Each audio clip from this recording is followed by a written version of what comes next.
Is every day is a special day. Hey, every day that we are not dead is a great day. It is Tuesday. It is June 17th. We are live back here on YouTube. We are continuing our daily breaking news live update feed of what is going on around the world, namely in the Middle East between Israel and Iran and the ongoing situation, America's involvement. Things are heating up. Things are developing day by day by day by day, every single day. In fact, something very big is about to happen right now. If you look over here to the top left portion of the broadcast, any minute, like actually any second, right now they are 14 minutes late, the U.S. State Department is going to give a massive update on this entire situation. So folks, I said, let's go live. I keep saying, man, I want to go live in the evening. That's my desired time, but we keep going live early in the morning because there's so much going on. So folks, I think today is going to be another 6, 7, 8, maybe 9-hour show. Yesterday was 9 hours long.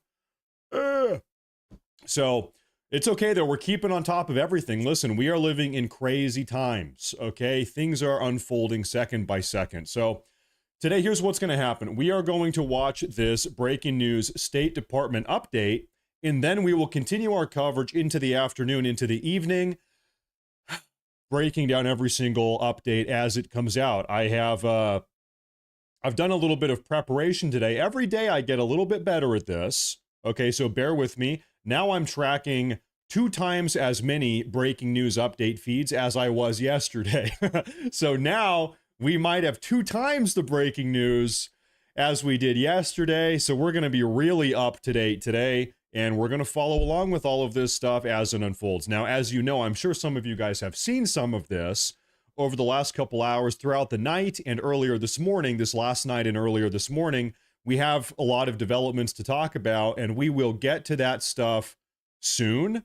Donald Trump has chimed in. Israel has, added more information. We have all types of stuff coming from everywhere. We have stuff coming out of Iran, actually. They're giving their input. And so we have a lot to talk about, but I don't want to really start unpackaging all of that yet, because, like I said, any second, this State Department briefing here, courtesy of the United States government, is going to happen any second. In fact, like I said, right now, they are officially 16 minutes late. They said they would start this off 16 minutes ago, so they're a little bit behind schedule. So I'm kind of like, I don't want to really start diving into everything yet, because we're just going to, I know that once we get going, we're going to get interrupted by the State Department. So we're kind of in stasis right now. Let me say hi to you guys. If you are here tuning in today, thank you very much for tuning in. We've been doing a lot of these live broadcasts. It is a little bit of a different vibe than the videos. But I actually issued a big thank you message on my YouTube post feed, whatever that is called, if you guys saw that. So I'll say it again, though. Thank you all for the just immense, colossal, insane, just wild support over the last couple days, couple weeks, really, that we've been doing these live broadcasts on a daily basis. We started with the riots and the protests, and now it has segued into this entire situation in the Middle East. It's like, okay, maybe any day now things are going to relax, but hey, thank all of you very much. We've had a ton of new followers, a ton of support. So thank you all very much. Let me say hi. We have a couple people, some names I recognize. Texas Rattler Sue, Eyes Dried Open. Good morning, everybody. Garrett Marshall is here. The Nelson Gaming Show. Everybody is here. Thank you all very much for tuning in. So like I said, any second, literally any microsecond, the State Department, some guy is going to walk out and give us the official U.S. government narrative. He's going to clue us into what is going on with this entire situation. And now I realize, actually, just at this moment, I never even let people know I was going live. Let me actually announce out, hey, I'm live. Hey, I'm right here. Real quick, going live. And like I said, folks, I think today is going to be another long day. I'm never going to see my family again. I'm never going to see my children again, or my wife. It's actually nuts. So yesterday and today, it's getting to be all. Yesterday I woke up at 7. I came downstairs. I spent 3 hours making a YouTube video. I put the YouTube video up. I I immediately went live on YouTube. We did a 9-hour stream on YouTube. You guys watched that. And then the second I went offline on YouTube, it was like 8 in the evening.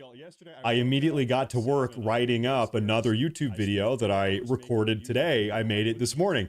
And so it's just YouTube video stream, YouTube video stream, YouTube video stream all day. It's like 11 or 12 hours a day. I'm sitting in this chair, just either streaming or making YouTube videos. But you know what? Listen, there's a lot going on. There was a lot going on. Whereas like it, you know, while we're waiting for the State Department to come out here, I'll give you a little bit of a breaking YouTube video stream all day. It's like, guys, I want to apologize. Wow, that was probably super annoying.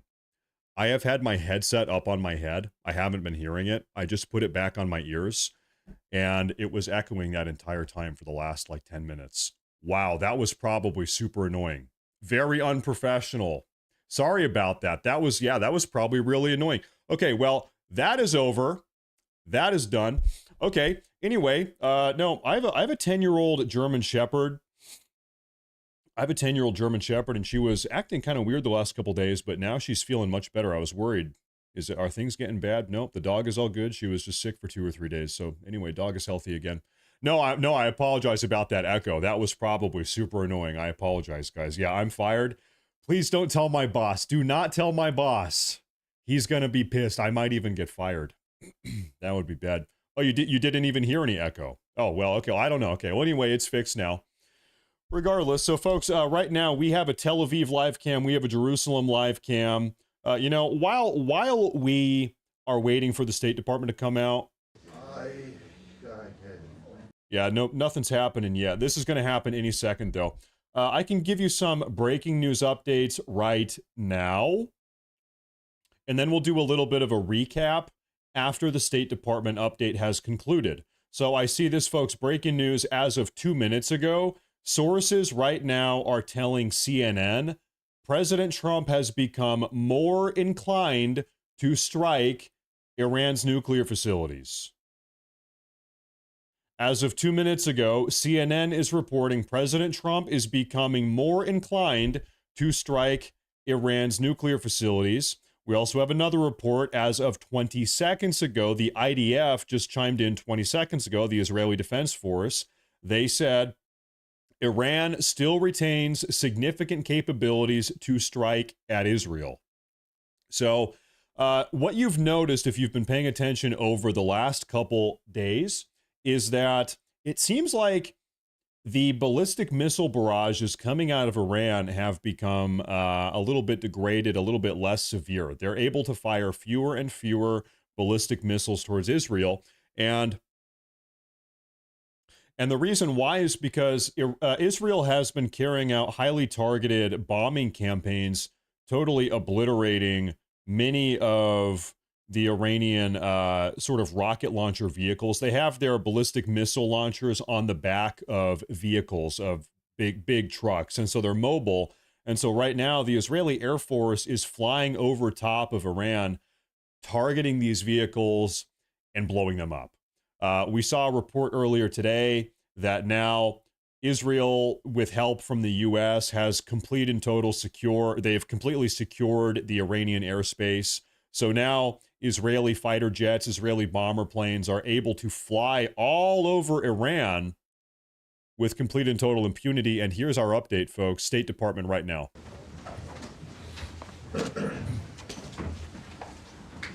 Coming in. Hi, everyone. Hi. Welcome back. Appreciate you being here.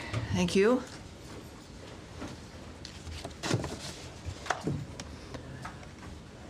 Everyone's set? We're good? Great. Welcome aboard, everyone.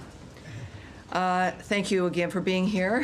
For generations, the Middle East has been dealing with the world's largest state sponsor of terrorism, with the attack on Israel on October 7th by Hamas, reminding us of what's at stake.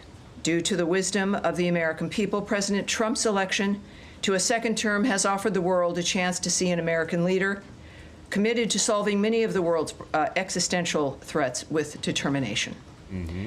Now, as the conflict between Israel and Iran continues, President Trump has also been clear that Iran cannot have a nuclear weapon. Secretary of State Marco Rubio has also stated that fact, as he has traveled the world working to implement President Trump's vision of peace and security. That statement has also been uttered from this podium many times. The fact that Iran cannot have a nuclear weapon is clear.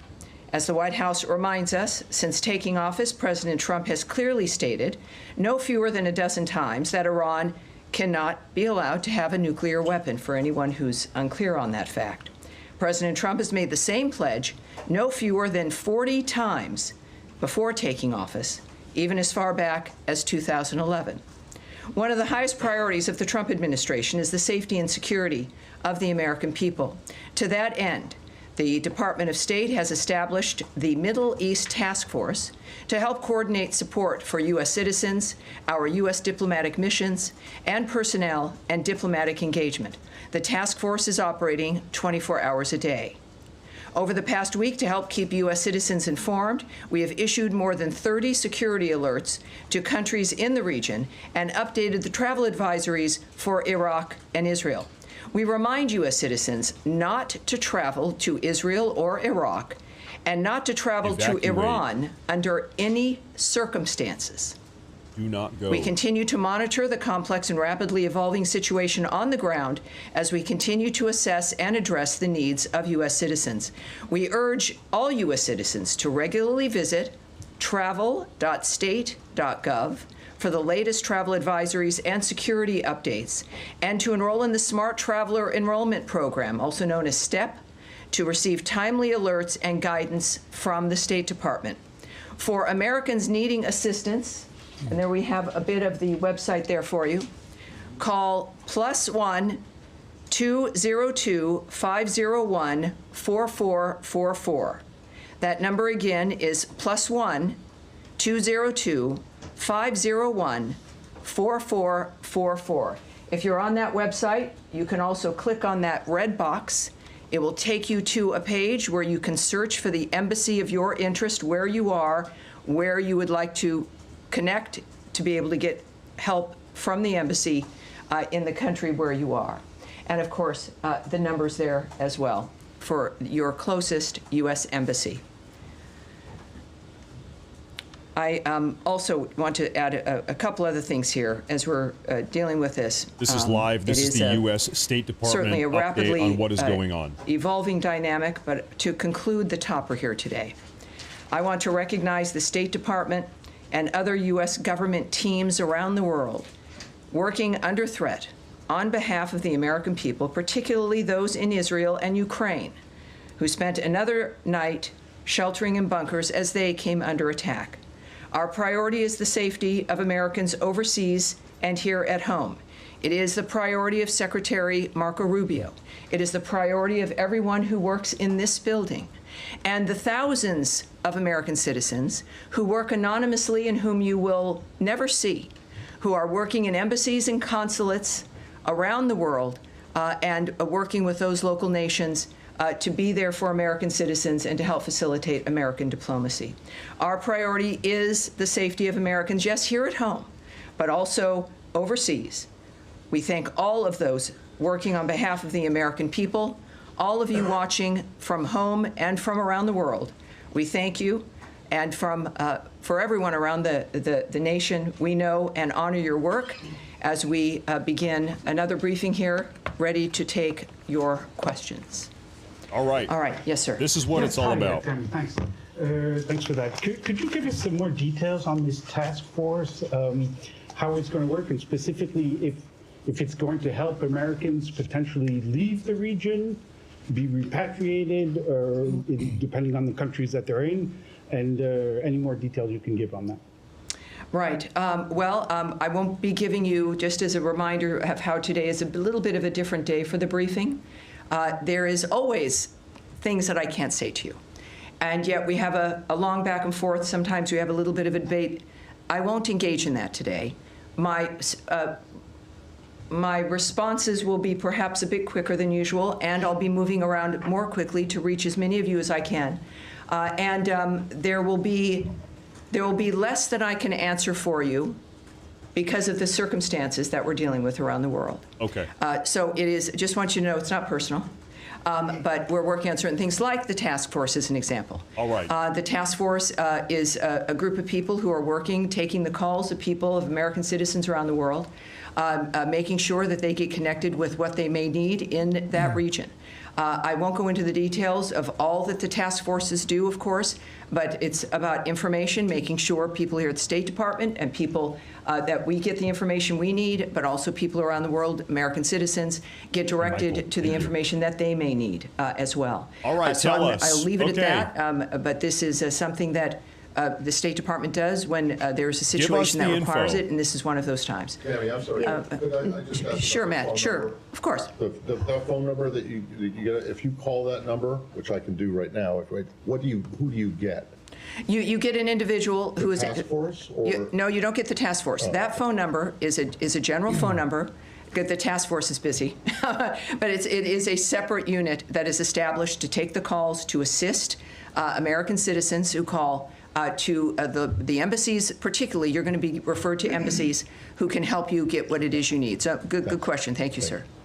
All right. Yes, Andrea. Just a quick question. There's some specific consular needs. One in particular that I'm aware of, and there may be more than one, is an American citizen in Iran, where there is no embassy, no consulate. Mm-hmm. Would that be the Swiss protectorate? Would there be other options? Is consular affairs give any advice as to what to do? They should have left a Americans long time right ago, now man. Stuck in I can't speak bad to any places? advice or information regarding individuals in Iran at this point. Yeah, they And should have gotten the what hell about, out a long time ago.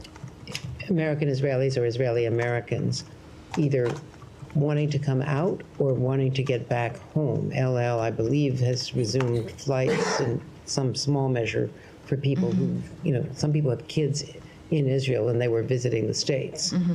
And they're American citizens. Is there anything that they can do? Where should they call this number?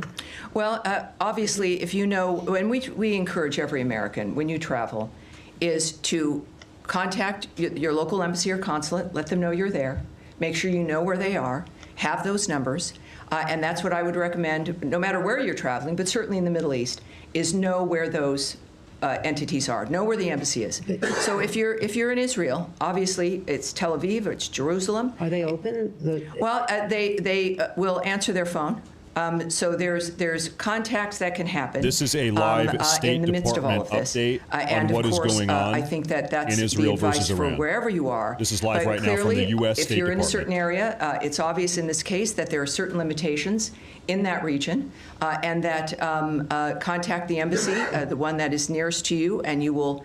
At the very least, make sure they know where you are, but also they will give you some options for the plans that you would like to make. Yes, Humaira. Tammy, I understand your limitations, but I have to ask this. I know you do. It's your job, and I appreciate that. I'm here to take questions, not necessarily always answer them. Yeah, last Yes, night ma'am. President Trump said he wants a real end, not a ceasefire. So does the United States support or pursue regime change in Iran? Or are we just talking about dismantling That's a Iran's good nuclear question. enrichment? That's a good question. And would that include United States helping Israel strike Fordo? Well, I'm certainly not going to characterize what President Trump says or tweets, for that matter. He doesn't need characterizing. He's one of the most transparent, one of the most clear individuals that we've known. I think that we can take his word for his word, but I'm not going to speculate on, in a larger sense, what that would mean. That is up to the president. He is the singular guiding hand about what will be occurring from this point forward, as he has been. And I think that dynamic is pretty clear. He says he wants an end, as he has said about every conflict that he has, as a peacemaker, worked to stop peacefully through diplomacy. That has been his commitment. And he wants these things, as he said about a number of situations, not for a month or 6 months, but durable ends to this nature of forever wars.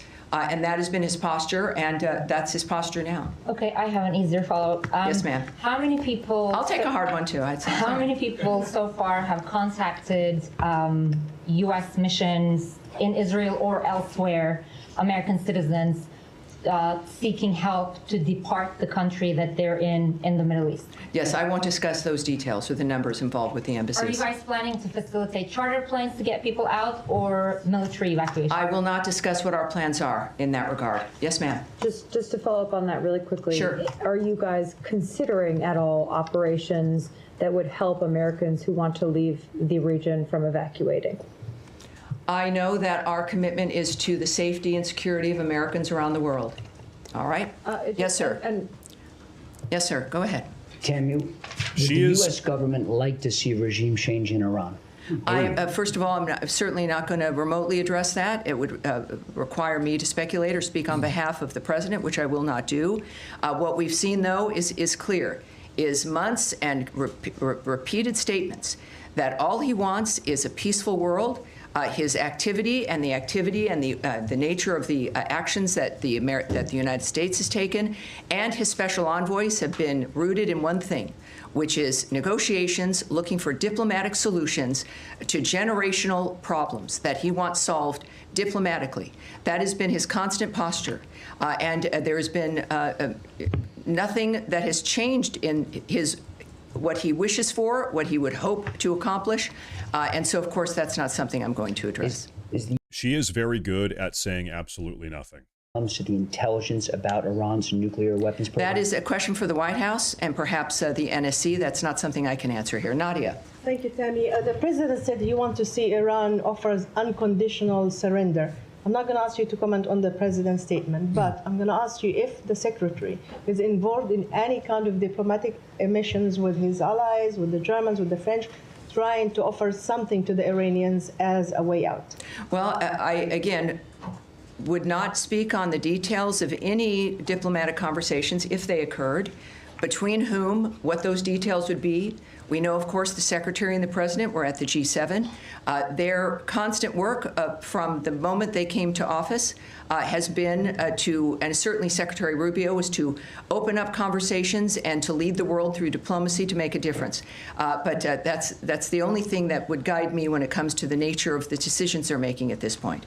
Yes, ma'am. Without getting into the details of the conversations, is the door to diplomacy with Iran on its nuclear program still open from the U.S. perspective? That would be a decision made by President Trump. Have you heard from the Iranians signaling interest in continuing discussions? That is not something that I can speak to. Yes, ma'am. Right. Going back to the consular piece of this Thank you. in Israel, the latest security alert from the embassy there still says that the embassy is not in a place to evacuate or directly assist Americans. Do you have any timeline on when that might change for the Americans who are stranded in that country? And just looking at how quickly the security situation has changed there, the travel alert was raised to a level 4 from a level 3 for the entirety of the country. Is that a sign that the State Department was caught on its back foot a little bit by this change because Americans still can't get help? I can say the answer to that last question is no. We are working 24/7 to ensure the safety and the security of Americans around the world. I can say that the Department of State is always planning for contingencies to assist private U.S. citizens' departure from crisis areas, and we will alert the U.S. citizenry community if there is and when there is additional information to share regarding their options during any crisis, but certainly this one as well. When it comes to how quickly people can expect a dynamic, the American government, the State Department, our militaries, you've seen all of these assets, all of these departments involved in this dynamic in one fashion or another, are working exclusively for the safety of this nation and the safety of the American people, wherever they may be. Yes, sir. Thank you, Tammy. A C-Ham designer, by the way, thank you very much for that You're super advising chat. Thank you very much. U.S. citizens not to travel to Israel or Iraq or Iran under any circumstances. Do you have any more general guidance for Americans in the Middle East, more broadly as a region? Are there other countries that you're advocating people depart from? Well, at our website, we have our travel alerts. We also have moved them on our State Department Twitter, our social media accounts. Those are for the public to see. Would there be, what is the specific one for people to look to if they want to look for specific country travel alerts? We have Is a it lot of breaking news today, folks. I'm travel.state.gov? telling you, So stand by here. We have a lot to talk travel.state.gov. about today. And you will see every travel alert There is a lot there going for on you, right now I'm depending on seeing if out you're here. going to be traveling. It does not just for the Middle East, or if you're in a country right now, you can get your information there.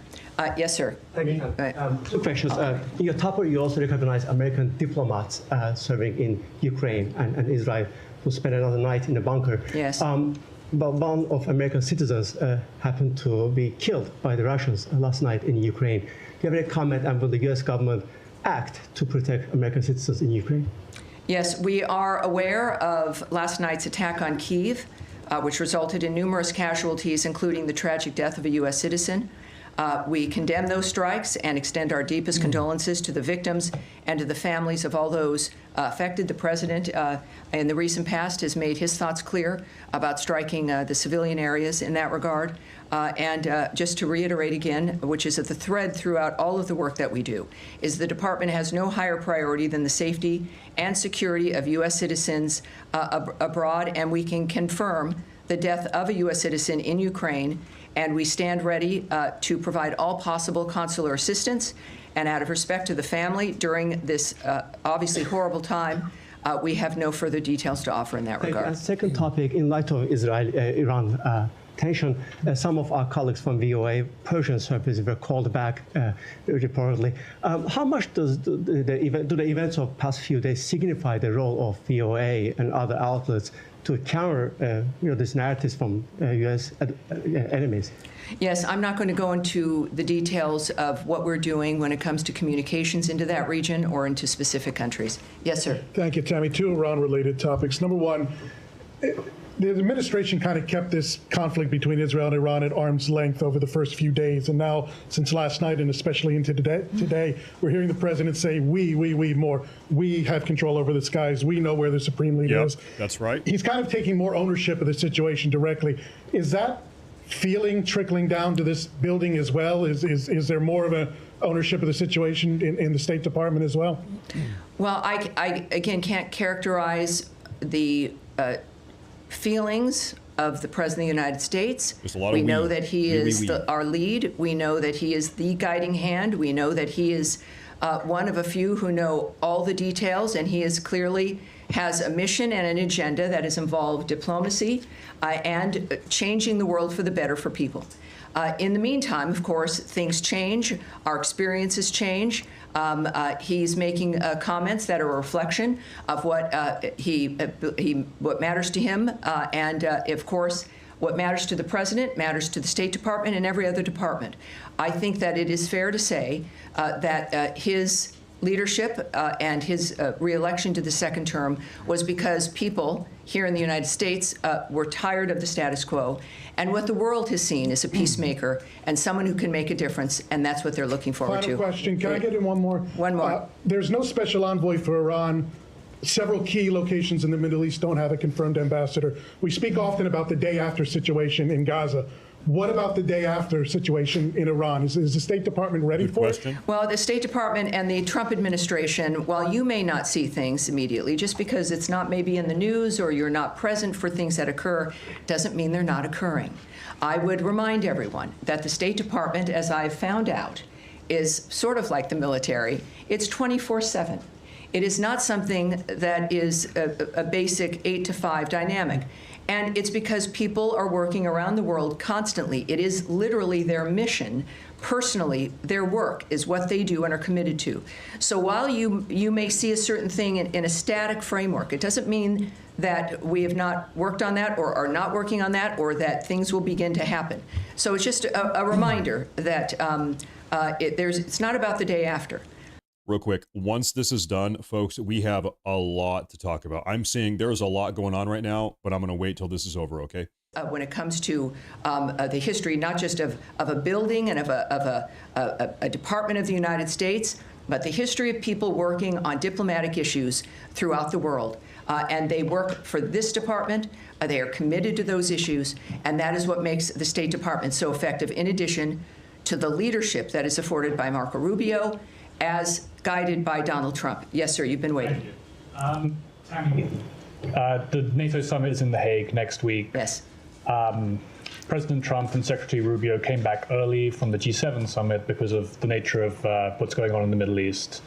if the situation is still unfolding next week, should we expect some kind of changes to the delegation, changes to travel? Should we be anticipating that if the situation is still ongoing? You know, I can't tell you if anything will change. I know it has not so far. But as we have experienced from day to day or even sometimes hour to hour, things do change. This is a very dynamic event. We've all had our special situations that we're interested in, and we all want diplomacy to work, and we've been cheering on summits and ceasefire discussions, et cetera. But this is something that is moving, as things tend to, very rapidly. So I would say that anything is possible, but at this point in time, that is still certainly on the books. But that's going to be obviously that's a presidential trip. That's going to be up to the White House, and I'm sure will be affected by their decision making based on what they see. Yes, sir. Thanks, Tammy. 2 questions, please.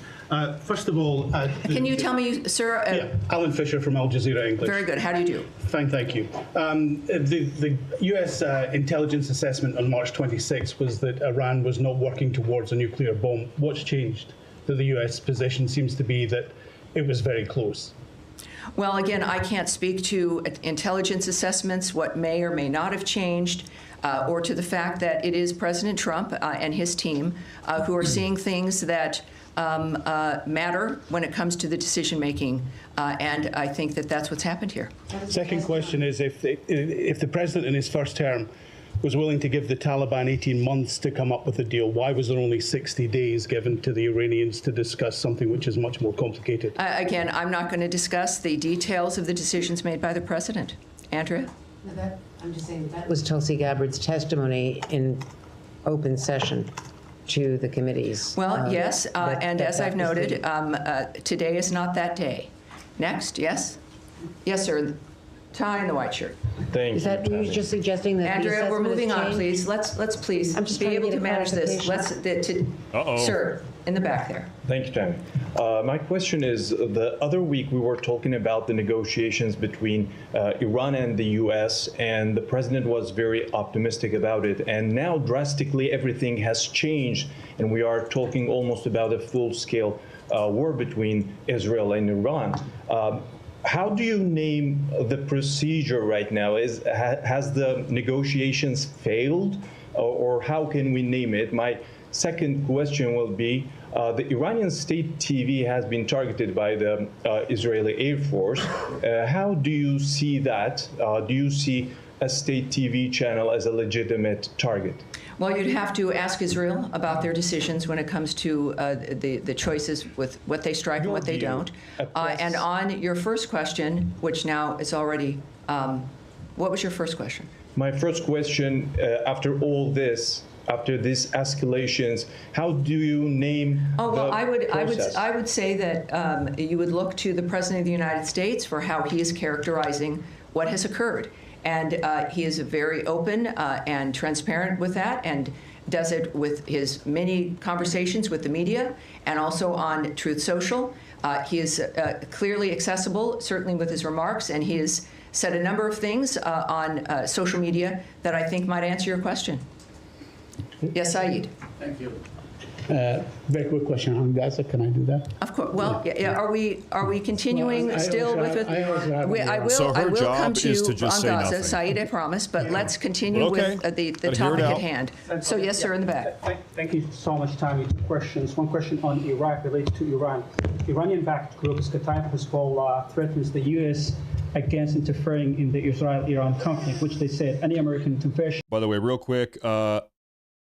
There are Iranian ballistic missiles firing towards Israel right this very moment. Keep an eye on the Jerusalem and specifically the Tel Aviv live cam. There are ballistic missiles inbound right this very moment. Believe that diplomacy can work with Iran. Well, again, I'm not going to comment on the nature of how the White House or the president or the DOD will respond to certain remarks or demands made by someone. So you'll have to ask the DOD regarding their reaction in that regard. I would also, though, I know that the president's Truth Social, he's made it very clear, even I think today, and I think I've got that right here. This is, again, one of the things we've learned about President Trump is that when he tweets, when he speaks, the world watches, and it's the most clear framework that we can learn of his approach. I don't currently have that. He has, I don't know if I can get to the exact one, but he has made it very clear that, oh yes, here we go. He has noted that we don't want missiles shot at civilians or American soldiers, or our patience is wearing thin. Thank you for your attention to this matter. He is making it clear, I think, here regarding certain choices on the ground that are being made, and that what we've asked for regularly is, and what he has made clear is that we were not a part of the initiation of this, certainly. We're not a part of Israel's attacks on Iran. That I think was stated very clearly by both Secretary Rubio and the President. And that's important for people to know. And in this case, of course, the President has made it clear that if Americans are hurt, or in this case, a missile shot at civilians or American soldiers, that there would be a repercussion. I think that would not be surprising. All right, we'll go back. More on Iran. We'll close with you, sir. Thank you so much. Could you tell us about the role of partner countries in mediation efforts with Iran, like Mohammed bin Salman of Saudi Arabia, Qatar, and UAE? President Trump recently concluded successful trip to the Middle East. So what can you tell us about the role of these partner countries? It's clearly he went with a goal in mind. He makes deals. He's the best deal maker in the world. Yeah, right now, folks, there are massive ballistic missile launches going on. They are mid-air. They are heading predominantly towards Tel Aviv. Looks like Haifa as well, a little bit to the north. We're going to keep an eye on this. But also right now, this woman here, this is a live briefing from the U.S. State Department. I'm going to keep listening to this until we see rockets. We're going to keep playing this because this is important. Like me, and I think to the world at large as well. Despite Israel's concerns, can I one more? Despite Israel's concerns, President Trump is still trying to negotiate with Iran for a nuclear deal, showing that his priority There's a lot going on today, folks. Peace in the region. President Trump has once again recently offered to mediate on Kashmir, but the Modi government says that they don't need Trump's help. Does President Trump need Modi permission to bring peace in South Asia by resolving the Kashmir issue? Well, yes, this is every country, as President Trump has stated, is a right to define its own future. He offers his help, and it's up to whoever he's offering it to whether or not they'll accept it. We live in a fascinating, exciting time where we've got a man who can make the difference, and he's generous about making that difference. He could have chosen to have this term be about anything other than peace and making America great again. But he's stuck with that. He's committed to that. It is part of his overall commitment to the country. So I would not speak to the nature of another country's decision-making. That's up to them. But I think all of us are grateful that we have a president who's willing to help and wants to help. Now, you have one more in Iran, and then we'll go to Saeed. Can you confirm a report that the former Iranian President Mahmoud Ahmadinejad has been killed in Tehran? I can't confirm that report on that or discuss it. All right, thank you. Saeed. Yeah, he's probably dead. Yes, sir. They probably killed Ahmadinejad. In the last 48 hours or the last 3 days, dozens of Palestinians have been killed at the aid centers and so on. With everybody focused on Iran, this situation still garner some interest or attention from this building or from the United States of America? And are you urging the Israelis to hold off whatever the amount of firepower they're firing at these aid seekers? Well, we of course are always saddened to hear reports about any mass casualty situation or shootings. I don't know who isn't, no matter what the dynamic. The IDF has said a particular incident is under review, and that is helpful, and we'll see what their review comes up with. In the meantime, I think it is important also when it comes to the nature of the efforts to get aid and food to the Gazans. We now know, can report that the Gaza Humanitarian Foundation now is working at 4 distribution sites and has distributed nearly 26 million meals to date. So it is, again, a conversation about whether or not the State Department cares. Every day there's a demonstration. And when we think about the State Department, it's people. There are it's ballistic people who've missiles committed their lives inbound to right a now, diplomatic folks. life, Right this very to moment. a life of foreign service, to a political life, to try to make the difference for the world. So we see that manifesting here. And as we also know with today's events and today's conversations, there's a reason why we need people like President Trump and the American commitment to peace abroad. All right? Yes, go ahead. Yeah, it's been reported over the weekend that actually the president would expand the travel ban to 36 other countries. Oh, he should. A lot of them, from what I understand, He should ban everybody. In Africa, there's already 19 countries that are affected by the travel ban to a different extent. Can you share any details, elements you have on this plan? I'm going to speak a little bit about it, not into the detail of what, about the decision making or the process in that regard, but we are, of course, committed to protecting our nation's citizens by upholding the highest standards of national security and public safety through our visa process in particular. Summers, I don't think as so, laid bro. out in President Trump's Executive Order 14161, protecting the United States from foreign terrorists and other national security and public safety threats. The visa adjudication process has got to ensure that U.S.-bound foreign travelers do not pose a threat to the national security and public safety of the United States. That is, I think, a very low bar and is a bar that every nation should be able to adopt.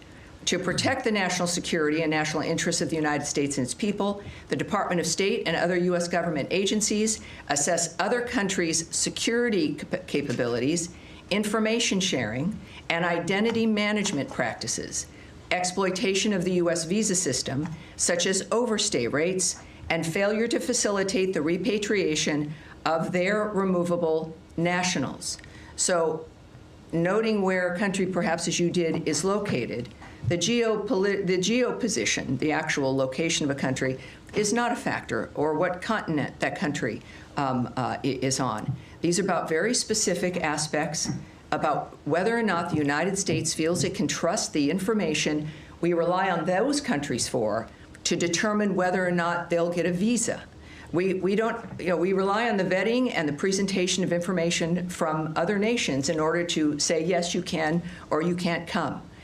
In this particular instance, I think that it's clear as we're looking at providing a period of time, countries being told if they don't get to that point where we can trust them, and they've got to change the system, update it, do whatever they need to do to convince us that we can. Do we have any air raid sirens? Nothing yet. Folks, there are ballistic missiles inbound right this very moment. How many? I don't know. Nature of what's happening within these conversations, and the goal is so that we can all move forward, so that people can come to the country, and that's our goal. All right. Yes, sir. Yeah, but I don't know why you're so far in the back, Michelle. But I'm sorry. With NPR, yes. Yes. Just following up on that, there was a deadline given for these 36 countries tomorrow to come up with their action plan. I wonder if you've heard back from any of them yet. That's incorrect. I can just tell you that that's not correct. The fact is that they will have a considerable amount of time to rectify whatever the situation is that the State Department has determined is affecting the nature of our trust in how we issue a visa. All right? Yes, and we'll take... Yes, sir, with the beard there? Yes. Thank you. Has the United States... Can you tell me your name, sir, and your outlet? Mustafa Abdo, Shafaq News. Okay, welcome aboard. Mustafa News. Has the United States received any official request from Baghdad to help prevent Israeli overflights in Iraqi airspace? And what is Washington's response to such a request? Again, you would need to speak to the Department of Defense and the White House regarding that. I won't speak to the details of conversations, certainly about anything of that matter involving any country. And I think that will be it for today. As we return, thank you all for your patience, and I expect to see you again later in the week. Thank you very much, everyone. Thank you. And that is it. Appreciate it. All right. Wow. We really, folks, we really got a lot of great information here. Okay, listen, folks, that was the live State Department update, a briefing today. That was about 30 minutes long. We did pretty much get no new information. She just dodged every question, which I guess was her job to do that. Now, we do have a lot of breaking news updates that have developed over the last 30 minutes, and we have a lot of recapping to do, stuff that has happened over the last 12 hours. So we are going to go through all of that right now. I'm going to flip on, I'm going to put that right there. That's probably fine. So this is Al Jazeera Arabic. They have some different camera point of views that we don't normally have. So we're going to leave that there. In fact, actually, to make my life easier, we're going to do this. Okay, so folks, let's start going through all of these breaking news updates that have developed over the last 30 minutes. So 9 minutes ago, we had an update saying that yet another small barrage of missiles was launched by Iran. Now, as you all know, it takes 10 to 15 minutes for ballistic missiles to travel from Western Iran all the way over Iraq, over Jordan, into Israel. It takes 10 to 15 minutes. So if these missiles were launched 9 minutes ago, then they will be showing up at some point in the next couple minutes here. Now, I'm seeing another report regarding this recent missile barrage that this was actually, the barrage only consisted of 3 missiles. There were only 3 of them. I'm seeing one report say that. So if that is the case, it's pretty likely that all of them have been intercepted or that they will not really do much damage. That could be the case. Anyway, we're going to find out in the next couple minutes here, assuming they have not been intercepted. Then we have... It was also 9 minutes ago, the IDF put out an image saying, hey, listen, get in your bunkers, everybody in Israel, because it's going down. Then beyond that, I'm taking a look here. This is as of 30 minutes ago. Take a look at this 30 minutes ago. Macron, who is the president of France, chimed in 30 minutes ago, and he said that the biggest error of the day would be to try to change regime in Iran through military force. Now, there are a bunch of layers here, folks. And when we're trying to talk about this entire situation, Israel versus Iran, there are different levels of escalation, right? Let's try to like break this down from doing nothing, so no escalation, all the way up to maximum escalation. I guess that's a good way to go through this. Right now, the U.S. is involved in this conflict insofar as we are helping protect Israel. The U.S. is not, kinetically attacking. We are not offensive against Iran. We are defending Israel at the moment. We are giving Israel intelligence. We are using our Air Force to help blow ballistic missiles and drones out of the sky as they are on their way to Israel. We've given Israel a lot of missile interception defense, pieces of hardware, but we're not actually attacking Iran alongside Israel. So the next level of involvement as far as the U.S. is concerned is that if we would actually get involved with attacking Iran, what that would look like, and this is kind of what everybody is talking about right now, is that maybe Trump soon is going to give the order to start bombing Iran. As you all know, there is a nuclear facility in Iran. It's called Fordow. Fordow, right here, you can see on the map in the bottom left. The Smithsonian National Museum of Natural History holds over 148 million specimens. What the? Wow, the Smithsonian Museum. That's crazy. I don't even know. I don't know why that happened. Anyway, wow, the Smithsonian. That's crazy. So anyway, Iran has a nuclear enrichment facility. It's a bunker dug deep into the side of this mountain bunker complex. It's called Fordow. Inside of this bunker complex, Fordow, it is dug in so deep into the mountainside that Israel actually isn't even capable of attacking it. So as far as the Israelis are concerned, Fordow, which is Iran's premier nuclear enrichment facility. That is where almost all of the nuclear enrichment is going on in Iran. That's where they are doing it. It's in this bunker Fordow, and Israel can't do anything about it because it's dug in so deep. Israel doesn't have big enough bombs to touch it. There is one country on the face of the planet, only one country, that does have bombs capable of touching that bunker, capable of blowing up the Iranian nuclear enrichment facility deep underground inside of this mountainside, and that country is the United States of America. We have a 30,000-pound bunker buster bomb, the only bomb in the world, the only non-nuclear bomb in the world that is capable of penetrating that deep into the side of this mountain to blow up the nuclear enrichment facility that Iran has right now. Israel has done a lot of damage. They've dropped a lot of bombs. They've done a lot of damage, but they are incapable of doing damage to Fordow. They can't touch it. And so this is where the U.S. comes in. So right now, it seems like Israel has two requests. It seems like Israel has two objectives right now. I'm going to put this right here. That's probably better.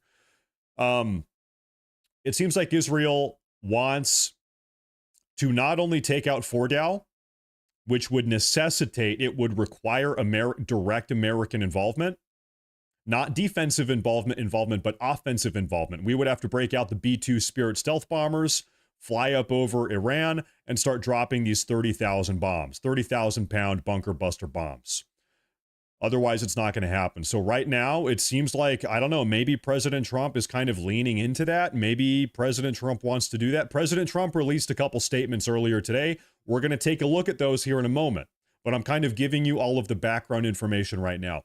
But so that is the first objective, it seems to me, that Israel has. The second objective, beyond blowing up Fordow and shutting down their premier nuclear enrichment facility, is this.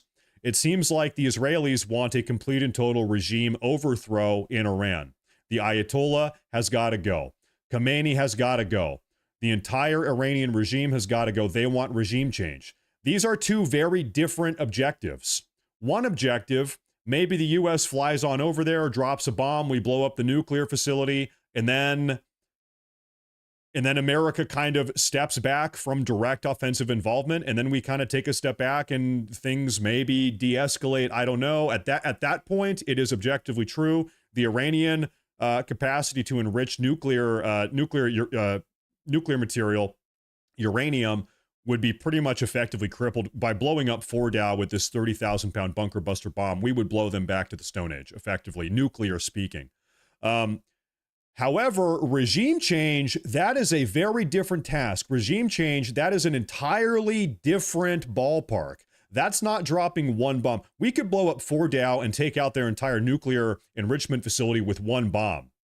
That's maybe simple. You can argue about whether or not we should do that, but in comparison to regime change, that's very simple. Dropping a bomb is very simple. Blowing that up is very simple compared to regime change. Regime change, this is hugely destabilizing. If we depose Khamenei, if we get rid of the Ayatollah, if we overthrow the entire regime, then Iran no longer has a government. Their entire society comes to a standstill, it comes crashing apart. Right now, you have a lot of people talking about regime change, but nobody's talking about what comes after regime change. Who maintains society? Who steps in to fill that power vacuum, right? We saw problems with this in Iraq and Afghanistan, and also Libya, and also Syria in the last 10 or 15 years. If you overthrow or depose a regime, then what happens? You have a power vacuum. Maybe other terrorist groups come in. Maybe they're even worse. Who knows, right? And we've seen this a lot. We've been kind of messing around in the Middle East for a long time. And so I see someone in the chat, they say, who cares? Well, guess what? What happened as a consequence of the ISIS war that was going on in 2015, 2016 in Syria? What happened? We had millions and millions of Middle Eastern and North African refugees flooding into Europe. Who here is European? You might remember it was 2015 or 2016. There were millions, they called it the European refugee crisis. Millions of immigrants or refugees from Syria, all over the Middle East, all over North Africa, that took that opportunity to just flood into Europe. And also we had a lot of them come into America. So listen, Iran is a big country. They have what, 80 or 90 million people? I see some people in chat saying it's not our problem. It's not our problem. It is our problem. all of these people from Iran, this is a big country. They've got 80 or 90 million people. If this country is destabilized, if their government implodes, if their country is then hijacked by a bunch of random terrorist cells, and that's probably what would happen because that's what happened in Iraq and Syria temporarily and Libya and also in Afghanistan, then people flee the country because they don't want to live under, a bunch of terrorist cell circumstances, and then they look to go somewhere else. And then they try to come to America, and then they try to come to Europe. Okay, we've seen this unfold time and time again. So anybody saying it's not our problem and that nobody cares, it's like you've been in a coma for the last 20 years, because this has happened numerous times, and this has actually contributed to our American illegal immigrant crisis. That is one of the big reasons why we have so many of these people in our country right now, because they've come over here. Now, I have an update on this ballistic missile attack that Iran launched a couple minutes ago. 2 ballistic missiles were launched by Iran at Israel in the latest barrage, with no reports of any impacts in urban areas or injuries. Okay, so 2, who knows how many there were in total, but 2 of them were intercepted. No reports of impacts, no injuries. And so, hold up, folks. What do you see over Jerusalem? What is that in Jerusalem right there? Is that a UFO? What the hell is that?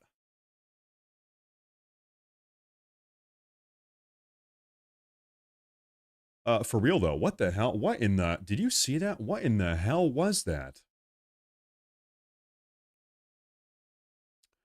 What in the hell was that? Did you see that? Am I the only one that saw that? I guess it could have been a drone. It could have been an Israeli drone flying up. Most certainly that was not a plane. It was not a plane. It was not a helicopter. That would have had to have been a drone, the way that was moving. Must have been an Israeli drone launching from the streets of Jerusalem is what that was. Anyway, okay, so folks, right now, let's do a little bit of a pause here. It does seem like there is no incoming ballistic missile attack. There is no incoming ballistic missile attack. Okay, now here's what I want. Let me double back and do some super chats. Sean Victory, thank you very much. That is a massive super chat. Thank you very much for that. Big time. Seriously. All of our naval ships just pushed out to seas for battle positions. I'm in Bahrain, maybe you mean Bahrain, and we mass evacuated all bases and embassy minus critical personnel. Send some prayers. I'll let you know any updates. Yeah, I've seen some stuff like that. We're going to talk about that here pretty soon. I think you're right. You're totally on point, Sean, and good luck and really stay safe. Anybody that is tuning into this broadcast that is over here in this area of the world, things are heating up. By the way, on that note, we saw last night, right as I ended my live broadcast, so this must have been 16 hours ago or so, we saw China, we saw Russia, we saw Germany, we saw the United States now. There have been multiple countries that have come out and said, hey, listen, if you are a German citizen or a Russian citizen or a Chinese citizen or an American citizen, get out of the area. If you are in Israel, get out of the country. If you are in Iraq, if you're in Jordan, if you are anywhere in this area of the world, come home. These are official statements from all of these state embassies: Germany, Russia, China, U.S. It's either bunker down or get out of Israel, get out of these countries, because it sure seems like there is something ominous on the horizon. That just seems to be the case. We all saw yesterday President Trump. What did he say? He said, listen, a message to the people of Tehran, which is the capital, the big city in Iran. He said, hey, get out of the city. President Trump, this is President Trump about 18 hours ago issuing a warning to the people of Iran saying, get out of the city. Okay, what does that mean? What does that mean? That means President Trump knows something bad is about to happen to Tehran. And I would also imagine that if he is the one sending that message, that warning, the president of the U.S. Telling these Iranians, hey, listen, be careful, get out of town. The way I interpret that is that it's not going to be a U.S. attack. It's going to be an Israeli attack. It doesn't make sense if the commander-in-chief of the U.S. is telling people to get out of town because he's about to bomb them. No, I think that's a warning to Iran. Hey, listen, Iran, US president here, Israel is about to do something. That's the way I interpret that. That's the only way that makes sense to me. Okay, now we do have some other updates. I want to go through. Look at that. There's another drone. Very curious. There, you've got these drones flying throughout the skies in Jerusalem. I just caught another one right there. Now, folks, I want to show you President Trump was typing up a storm earlier this morning. Maybe some of you guys have seen this, but maybe some of you haven't. Let's do a little bit of a recap of what went on earlier on in the day. President Trump issued a statement 2 hours ago. He said, we now have complete and total control of the skies over Iran. Iran had good sky trackers and other defensive equipment and plenty of it, but it doesn't compare to the American-made, conceived, and manufactured stuff. Nobody does it better than the good old USA. Okay, now there is one keyword, one component of this message that everybody for the last 2 hours has been hyper-fixating on, okay? And that single word everybody is fixating on is we. We now have complete control. We have complete and total control. And people are saying, what does that mean? Hold up, wait a minute. I thought that so far the United States was not really offensively directly involved in this. Does this mean that the USA is now, you know, flying over the airspace of Iran? Is the USA, do we have airplanes flying over top of Iran? So far, we've been taught that only Israel is doing that. Is the US doing that also? What do you mean we? So that's kind of a little development there. What exactly do we mean by that? So President Trump now is taking a little bit more ownership of the situation, so to speak. He's getting a little bit more directly involved, I guess. Yeah, the Nintendo Wii, that's right. Okay. You have another post shortly after that, also around 2 hours ago. President Trump said this: we know exactly where the so-called supreme leader is hiding. He is an easy target, but is safe. He's safe there. We are not going to take him out, kill him, at least not for now. But we don't want missiles shot at civilians or American soldiers. Our patience is wearing thin. Thank you for your attention to this matter. Okay, folks. I'm going to say something perhaps that's controversial, but really I don't think it is, but maybe for some people it will be. I'm more of a constitutionalist type of American. This is my opinion. In the Constitution, it says that if the president starts engaging in war, bombing other countries, Congress, not the president, Congress needs to declare war. Congress has to go to war. The president can't go to war. Congress has to go to war. And now this rule, if you look back through American history, this rule here, this constitutional rule has not always been followed, to be frank. And I wish it would be, but it hasn't always been. So there is precedent for ignoring that, to be honest with you. But I would prefer personally, as an American, I love the Constitution. I would prefer, before we start making death threats to other nations' leaders, and before we start threatening bombing runs against other countries, I would prefer if Congress is involved per the Constitution. That's my kind of deal. And like I said, that rule has a long history of being ignored. I know in the U.S. that has been ignored. Korean War, Vietnam War, the Balkan crisis in the 90s. So anyway, there are the 2014 ISIS stuff.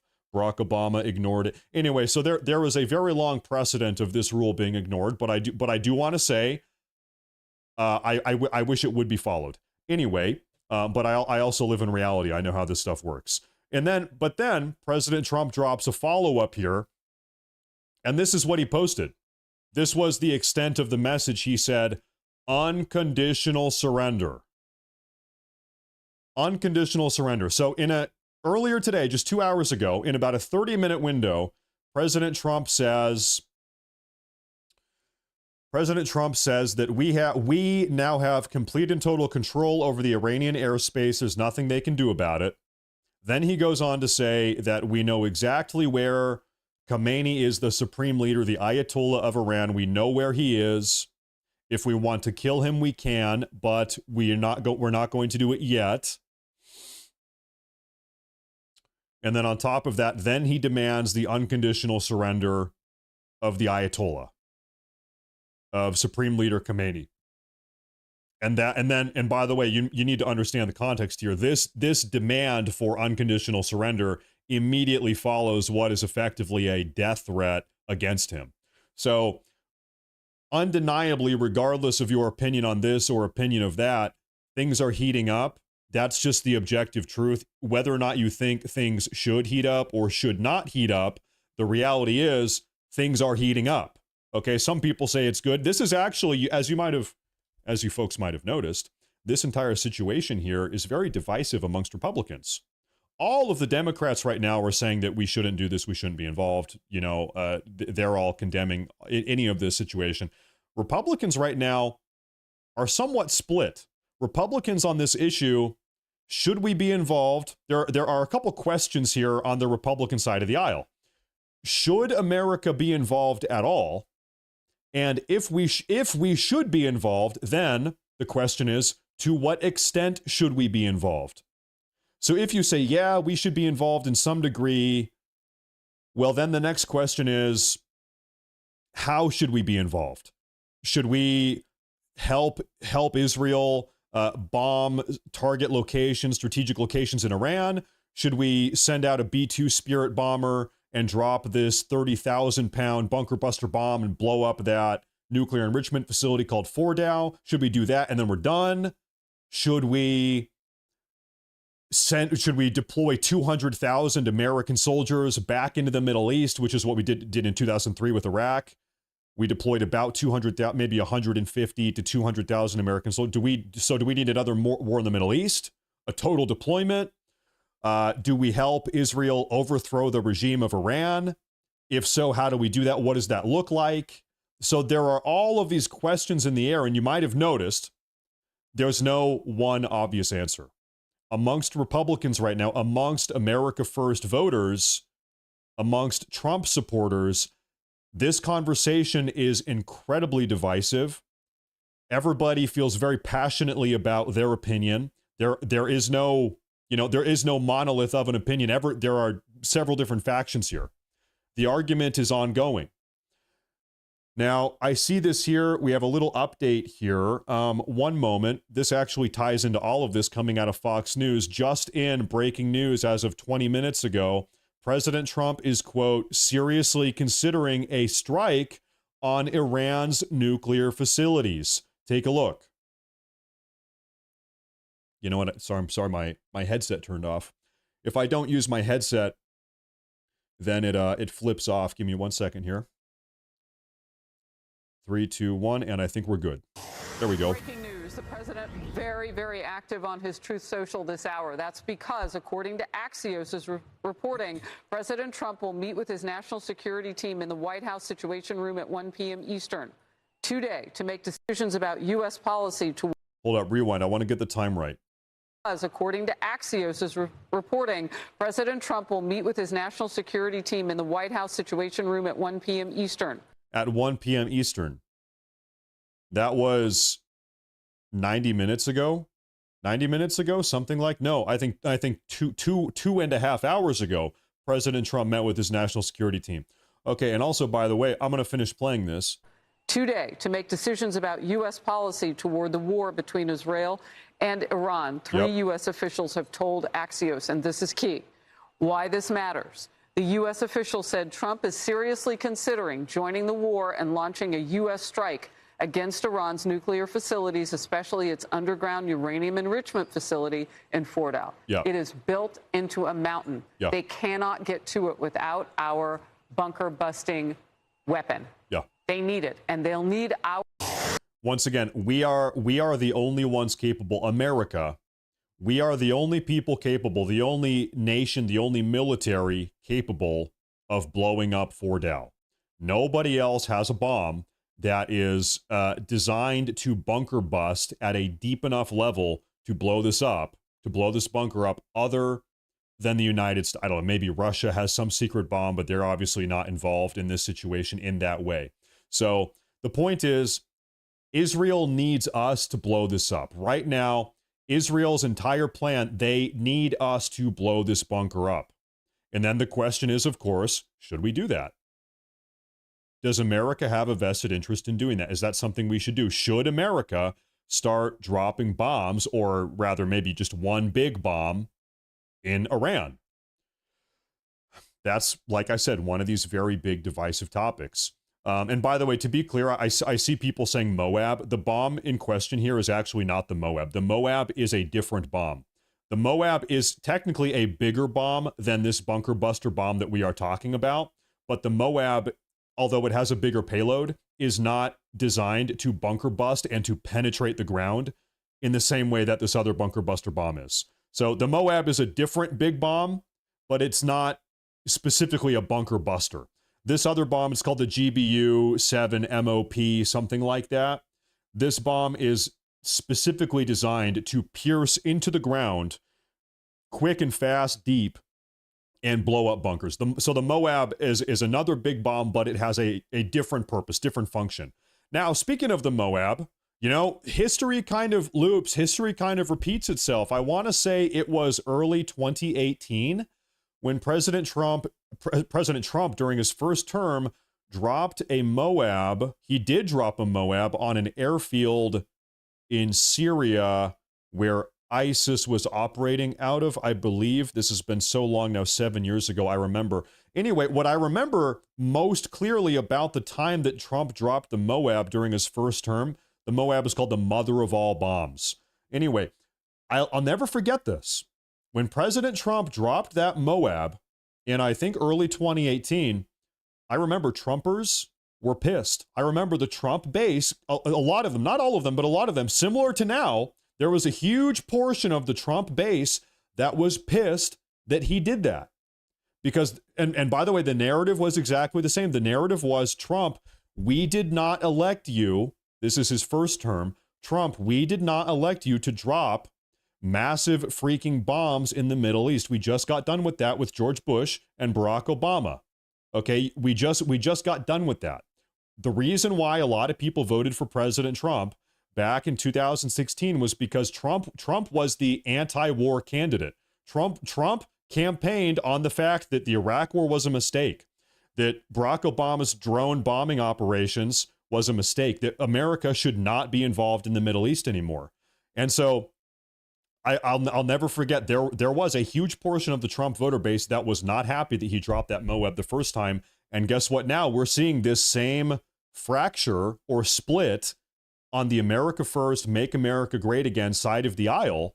That is like, listen, Trump, we don't want to be involved in this. Okay, now let me take a look at some of these super chats here. I want to get caught up on all of this. Chris Condren with the massive super chat. Thank you very much. Thank you. He says, good day, Matt, his family, and the beautiful souls here in the chat. God bless you all and hope you have a fantastic Tuesday. Release the B-2s, and it might be enough to end the fight. You know, this is one of the concerns, right? If we release the B-2 Spirit stealth bombers and we drop the GBU MOP bunker buster bomb, the 30,000 pound bunker buster bomb on Fordow, we blow it up, then what? As we have seen with almost every single foreign entanglement America has been involved in the last several decades, there is always something called the law of unintended consequences, okay? It's easy to say, oh, it's, you know, if we do this, it's going to be simple and easy and it's going to be over in 5 days or over in 2 weeks. We're going to be in and out and everything is going to go according to plan. That has never happened. Nothing has ever gone according to plan. Anybody that is historically aware or has been following our foreign policy for the last several decades knows that. Did Iraq go according to plan? Did Afghanistan go according to plan? Did our involvement in Syria or Libya go according to plan? Nothing went according to plan. Everything has spiraled out of control to some degree. It's called the law of unintended consequences. So, you know, is it possible that we drop a bunker buster bomb on Fordow and everything is fine and it's not a big deal. Yeah, I suppose, that would be my preferred outcome, I guess. But when you're navigating these situations, an incredible amount of caution and deference needs to be maintained. Okay? Absolutely. And all you need as an example of why I am right about that is to look at what has happened in the last 25 years. Okay. Now, there's some other stuff I want to work through here with you guys. In fact, you know what? Because I've been talking here for 5 minutes, let me do a refresh here. What do we have breaking news updates? Let me, because I've been jabbing here for a couple minutes. You know what? Actually, I don't see any breaking news updates in the last couple minutes. So maybe things are kind of at peace. I do see this comment here in the chat. It says, isolationists are so naive. I want to tell you something. America has never and will never be isolationist. This myth of American isolationism, give me a year through American history where we have been isolationist, and I will tell you why we were not isolationist. We have never been isolationist. In fact, this word isolationist popped up right before World War I. There was a pro-war agenda, people that wanted America to get involved in World War I. Most Americans did not want to get involved in World War I. In fact, Woodrow Wilson, during his second presidential campaign, campaigned on keeping us out of World War I. World War I was ongoing. During his first term, he campaigned during his second term, and he promised on the campaign trail, feel free to fact check me on this, he promised, I will not get us involved in World War I. Well, he won the election based off of that campaign promise. Within 6 months, he got us involved in World War I. But anyway, there was a pro-war lobby as World War I was unfolding, and that pro-war lobby invented this term, isolationist, to browbeat Americans into getting involved in foreign conflicts. So this term isolationist, it's a complete and total farce. It is an invention. America has never been isolationist. We have always been involved in some things around the world, generally over here in the Western Hemisphere. But the point is, really the takeaway message with this point I'm trying to make is that there is good foreign policy and there is bad foreign policy. And it's not the same. America has always had foreign policy. Okay, how do we interact with the world? We've never been isolationist, but there is good foreign policy and we can debate, and there's bad foreign policy and we can have a debate about it. But saying that, oh, you don't want to go have this war on the other side of the planet, therefore you're an isolationist, it's like, hold up. Under that logic, we have to be involved in every war around the world always. I guess we got to go get involved in Myanmar, guys. I guess we need to go get involved in intertribal conflicts in sub-Saharan Africa right now. Hey, we don't want to be isolationist, guys. I guess we need to go get involved in what's going on in the Congo. We need American boots on the ground in the Congo right now because we don't want to be isolationist, right? It's like, come on, it's a little bit ridiculous. You understand what I'm saying? This whole isolationist narrative, it's a little bit ridiculous. Anyway, well, maybe we should be involved in the Congo. Okay, I want to take a look at some of these super chats here. Let me take a look here. Gonfall with the $5 super chat. I did not mean to send the super chat. It was an accident. Whoops. Well, hey, I appreciate it. I appreciate it anyway. I appreciate that anyway. Okay, thank you very much. Now, like I said, I don't see any breaking news updates at this exact moment, but I want to show you guys some polling that I had prepared for you guys. Okay, so let's talk about how do Americans, per the polls, actually feel about this entire situation. So the first poll we have, and by the way, these are new trustworthy polls that came out earlier today. I want to show you something here. The question here is this: do you approve of President Trump's position that Iran must be prevented from getting a nuclear weapon by any means? The data says 74% approve. Iran must be prevented from getting a nuclear weapon by any means. By any means. And that is how the question was worded. By any means. And this poll was conducted yesterday. Okay. And this is political polls. You can, everybody says, I don't trust that poll. I don't like this poll. I like this poll. Okay, whatever. This is what we have. Okay. Feel free to not like the poll. That's fine. That's on you. But this is what we're talking about. So according to this poll, 74% of Americans nationwide as of yesterday say, yes, I approve. Iran should not have a nuclear weapon by any means. Now, we're going to link this up to another poll. I want to show you something else here. I'm going to pull this over. This is another one coming out. This is from The Economist and YouGov. Okay. 60% of Americans oppose U.S. involvement in a war between Israel and Iran, while only 16% support it. So right now we've got 74% of Americans saying that we need to stop Iran from getting a nuke by any means. Iran cannot have a nuke. 3 out of 4 Americans agree with that. But then also at the same time, 60% of Americans say we cannot get involved in a war with Iran. This is a tricky situation. This is a difficult situation because if we're talking about stopping Iran from having a nuke by any means, which the majority of Americans agree with, well, what does by any means mean? What might that mean? That might mean dropping a bunker buster bomb on the Fordow bunker complex in Iran. And then I guess we're just hoping that we don't get involved in a war. So I guess amongst Americans, there is a differentiation between dropping a bunker buster bomb to blow up the Fordow nuclear plant versus an actual war where American boots are deployed on the ground and we are invading Iran, similar to Iraq or similar to Afghanistan, and we have an extended on-the-ground personnel, infantry, military presence, right? So I think we can condense this entire situation. We can condense the conversation down to saying most Americans are in support of bombing Fordow. Do you agree? It seems like most Americans, because by the way, bombing Fordow is what it's going to take to stop them from getting a nuclear weapon, in all likelihood. Fordow is their premier nuclear enrichment facility, and Israel can't take that facility out. America's the only country in the world that can take that facility out. So I think then it reasons the majority of Americans are in favor of bombing Fordow. I think it's fair to say that, but then what happens next?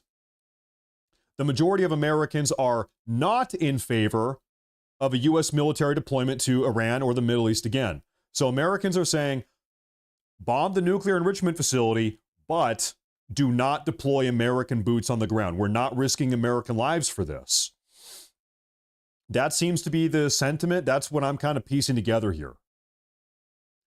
But the reality is, yeah, like I said, only 16% of Americans are in favor of a war, of being involved in the war. There already is a war between Iran and Israel. They are already at war. That has already happened. The question is, should America be directly involved, boots on the ground, military deployment? Only 16% of Americans say yes. 60% say no. At least, once again, according to these polls. At least according to these polls. Who knows who, every poll has a problem. Nope, not a single poll is perfect. Now, this is an update I want to show you guys. I'm going to like this in case I need to find these again later. Maybe talk about that later. Iran actually carried out a reasonably successful ballistic missile attack against Israel a couple hours ago. This is, this is actually about 12 hours ago. Take a look at this. So you guys have heard of the Mossad. The Mossad is effectively the Israeli CIA. It's their intelligence agency, information gathering, spies, all of that. And so we actually have a confirmation that at least one ballistic missile collided and did damage to the Mossad headquarters about 12 hours ago. We have some footage from that. This is the Mossad HQ. This happened 12 hours ago. Why is this so fast? Whatever. It's like a hyper sped up video. And then we have another one here maybe. But so this is not, as far as I know, this is not speculation. I believe that this has been confirmed. I saw everybody talking about this. I don't know. Maybe I've been misled. I see some of you saying that, but I saw everybody talking about that earlier today. I see a big super chat here. We need to end the possibility of Iran having a nuclear weapon of any kind. Iran wants death of America. We need to believe them when they tell us who they are. Otherwise, America first doesn't matter. You know, I'm gonna push back on this a little bit, and I know I'm gonna piss some of you guys off. So be it. But I'm just like you. I'm trying to make sense of this. So maybe push back and let me know. Maybe you convince me. Okay. We have been hearing from Israeli intelligence for 30 years, over 30 years, as far as I know, going back to 1992, that Iran is 2 weeks away from having a nuclear weapon. For 33 years, maybe longer, we have been hearing from Israel that Iran is 2 weeks away from having a nuclear weapon. That has ended up not being the case, because here we are right now in 2025, 33 years later, and it seems as if Iran at this moment still does not have a nuclear weapon. So I question the intelligence. I also want to take note of something.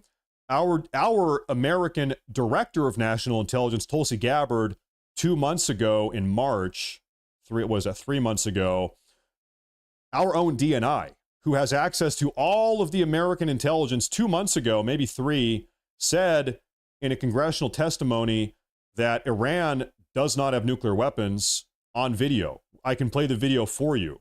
Also, she went on to say that Iran has not had a functional nuclear weapons program since 2003, at which point they shut it down. And if you want, I can play that video for you right here. This is Tulsi Gabbard, our DNI, just a couple months ago saying this. I think my freaking headset turned off again. Man, that's annoying. Turn this up a little bit. Okay, real quick, right here. And Supreme Leader Khamenei has not authorized the nuclear weapons program that he suspended in 2003. The IC continues to monitor closely if Tehran decides to reauthorize its nuclear weapons program. The IC continues to assess that Iran is not building a nuclear weapon, and Supreme Leader Khamenei has not authorized the nuclear weapons program that he suspended in 2003. Okay, and so this is my thing, okay? Once again, I'm trying to parse through all of this. You guys help me out. We have been told by Israel intelligence for 30 years or more that Iran is 2 weeks away from a nuclear weapon. That has ended up not being true. It still is not true. Our own American Director of National Intelligence told us 2 months ago that they don't have a nuclear weapon. And then also all of this in my mind is projected on the backdrop of the false pretenses that got us involved in the war in Iraq. We went into Iraq in 2003 because we were being told by Israeli intelligence, once again, that Saddam Hussein had weapon of mass destructions. We found out just a year later in 2004 that Saddam Hussein, in fact, did not have weapon of mass destructions. He did have WMDs in the early 90s when he invaded Kuwait. That is true.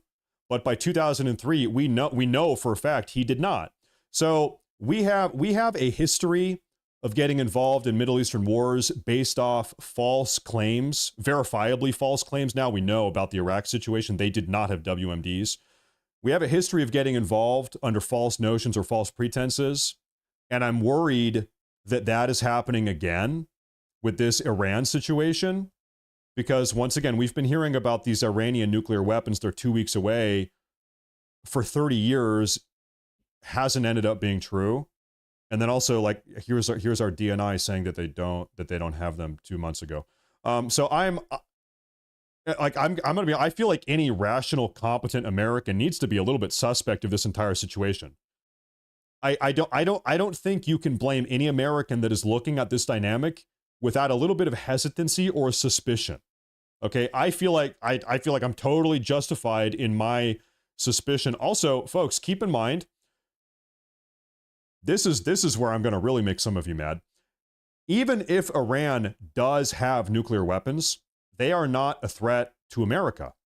We know that they do not have intercontinental ballistic missiles that are capable of reaching us. We know that they do not pose a nuclear threat to us, even if they did have them. Even if they wanted to, they can't.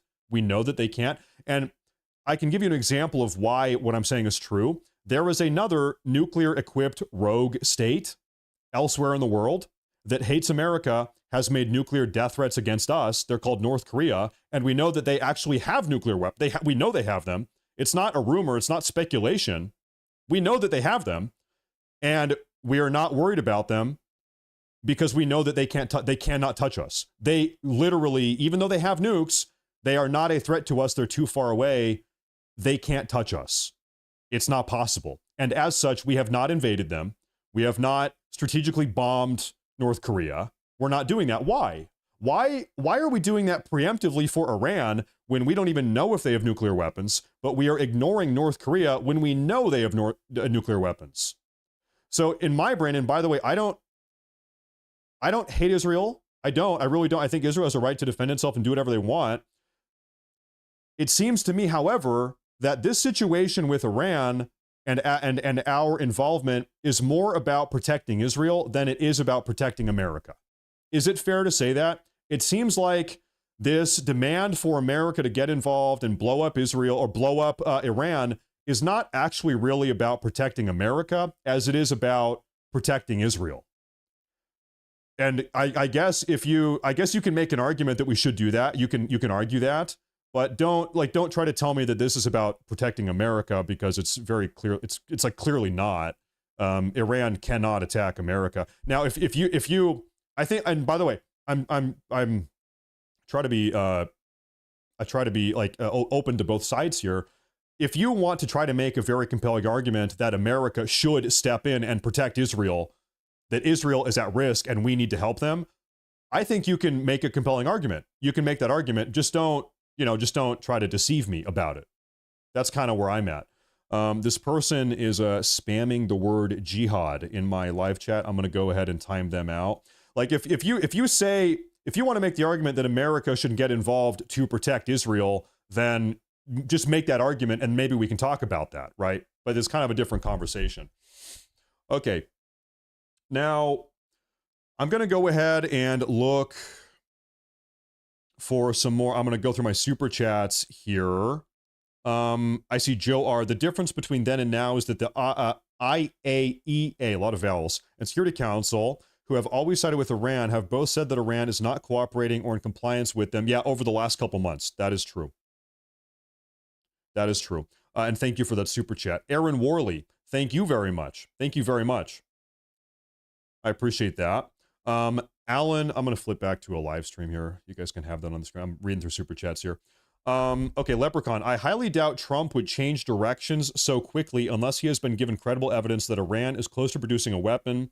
He's marked himself as a peacemaker. What would make him change that position? You know, this is a big conversation, and this is what I will say. To me, and once again, like I'm not an Israel hater. I'm really not. Israel can exist and do their thing and defend themselves, and that's fine. I'm just like, I just don't really want America to be directly involved. That's my thing. I think that our business is not really over there. I think we have problems over here we need to solve and focus on first. I think Israel has wanted to overthrow the regime of Iran, maybe even justifiably so, for a very long time. I think Israel has wanted to sort of manifest this situation now for quite a while. They've wanted to depose the Ayatollah for a long time. We know they have. They've been talking about that for decades. That's not a conspiracy. We know they have. And I think that they are frankly doing everything that they can to try to get America involved as well. That seems to be the case. That's my opinion. And once again, that's not even like saying good thing, bad thing. That just seems to be like observationally true. That seems to be the case. Okay, now Bruce Rice says, Cloud and Piv and Solinsky sprinkled is in tier. I don't really know what that means. Thank you, though. I appreciate that. Thank you. Is this guy a woke lefty? No, I'm a giga chud. I'm a far right giga chud. Rocks and Cows. The investigating agency says Iran enriched 60%, fooled Tulsi/USA with lies. No reason to need that level for energy. It's confirmed they have enough for 10 nukes as we speak. Listen, this is my thing. Okay, I see you have that opinion in the live chat right now. I trust my DNI and our American intelligence community more than I trust your comment or more than I trust Benjamin Netanyahu. No offense, but when it comes to this stuff, I trust Tulsi Gabbard, our director of national intelligence, and the American intelligence community that she gets her information from more than somebody in YouTube live chat, and also more than Benjamin Netanyahu. That's just where I put my faith. Maybe I'm wrong by doing that, but that is just kind of where I'm at right now. Okay. And until proven otherwise. And now, and by the way, no offense, like this, like I said, I'm not heated. I'm not mad. We all of us here have very limited information to work with. We are all trying our best to work through this information, and it's a very confusing dynamic. There's no doubt about that. And I could be wrong. You could be wrong. We all could be wrong. Maybe every single person here is wrong. I don't know. Most certainly with this entire situation, there is also a lot of lying and manipulation and propaganda going in every different direction. There's Iranian lies, there's Israeli lies, there's American lies, there's propaganda going every single way. It is hard for us. None of us are, embedded in the intelligence community. Presumably, we're all just kind of random people. It's hard. All of us are lacking some very important information. And so that's kind of where I'm at on that. Now, I was gonna, there was actually another super chat, but thank you. I appreciate that. Thank you. Jeffrey van der Velde says, protecting Israel is more of a biblical reason, I have a feeling. Yeah, I mean, most certainly. And once again, this is not a condemnation. This just also seems to be true. I think a lot of the people over here in America specifically that are very, very in support of Israel, nothing wrong with that. I think a huge, one of their big motivating reasons is something biblical from the Schofield Bible. Okay, fine. Different people have different beliefs. Okay, fine. And okay, so I got through the super chats. Okay, thank you very much, guys. Thank you. I appreciate that a lot. I am going to try to find some more breaking updates for you guys here. I've been jabbing for the last like 10 minutes. I like your honesty. Listen, okay. Like I said, I am a right-leaning person. I am on the right. You could even say I'm very far on the right. We call the people on the far left progressives. I am a regressive. I am a diehard Donald Trump supporter. When I say America first, I mean it. I'm genuinely diehard for the cause. Okay? Make America great again, put America first. When I mean that, I say that. That's just so any new viewers know where my bias is. I am not centrist. I have my bias on the far right. Okay, now, that being said, this topic, this debate, this discussion about how we should handle this ongoing debacle in the Middle East, this is most notably, undeniably, a very divisive topic amongst all of us over here on the right. There is no monolith opinion over here on the right about how this situation should be handled. You've got people that think we should have, American boots on the ground right now. You've got people that think we should totally abandon Israel altogether. You've got people that think we should start bombing Iran. You've got all different types of these opinions about this situation specifically amongst all of us on the right.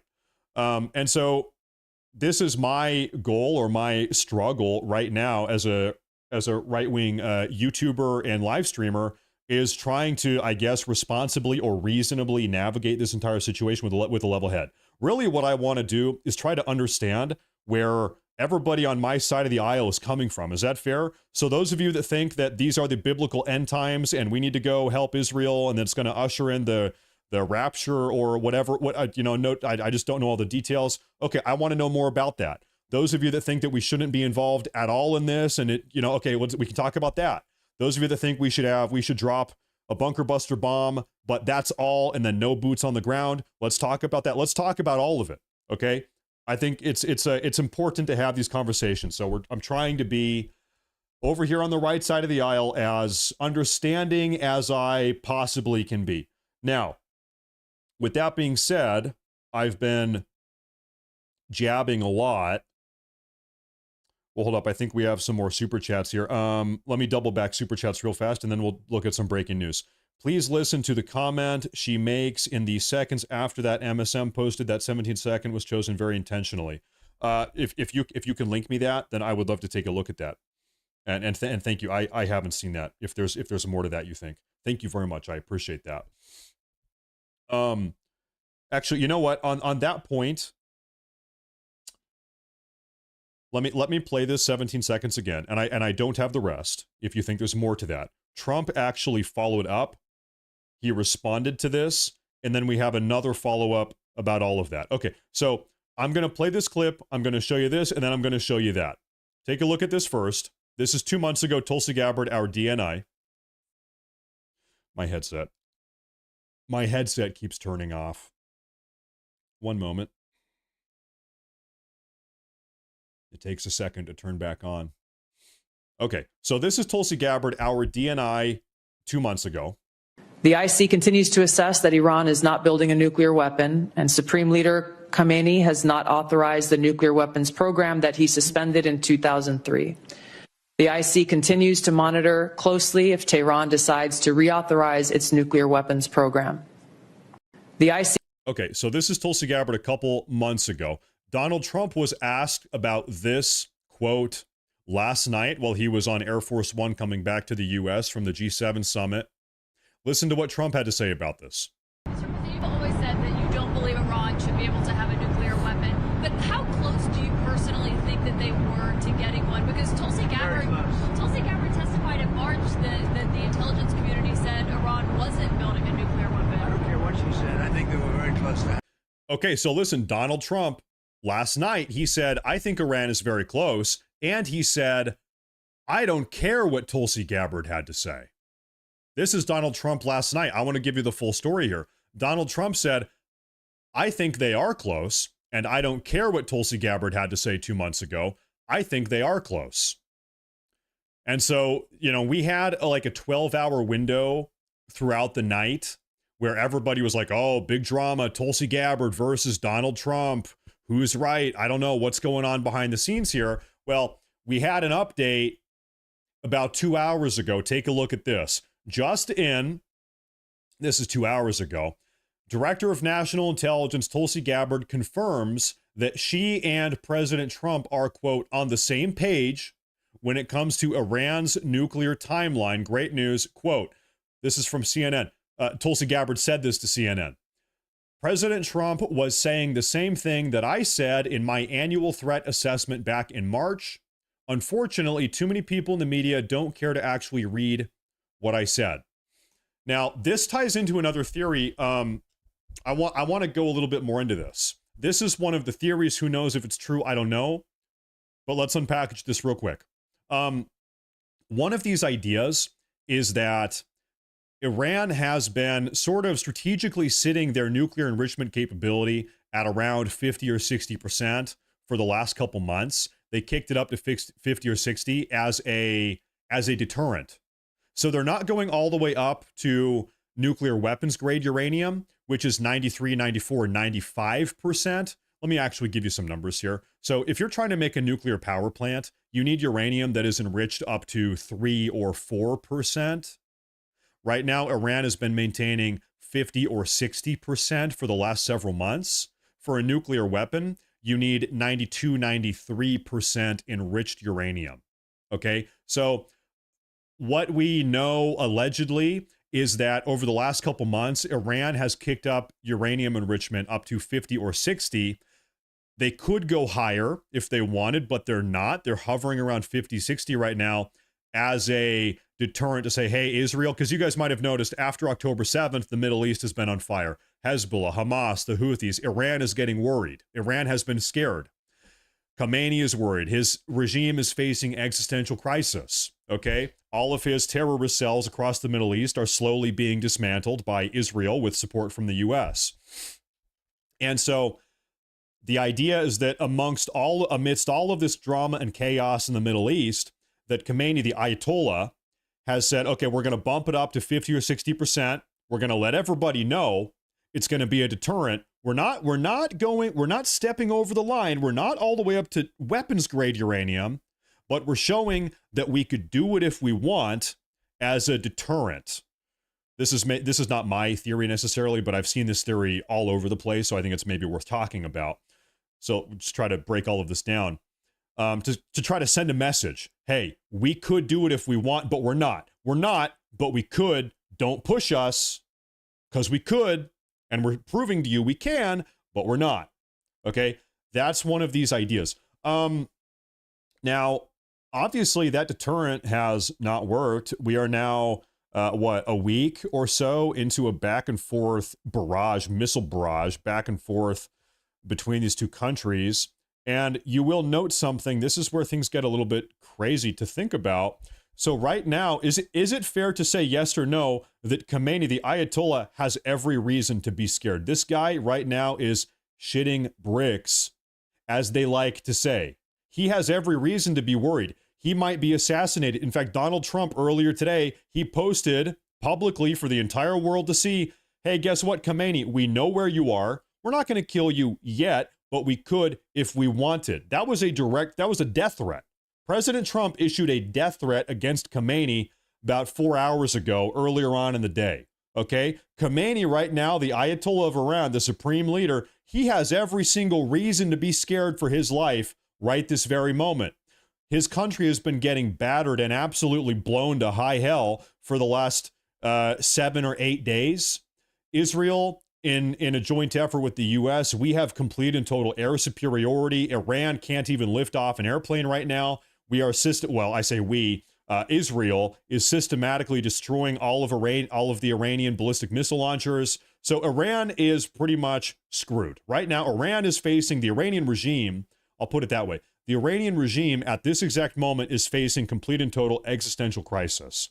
If they're not, they should be pissing their pants right now. Now that I've said all of that, I want to run an idea by you.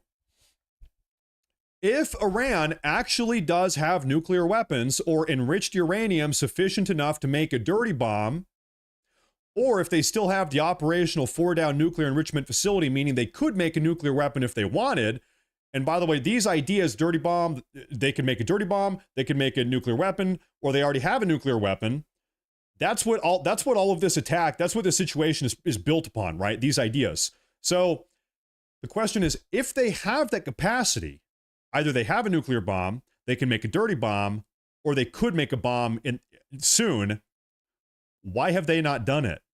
Why has Iran not started sending out nuclear bombs? Why has Iran not gone nuclear? If that's the threat, if that's the concern that all of this is built upon, why have they not done it yet? Because most certainly if they could, they would. At this point, they're screwed. They are a rat cornered. They are like, their back is in the corner. Okay, they are running out of options. Khamenei might be dead in 5 hours. The Iranian regime might be gone in 5 hours. It could happen any second. President Trump could give the order to drop a B-2 bunker buster bomb any minute. President Trump 4 hours ago issued a public global death threat against the Ayatollah 4 hours ago. So if Iran can go nuclear, why have they not?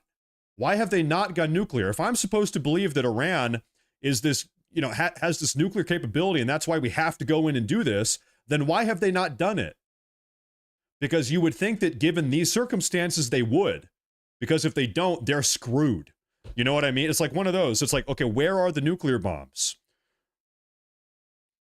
I don't know. That's another very confusing part of this puzzle. Who knows? Maybe they'll do it in an hour. Maybe Iran is going to go nuclear 3 hours from now. I don't know. Maybe they're getting ready. Who knows? And by the way, we know for a fact Iran can still fire off ballistic missiles. It's not that their payment apparatus has been neutered. We know that they can still do it. In fact, we also know, this is another very curious part of this. We also know that Iran is not even using their supersonic ballistic missiles. Iran has not sent off a single supersonic ballistic missile. Every single ballistic missile that they have fired at Iran has been subsonic. We know that they have supersonic ballistic missiles that are able to very easily penetrate the Israeli missile defense system. Why has Iran not done that? And like, I'm asking these questions. I don't even have answers. I don't have an answer for you. I'm just thinking through all of this. Why? Why have they not fired off supersonic ballistic missiles? Why, if they have the capacity to make a nuclear weapon or a dirty bomb, why at this point, given how screwed they are, why have they not done it? You know? I don't know. I don't know. So we are, did I say super, maybe hypersonic? Maybe I used the wrong word. Sorry. Okay, let me take a look at a super chat here. I hypothesis this is not about nukes. It's about data sensitive secret spy stuff. Well, I will, this is my own conspiracy theory, I suppose, and this might be controversial because it does directly push back against the narrative coming out of the Benjamin Netanyahu administration. By the way, can we say something real quick before I make my point? Folks, yes or no, is it possible to support Israel and say, hey, listen, Israel, you have a right to exist. You can do your own thing, defend yourself. That's great. Israel power, but also not support Benjamin Netanyahu and not support the Netanyahu administration? I think it is. I think you can say that. Okay. In fact, by the way, we know Netanyahu has a sub 50% support rate or approval rating amongst Israelis. The majority of Israelis do not support Netanyahu. So I think it's totally fair to say that. This guy is spamming my chat. Please stop. Don't do that. Don't ever do that. I hate that. Anyway, so I take issue with certain things that Netanyahu has to say. I don't give Netanyahu my full blind faith, my never-ending support and blind trust. I don't have that relationship with Netanyahu. If you do, that's fine, but I personally don't. Okay, so what I'm about to say is kind of pushing back on Netanyahu. I think, this is my opinion, that this entire situation is actually a little bit less about Iranian nuclear weapons and more about toppling the Ayatollah and installing a new regime in Iran. A more Israel-friendly regime or leadership structure in Iran. I think that is more what this is about. I think it's a little bit less about nuclear weapons. That's my opinion. And I think it's more about regime change. And so if that is true, that opens up another can of worms that we can talk about right now. Let's say President Trump comes in and says, all right, Netanyahu, we're going to drop one bomb. We're going to drop one bunker buster bomb. We are going to blow up Fordow right here. We're going to blow it up. And after having done that, the Iranian nuclear enrichment capacity, the program is shut down. We blast them back to the Stone Age. And then America's done. Good luck. And then it's all you. I don't think Israel would be happy. I don't think Netanyahu, I want to make my words very precise here. I don't think Netanyahu would be happy about that. I think he would be a little bit happy, but not all the way happy. I think Netanyahu wants Fordow blown up and also regime change. And so if Trump says, all right, we're coming in, we're blowing up Fordow, and then we are done. No more American bombs, no more offensive American offense, nothing. You're on your own after that. We have neutered their nuclear program. It's over, and now we are done. I don't think Netanyahu is happy with that. I don't think that is enough for him. I think he wants total regime overthrow. And by the way, total regime overthrow, that is a very complex dynamic. In a way, it's easy to blow up Fordow. We could drop one bomb. We could have Fordow gone in the next 2 hours. Maybe that's not that complex. America, we can do that very easily, frankly. We can over here in America. Israel can't, but America can. The complex part of this equation is what happens after Fordow. Okay, America has blown up the nuclear plant, the nuclear enrichment plant. Then what? What are the rippling consequences of that? Who here has dropped a rock in a little pebble in a lake or some water? If you drop a rock in water, it sends out a series of concentric rings. There's a ripple effect, right? The rock doesn't drop and then nothing else happens. There's a series of concentric rings that ripple out and it impacts everything else in the lake or in the body of water. Okay, so if we drop a rock, in this case a bunker buster bomb, onto Fordow, what are the ripple effects? Then what happens, right? What happens with the regime? Is there a refugee crisis? Are people fleeing and coming into Europe or coming into America? It's possible. It's actually likely, frankly, it's likely because we've seen this 4 times in the last 20 years, that if the Ayatollah and his regime gets overthrown, what happens next? You have a power vacuum, then what happens next? You have a series of maybe even worse, I don't know, maybe even more brutal radical Islamic terrorist regimes come in and take their place. And the reason I say that is because we have seen this in Iraq temporarily. We saw this in Syria temporarily. We saw this in Afghanistan still to this day, arguably. And we saw this also in Libya, also still to this day. And so a lot of the time, we're talking about overthrowing regimes or deposing leaders, but then, and we can do that very well. We can kill people very well, but then what happens afterwards, that is where the problems really arise. We can kill any leader in the world that we want on a moment's notice. Let the record be clear. The problem is what happens after that. Then what? Because keep in mind, this is what happened as a consequence of our involvement and then lack of involvement in the Middle East. Guess what? It gave rise to the rise of ISIS. ISIS popped up, and they were more brutal than anybody before. And they're killing and they're executing, they're genociding Christians. Give me a 1 if you're a Christian in the chat. Okay, in large part, ISIS rose in the Middle East as a consequence of the botched, incompetent way we handled ourselves in the Middle East. It was bad foreign policy. That gave rise to ISIS. And then you have a Christian genocide, tens of thousands of Christians being decapitated. That's a problem. I don't want that. That is a problematic situation, right? So this is a term that Steve Bannon loves to use. And I love that Steve Bannon uses this term. It's called the law of unintended consequences. If you can bet your ass on one thing, there will be unintended consequences with everything involved in this entire dynamic. It is impossible to perfectly predict how everything is going to unfold here. And as we've seen in the Middle East, time and time again, oftentimes these unintended consequences are really bad. They're like really, really bad. They're like terrible. They're like really not good at all. As in like innocent people are being genocided and it's like very bad stuff, right? And so, like I said, situations like this need to be handled with a huge amount of deference. You have to be really, really cautious. You really have to be super cautious. Okay. Let me take a look. Do we have super chats here? Let me take a look here. Florida Viking. Thank you very much. He says, ChatGPT says that getting from 0.7 to 60% is the hardest part. 60 to 90 can be reached in 10 to 12 days. There you go. So like that ties back to the deterrence argument we were talking about. Maybe that plays into that. Thank you. Thank you, Mr. Viking. Thank you very much. I appreciate that. I need to look for some breaking news updates here. Frick. There was another super chat that was up there and it just dropped off. If that was you, I want to say thank you very much. Thank you for, excuse me. I missed that. Thank you very much though. Okay. I'm going to take a look at my breaking news feeds here. I do want to say, guys, wow, thank you very much for tuning in. If you are new to the show today, please make sure to drop a follow or rather subscribe to the channel. That helps a lot. It means a lot.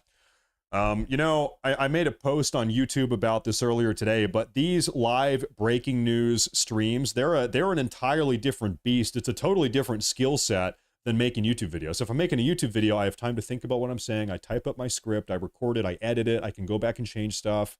It's a different ball game altogether than going live.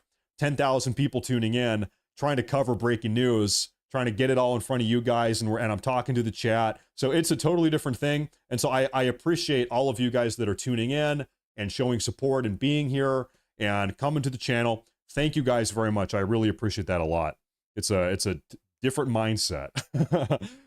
Okay, so what I was going to do is come over here and take a look at what is going on. This is news as of 22 minutes ago. Oh, hey, guys, things are going to start happening very fast.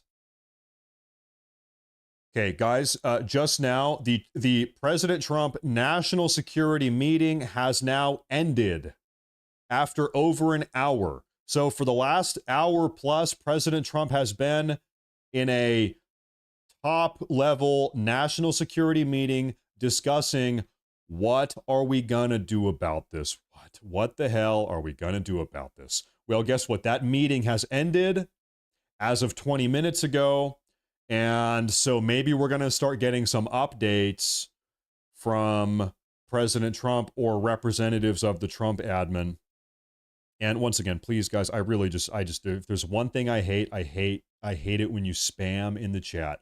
You guys might have noticed, I really don't care what you post in the chat as long as you're not like, wishing death threats or like super racist or something. I don't really care. You guys can argue with each other. You can have this. You can have any opinion on the spectrum. I don't care. It doesn't bother me. I really am. You can say what you want, but just please do not spam. I don't know why it's my pet peeve. Spamming in the chat. Ugh. It bothers me so much. Say what you want, but stop spamming. Okay, thank you very much. Okay. Now, there's an update coming out of Russia. The Russian Foreign Ministry said in a statement earlier today that Israel's ongoing attacks on peaceful nuclear sites in Iran are illegal and are pushing the world towards nuclear catastrophe, stressing that Iran has agreed to abide by Nuclear Non-Proliferation Treaty, the NPT, and they need to restart negotiations with the United States right now. That is coming out of Russia. Of course, they have their own opinion here. Russia obviously is a little bit more closely aligned with Iran, no doubt. And then we have another, there's Russia. That's illegal. Breaking news as of 1 minute ago, the Iranian Revolutionary Guard, it's called the IRGC. They are now saying that Iranians are attacking Israeli air bases from which Iran was attacked. I don't know how they're doing that. Presumably all of the Israeli air bases are in Israel, I would guess. So I'm not sure how they're planning on attacking these air bases unless they think they can hit them with ballistic missiles, I guess.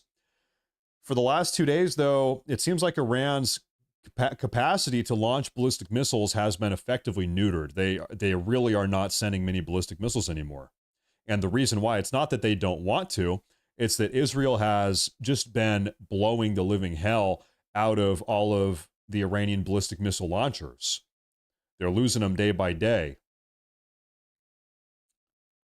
I do have an update here I want to show you right here. Would Israel help USA in war with food or water EXC? Well, here's a good question. When America suffered the catastrophic 9/11 attacks and we deployed to Iraq and then Afghanistan, did Israel send boots on the ground to fight alongside American soldiers? Did they help us fight in the Middle East, Israeli IDF boots on the ground after we had been directly attacked in the worst attack on a U.S. soil since Pearl Harbor? Maybe somebody knows the answer to that. I'm gonna pull something up here for you folks, right here. This is 24 minutes ago. What appears to be a possible Israeli bunker buster strike on Iranian targets in Tehran this evening. So this is maybe an Israeli bunker buster going off. Take a look at this. Earlier today. Wow, beautiful, beautiful little. I love the home decor, but really I want to know more about the bomb. How about the bomb? That is, I'm really not an expert, so I'm just making this up, but this does look like a different type of plume, a different type of smoke plume, which maybe does indicate that this is a different type of bomb, because allegedly this is a bunker buster bomb dropped in Tehran by Israel. And so by the way, Israel does have some bunker buster bombs. They just don't have bunker buster bombs that are powerful, that can penetrate deep enough to take out Fordow, which is the premier right here in the middle, the premier Iranian nuclear enrichment facility. Only the U.S. can do that. Israel does have some smaller bunker buster bombs. I love saying that, bunker buster bomb, but they can't take out the big nuclear enrichment facility. Only the U.S. can do that. And then I'm seeing in the chat, bunker buster bombs aren't black. Okay, well, I'll take your word for it. This is another update here. I want to show you this. This is coming hot off the press right here. One moment. According to this source, United States and Israeli intelligence estimate that Israel can sustain missile interceptions for up to 12 days without American support. So Israel could keep on, allegedly, could keep on shooting down all of these Iranian ballistic missiles for 12 more days without any assistance at all from America, allegedly. By the end of the week, interception success rates may decline, forcing Israel to prioritize which incoming missiles to engage. Well, lucky for Israel, I suppose. Lucky for Israel, it seems like Iran is slowly becoming less capable at launching these ballistic missiles. Lenny Jones, that is a massive super chat. Hey, sweetie, if you're tuning in, I need to talk to my wife here for a moment. Sweetie, if you want to go ahead and buy that Gucci bag and the Louis Vuitton purse and the what else did you want? You can buy all the Gucci you want. Lenny, I'm kidding. Lenny, thank you very much. That is massive. We're humble people. We are simple people. You might notice I wear the same clothes every single day. Lenny says, Matt, we need to make America great again. Take care of our country first. So if it take one bunker buster bomb to stop Iran, okay, but no boots on the ground, and a Moab explodes above the surface and is massive. Yeah, you're right. Yeah, so a Moab and the bunker buster bomb is different. Yeah, good point. And Lenny, I'll tell you what, if I had to take that $200 and make a bet at a Vegas betting table right now, I would bet that Trump does drop the bomb. I'm not even giving my preference here. That's just my opinion. If I had to place a bet, there's a gun to my head, make a bet on whether or not Trump will drop the bomb on Fordow, I would bet that he does. I think he does. I think very soon, within the next day or two, I bet that Trump does drop that bomb. But maybe I'm wrong. Maybe we will. Maybe we'll see. Maybe we'll see differently. Now, and by the way, thank you. Massive super chat. Thank you very much. What if there is radiation fallout issues after we bust their bunker? You know what? I don't think that Israel really cares, frankly. And I also think that Trump probably doesn't care either. So yeah, so most certainly if we bunker bust Fordow, that entire mountain, maybe just the bunker complex, that is going to become a nuclear wasteland, an irradiated wasteland no-go zone. Does Netanyahu care about that? Does Trump care about that? No, I don't think anybody cares about that. You're right. It would be though, but I don't think anybody cares. In fact, I can already imagine, you know what Trump would say? Trump would say, well, it's better that some mountain in Iran becomes an irradiated hellhole than Israel. We'd rather have some Iranian mountain become irradiated than all of Israel. That's what he would say. That's probably what he would say. So yeah, I don't think anybody really cares. Now, there's an article that I wanted to skim through with you guys. Maybe this will be good. Maybe this will not be good. Russia fears for ally Iran with few tools to influence the crisis. So right now, even if Russia really wanted to help out and try to influence the outcome of this scenario, keep in mind, Russia is bogged down in their own war. They have their own issues right now. They're up there in Ukraine in a death battle. So check this out. Russia is watching Israel's bombardment of Iran with mounting concern for the survival of a key ally, Iran, though the Kremlin recognizes it has few levers to influence the escalating conflict in the Middle East. By the way, this is out of Bloomberg. This is Bloomberg. Iran has not asked Russia for help, and Moscow does not plan to offer any defense assistance, according to a person close to the Kremlin. No one can stop Israeli Prime Minister Benjamin Netanyahu from pursuing the bombing, and Russia won't be able to act as a mediator to stop the conflict if the goal is a regime change, the person said. This is a very important thing to note. This is entirely true. No one can stop Israel, Netanyahu, from pursuing this bombing campaign. Not even Trump. Netanyahu is not listening to Trump. And we know that because This, if you rewind a week now, it was scheduled for Sunday the 8th. Sunday the 8th, President Trump had another round of nuclear disarmament negotiations with Iran. Israel bombed them on Friday, on the 6th. Israel knew that the Trump admin had another round of negotiations on Sunday the 8th. Israel knew that. They knew that Trump was still pursuing peace. They knew that Trump was still pursuing diplomacy. They knew that that was Trump's goal still.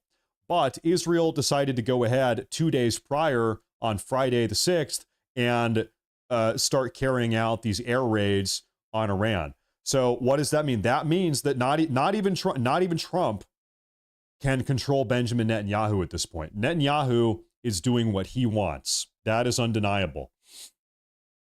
At the moment, mediation does not seem likely, said Fyodor Lukyanov, head of the Council of Foreign Defense and Policy, a think tank that advises the Kremlin. If it comes to some form of behind-the-scenes diplomacy, Russia is more likely to play a role between Iran and the United States. Israel's interest in negotiations is not apparent. Once again, this is my opinion, I don't think that Israel, maybe I should just replace that with Netanyahu. I don't think Netanyahu has any interest in negotiations right now. I don't think Netanyahu wants this to stop. I think Netanyahu's primary objective is complete and total regime change in Iran. I think Netanyahu is not happy until the Ayatollah is dead or deposed. He's gone. The regime is done with. That is the ultimate goal of Netanyahu at the moment. That is what seems to be clear to me. So if we're talking about peace talks, hey, listen, let's de-escalate this entire situation. Trump is like, hey, listen, we got to bring this down. We got to de-escalate, turn off the heat a little bit. I don't think there is any circumstance under which Netanyahu stops bombing Iran until the Ayatollah is dead and this regime is done for. The Iranian regime, that is. Until that happens, I don't think so. Let me see here. Matt, with all of us here, you do a kick-ass job. That's why I am here. I am here. Jack, thank you. Hey, thank you for tuning in. Thank you very much. Thank you very much. I'm very blessed that so many people are enjoying these. I don't even know how many people are tuning in right now. How many people are here right now? How many people do we have? 9,200 people. Would you believe that? Unbelievable. It is unbelievable. That's a lot of people. Hey, thank you. Thank you very much. I appreciate that. I appreciate that a lot. Russia has deepened its ties with Iran since President Vladimir Putin ordered the 2022 invasion of Ukraine and triggered Europe's biggest conflict since World War II. Iran has provided Russia with hundreds of combat drones used to attack targets in Ukraine, and the US and Europe last year accused it of supplying ballistic missiles to Moscow. Though Tehran denied the allegation. Well, I bet they wish they still had those ballistic missiles if that's true. Tex ERB says, we are in control of the Iranian airspace. America first also means showing strength to other world leaders. By the way, same thing back in 2017 when the media went crazy about North Korea, and then peace. Yeah, I am familiar with the argument. I know that some people are saying that. Yeah. Listen, here's one curiosity. Okay. North Korea has been very hostile, openly hostile versus America for decades now. And also, we know for a fact that they have nuclear weapons. With Iran, it's like maybe they have nuclear weapons. I'm not sure. We have differing reports. If they don't have them, they could have them maybe. It's a big maybe. It's a big gray box. Why are we not bombing North Korea? Why everybody that is here saying, yeah, we need to bomb Iran. We need to bomb Iran. We need to bomb Iran. Why have we never bombed North Korea? Why do you think? Because we know that they have nuclear weapons. We know that they do. Iran doesn't. Maybe they could get them soon, but they don't now. We know Iran does. I'm sorry, we know North Korea does. And also, North Korea has been openly, verbally hostile to us also for a long time. What's the difference here? I'll tell you my opinion. I don't think this endeavor, this conflict with Iran, is really about projecting strength on a global scale. Everybody knows America's strong. I don't really think that this endeavor with Iran is about protecting America. Iran can't touch America. Like literally, they couldn't even if they wanted. They can't. They don't have any nuclear delivery apparatus that could even send a missile over here. They can't. And if you want to say that Iran could attack U.S. military personnel in that area of the world, well, so could North Korea. North Korea, we've got military personnel around North Korea. You could make the very same argument for North Korea, but we don't attack them either. Okay, so hold up. What's the deal here? I think this debacle with Iran is more about protecting Israel, is more about serving Israel's interests than it is serving American interests. And I'm not even saying that's good or bad. In fact, I'm sure some of you say, yeah, so what? Yeah, that's good. Yeah, we should. We should serve Israel's interests. We should protect Israel. That's fine. You're welcome to have that opinion, but let's just be honest about what's actually going on, right? You're more than welcome to think that's okay. That's good that we should do that.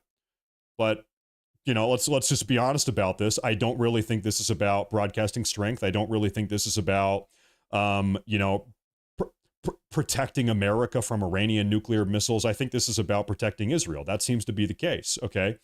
Now, because the North Korea comparison is, North Korea poses a bigger threat to America than Iran does. Let's be very clear. That's just factually true. North Korea is a bigger threat to us than Iran is. We've got more American military personnel around them. And also they actually have nuclear weapons. Iran, like maybe they do, maybe they don't. We don't really know. It's kind of a mystery. Okay. So once again, I don't really think this is about protecting America. I think this is about protecting Israel. And then that's on you to say that's good or bad. I'm not telling you if that's good or bad. But that kind of seems to be the case to me. I'll tell you a funny story. I was actually in Asia in 2012 and 2013, and I was in South Korea twice during this trip I was doing over there. I was there for a year.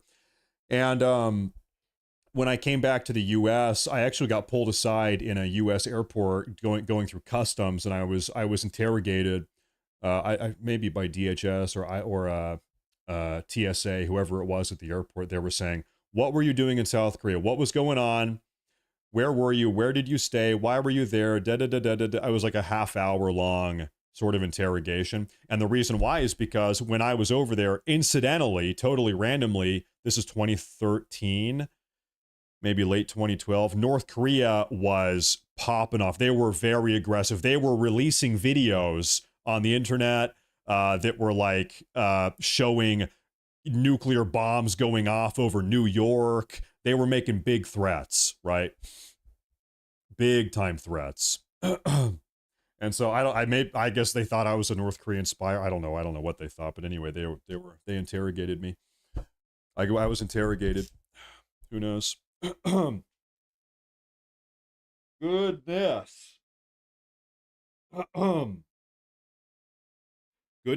Goodness. Okay, let me double back and take a look at some of these super chats. Maybe we have some of those. Side note, how did you like that vid with the chick from Ron and the bomb hits their TV station? I haven't seen that.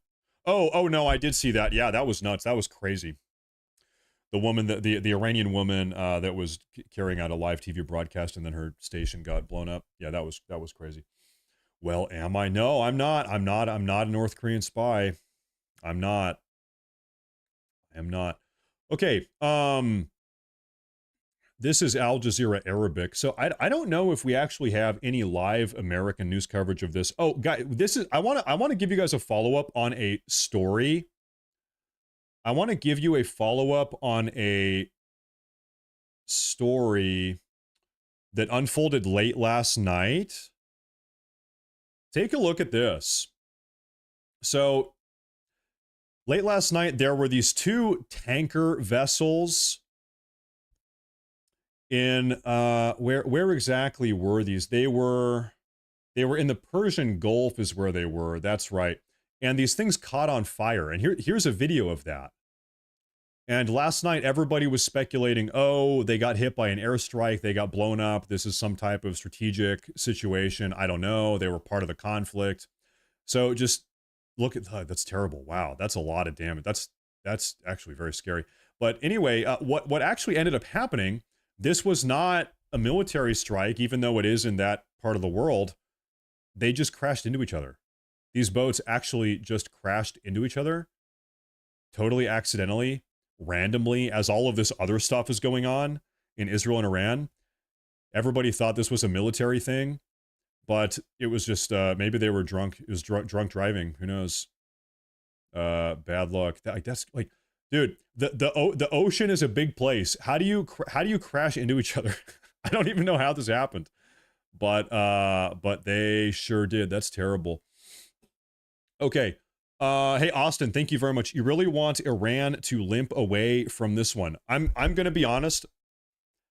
I'm an American living over here in America. Iran is not a direct threat to people in America. We know it's not. They don't have the capacity to fire missiles over here. They can't. We just talked about the whole North Korea thing. Like I said, this is more about Israel than it is America. Let's get the facts straight. I'm sick of the foreign wars. That's me. I feel like this is 2003 all over again.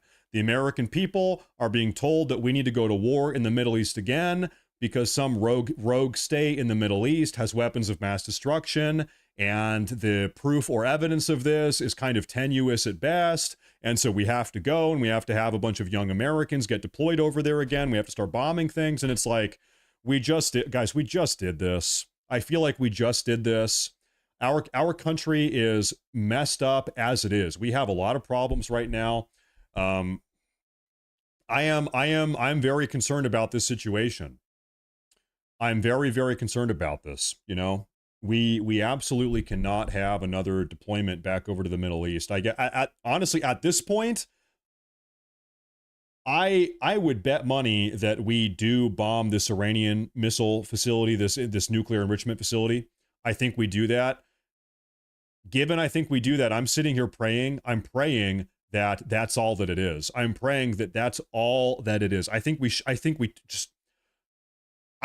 be totally hands off. I'm going to be honest. If I could snap my fingers, President Trump would come out and say, he would issue a statement saying, hey, everybody in the Middle East, good luck. We're done. We're pulling out everything. Good luck. Have fun.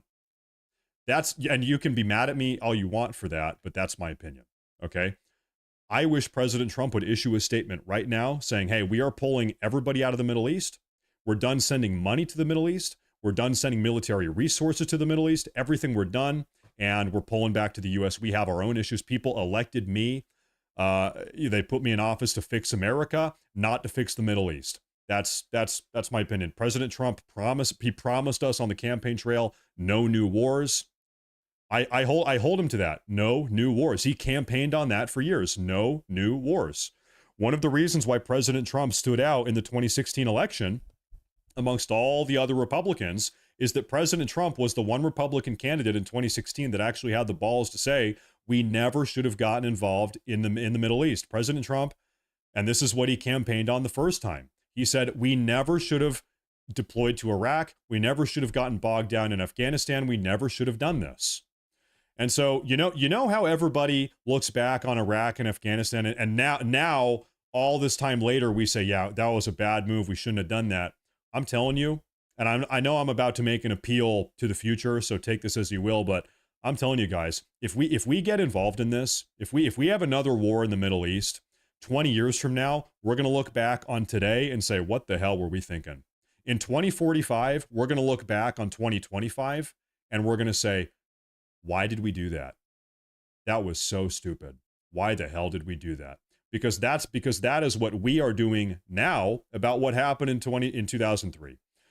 We need to stop getting baited and lied to and deceived into getting involved in foreign wars that we have no vested interest being involved in. We have to stop doing that.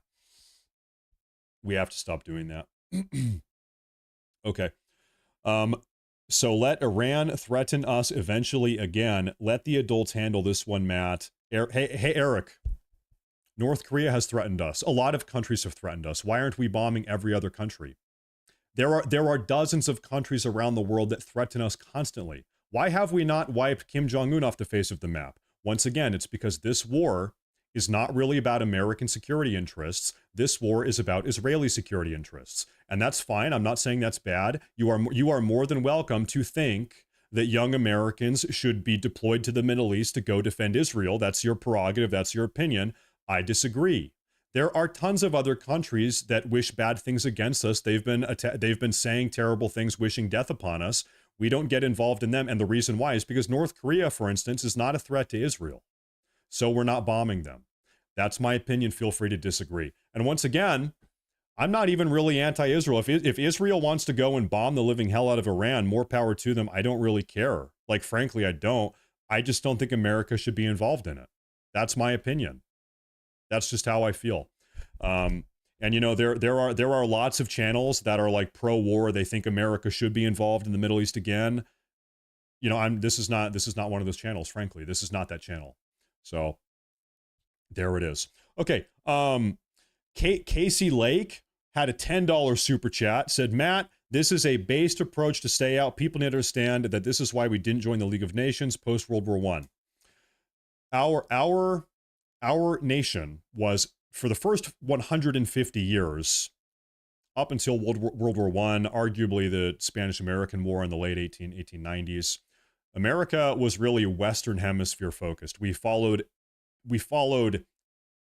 to a serious level the Monroe Doctrine, and we actually listened to George Washington's Golden Rule. The Golden Rule was, do not get embroiled in the struggles and the drama and the wars of the old world. That was from George Washington. George Washington, the greatest American ever. After he served 8 years in the White House, he abdicated his position. He stepped down. His farewell address, his final message to this country. George Washington, do you know more than him? After 8 years, George Washington stepped down and he said, listen, to every future generation of American, never get embroiled in the struggles, the drama, and the wars of the old world. Your future is here in America. And then this evolved into the Monroe Doctrine, which said the Eastern Hemisphere, none of our business. Our future is the Western Hemisphere. And then we did that for 150 years. That's how this country was maintained. That actually is what made our country great. And by the way, we had on so many occasions, we had European powers and Middle Eastern powers beg us for help in the 1800s on numerous occasions. The Ottoman Empire was invading Greece in the mid-1800s. The Greeks in the early 1800s. The Greeks begged us for help to come and fight off the Ottoman Empire. You know what we told them? We told them, kick sand. We said, listen. In fact, this is a crazy American historical story that you guys will think is super cool. We had a cabinet member. His name was Randolph. I forget his first name. Anyway, he was responsible for corresponding with the Greeks. The Greeks begged us for help as the Ottomans were invading them. And what Randolph said, he said to the Greeks, it was badass. What he said was, listen, Greeks, America, with a very, very small military force, fended off the greatest empire this world has ever seen, the British. If we can do it, you can do it. Good luck. Maybe you should be more like us Americans. Good luck, but we're not coming to help you. He said, if we can do it, if we can stave off the British, we know maybe you should be more like us Americans. You can do it. You can fend off the Ottomans. And then he said, we're not helping. Good luck. You should be more like us. That was our foreign policy for a long time, okay? And this is the foreign policy. This is the foreign policy that made this country great again. Okay? We avoided all of these conflicts that didn't really have anything to do with us for a long time. During the Napoleonic Wars, we had Europe begging us for help to deploy over to Europe. Okay? Numerous people begged us for help during the Napoleonic Wars. We said, sorry, no. We're not going to do that. So, if you want to talk about making America great again, you need to talk about the type of foreign policy that we had when America was actually great. What was American foreign policy when America was actually great? We weren't having wars in the Middle East. We weren't, it's like we weren't doing some of this stuff, okay? We weren't spending young American blood and American taxpayer money going into trillions of dollars of debt to pay for wars halfway across the world that we shouldn't be involved with. That's not how you make this country great again. Isolation. It's not isolationist. It's not. It's choosing selectively between good foreign policy and bad foreign policy. There's good America first foreign policy and there's bad America last foreign policy. It's not isolationist. No, listen, America has never been isolationist. If you're tell me, I want you to tell me During what year do you think America was isolationist?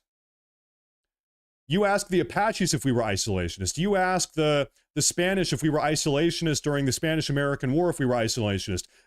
Why don't you ask the Mexicans during the Mexican-American War if we were isolationist? Why don't you ask the native tribes along the Oregon Trail if we were isolationist? Why don't you ask the Philippines at the end of the Spanish-American War if we were isolationist? We were never isolationist. We fought the Canadians for years. Were we isolationist versus the Canadians in the early 1800s? No, of course not. We were expansionary, but we knew this is good foreign policy versus bad foreign policy. Good foreign policy, bad foreign policy. Not every war is good for America. Part of making America great again and putting America first is making the determination, is this war, is this conflict good for us or bad for us? Getting involved in another war in the Middle East is bad for us. Being involved in the Middle East over the last 20 or 30 years has been bad for us. It's been incredibly consequential. It's been hugely problematic. In fact, listen, guys, in 1992, at the fall of the Soviet Union, we were undeniably the most powerful country this world has ever seen. We were the most powerful superpower this world has ever seen in 1992. Soviet Union had fell. There had never been a greater disparity between number 2 and number 1. We were number 1, okay? We were so far beyond everybody else, it wasn't even close. We were the most powerful a country had ever been. And what did we do? Within 10 years, we threw it all away. We invaded Iraq. We threw it all away. We shouldn't have done that. And now, 20 years after that, this is where we are. We were in the most powerful position a country ever could have conceivably been in. We were more powerful than Rome ever had been, than any country ever had been ever. Okay? And we threw it all away. And now America, 30 years after our absolute peak, our absolute climax, we are in a depressive, downtrodden state. We're in $40 trillion of debt. Our country has literally been invaded. Listen, do not forget this. How in the hell are we even talking about having a foreign war deploying to the Middle East again when we have been invaded by 50 million illegal aliens and we're $40 trillion in debt? Even if we wanted to do it, even if we wanted to go to the Middle East again, it's like, guys, our country is on fire. Our house is on fire. We got to take care of our own country. For the first time in decades, we have to do it. We have to do it. Okay, let me take a look at some of these super chats here. Matt, we need to lose a bunker buster in the mail, and it might happen to arrive in Israel. Just make sure it said made in China on it. Maybe there are different ways to take that. I'm not exactly sure what you mean, but hey, I appreciate that super chat. I really do. That is a massive super chat. That's a big time super chat. Thank you very much. Is my camera frozen? I don't think so. I don't think so. Hey, thank you very much. Thank you very, very much for the ongoing support. What about World War II? We stayed out of it until Pearl Harbor. Why did we go after Hitler and Europe? So I don't know if you guys like really know deep World War II history. Prior to the Pearl Harbor attack, 93%, and we have the polls, I can show you if you want, 93% of Americans did not want to get involved in World War II. And keep in mind, World War II had been ongoing for several years at this point. Prior to Pearl Harbor, 93% of Americans did not, we have national polls, did not want to get involved in that war. It was an incredibly unpopular war because we still had this mindset. In fact, at this point, following World War I, there was a huge amount of American regret. It was incredibly deadly, incredibly costly. We entered the Great Depression afterwards. There was a huge amount of regret and resentment that we had gotten involved in World War I. And so that mindset carried into the early days of World War II. We said, listen, we're not going to do the same thing. We're not going to make the same mistake with that we made with World War I. And so like this is just factually true. Up until Pearl Harbor, 93% of Americans did not want to get involved in that war. In the war, if I can speak English, Pearl Harbor changed everything. Pearl Harbor changed everything, and then it flipped. It became 50-something% of the people.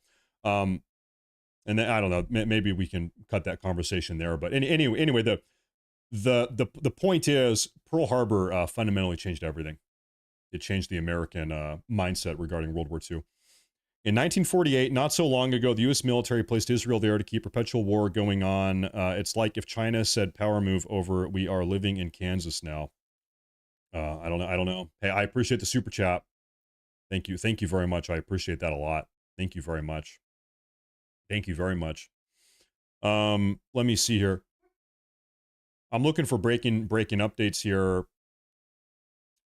You know, I hate to say this, but folks, I just don't really think that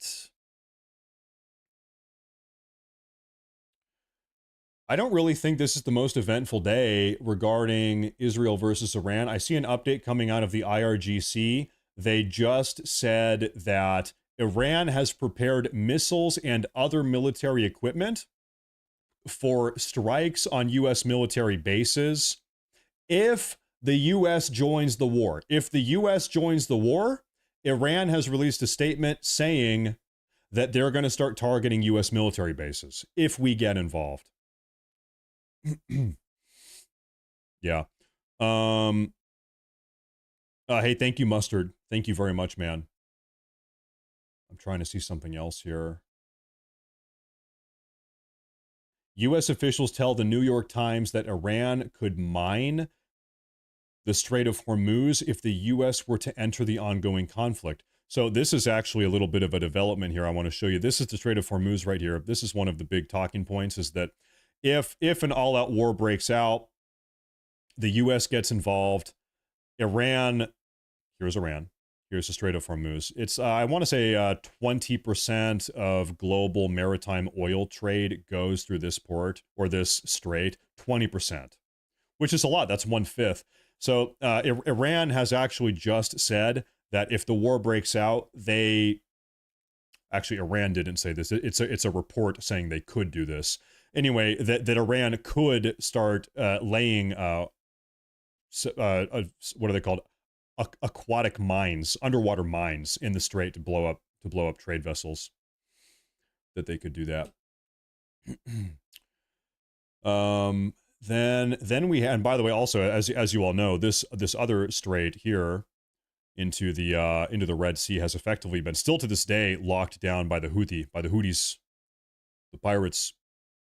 Why did we go into the Korean War? Well, after World War II, the USSR was very communistically expansionist. So if you want to look for like a real reason why did America get directly involved in Korea and also Vietnam, it's kind of the same story, is that we were waging effectively a global war against communism, against the global creep, the spread of communism. And that is why. It's because communist forces were creeping into the Korean Peninsula and creeping south into Vietnam. It's kind of a very similar story. We were shutting down the global spread and creep and expansion of communism. That's kind of what it boils down to. And, you know, in a way, I guess we ended up winning that. A lot of people say we lost Vietnam.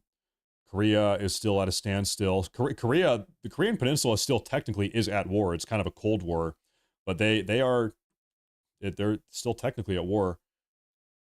And but the USSR imploded. We came out on top in the Cold War, and that's what we're talking about. We have a new Truth Social from Trump. We have a new truth. Let me take a look here. And also, by the way, if you are new to the show, it helps a lot. Please do me a favor and subscribe to the stream. Make sure to follow the stream. I need to sign in. Can I sign in there? There we go. Okay. Well, okay, this new truth is not really related to what we're talking about here, but I will show you this anyway. This is a story that has come out in the last 24 hours or so. Quote, the FBI asked spy agencies to destroy intel on alleged China plot to aid Joe Biden in the 2020 election. You guys can see this? Yeah, okay. Confidential human source told the FBI counterintelligence in summer of 2020 that China's communist government was shipping fake driver's licenses to America to manufacture tens of thousands of fraudulent mail-in votes for Joe Biden. according to a raw intelligence report distributed to federal agencies that was reviewed by the Just News. So this is a true story. Kash Patel, leader of the FBI, has weighed in on this now already. China was manufacturing fake driver's licenses in order to vote in the U.S. illegally for Joe Biden to help him win the 2020 election. The report, one of two sent Monday by FBI Director Kash Patel to State Judiciary Committee Chairman Chuck Grassley, was sent out to U.S. intelligence agencies on August 24, 2020, as an uncorroborated advisory and then suddenly recalled with little explanation other than the Bureau wanted to re-interview the source. So yeah, that's pretty much. They said the U.S. Customs Border and Protection had captured 19,888 of the fake driver's licenses, mostly from Hong Kong and China in July of 2020. Now, this is one of these stories that a lot of us over here on the right wing knew 4 or 5 years ago, but it was publicly dismissed. And if you ever talked about it, you were called a conspiracy theorist. Who here has been called a conspiracy theorist 4 or 5 years ago for talking about this story? Because we had known a little bit about this back during the election 2020, but it was all hush hush, under the rug. You're crazy. You're a conspiracy theorist. But we knew a little bit of the details about this. Some people were talking about this. Well, guess what? Now we have all the information. Now we know actually this was happening. And it's weird. It's so weird. Am I getting Viagra ads? No, it's not. It's super Viagra. Whoa. This is not Viagra. This is super Viagra. Anyway. So, and I'm also getting dating listen, I'm married. I'm getting dating platform. This is a dating website. Okay, what is going on here? Anyway, so we have kind of known about this for a long time, but we were getting called conspiracy theorists. Now, isn't it so weird that now all this information is coming out, actually confirming that, hey, in fact, our elections are not safe and secure. Hey, actually, there is a huge amount of voter fraud going on. Hey, actually, people are fraudulently voting in our elections. That's so weird because we've been saying that for a long time, but we've been told by the Democrats, told by people like Joe Biden, told by people on the far left that no. There's nothing to be worried about. Everything is safe and secure. I'm gonna tell you a story that is going to blow your mind. Okay, this is a personal story. I'm not lying to you about this. I moved from Oregon to Washington between the last election, so I had to register to vote for Trump in 2024. Okay, so I had to register in the state of Washington as I moved. So I go in to register so I could vote for President Trump in the 2024 election up here in Washington, and I went into the office. And there was some, the person working at the office, the voter registration office in Washington, they looked like a typical Portland, Oregon type of SJW liberal type. She had purple hair. She had 3 nose rings. Okay, so exactly what you're thinking about. Young woman, 25 or something. Anyway, in Washington. So when I registered to vote, she never actually checked my ID at all. I registered to vote in person there, and then I voted after registering in person there on the same day. They never ID'd me once, not to register, not to vote. I was able to register to vote in Washington State. They never even checked my ID. They never even bothered to see, of course I was in person. They never even verified that I was in the country legally. Who am I from? Where am I from? Who am I? What's my real name? They never even checked. I guess they don't have to. I don't know. They didn't even ask. I couldn't believe it. I could not believe it. In the state of Washington, I registered to vote in person at the voter ID place, at the registration place, and they never even checked that I was here legally or that I was legally could vote. It's not. I could not believe it. And so I'm expected to believe that people are not voting illegally in this country. Of course they're voting illegally in this country. Of course they are. Of course they are. We know they are. We saw Arizona a couple months ago, like 5 months ago, they purged tens of thousands of non-U.S. citizens. In fact, I want to say over 100,000 of non-U.S. citizens from their voter rolls. They purged them out. which means they were there in the first place. Oh, guys. Oh, shit. Breaking news. Folks, we have indications that the U.S. will strike Iran soon, according to Western sources who spoke with Con News. What is Con News? What the hell is that? What is Con News? I'm trying to figure out what this is. Oh, Con News is an Israeli public broadcasting corporation. Con News. Yeah. Okay. It's like NPR, but in Israel. I guess is a way to look at that. It is Israeli NPR. Oh boy. Oh boy. Now, okay, though, and this is news as of 6 minutes ago. Does this mean that this is going to happen today, in the next couple hours? Or does it mean that this is going to happen tomorrow or the next day or the next day? Keep in mind, about 45 minutes ago now, less than an hour ago, President Trump exited a senior-ranking, high-level, maximum security clearance national security meeting. He had Tulsi Gabbard, he had Secretary of Defense Pete Hegseth, all of the top guys, all the top people, national security meeting. They were meeting for over an hour, and they got out of that meeting about 45 minutes ago. Okay, and now we are seeing, after that meeting got out, now we're seeing that we have indications allegedly that the U.S. is going to strike Iran. Okay. And by the way, I want to say thank you to everybody for the super chats again. Everybody, Lenny. And did I get this one here? MAGA does not mean military action on behalf of a foreign country. No more foreign wars, no war for Israel at all. Your name is Cucked Wes Watson. Thank you, Wes. I appreciate that. Well, folks, yesterday we had a Tehran cam open. Can anybody help me find that? I'm going to check my history here. Iran live. I really wish I had bookmarked that. Darn it.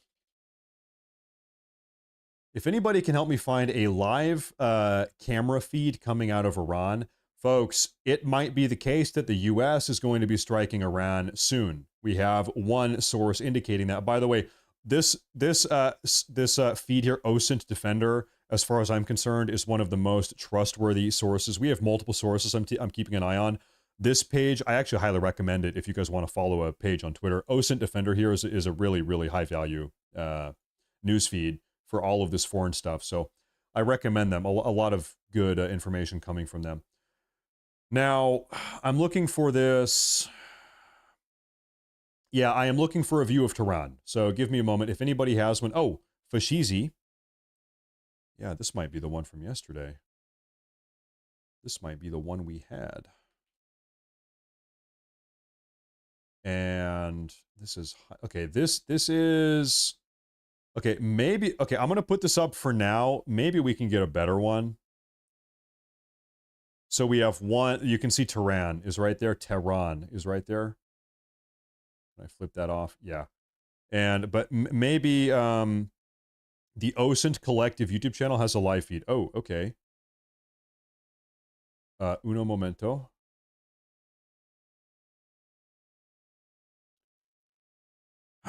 One moment here. OSINT Collective. Do we have any German people tuning into the live stream? Give me a 1 if you are German. And by German, I mean you are a German person living in Germany. You speak German. You are German. You are as real German as you can be. We probably don't have many Germans tuning in. Is this good right here? This feed? Ah, that's also like not that great. Frick. OSINT. Oh, wow. Hey, we do. Oh, and Skepo is in the chat. Mein Mann, willkommen aus mein Stream, mein Deutsch Mann. Oh, mein kleiner Freund. Willkommen. Skepo is my longtime German friend. We go way back. Oh, hey, this? Is this good? Oh, this is a good one. This is a good one. Here, check this out. That's a good one. Okay, this is the one we had yesterday. I'm going to bookmark that. We have multiple Iranian feeds. Okay, so folks, now we are clued in. Now we have Tehran. Actually, all of these are from Tehran. I thought maybe some are from different Iranian locations. Okay, so guys, we have 7 different camera points of view from Tehran. And the reason why we pulled this up right now is because, folks, we have reason to believe that the U.S. at some point tonight is going to maybe carry out a missile strike or a bombing run over Iran. Specifically, where in Iran? This is the target everybody is talking about. It's called Fordow nuclear base. Fordow. In fact, you know what? Can I try to find this on Google Maps? Bear with me here. Matt, you're scaring us. Listen, hey, hey. My wife is German. If she gets mad, she starts, man, it's scary. Be careful. You don't want to piss off the Germans. We tried that one time. It didn't go so well, okay? We want to keep the Germans nice and happy. Everybody's happy. All the Germans are happy. Now, okay, I want to show you Google Maps. I want to actually, let's do a little experiment here.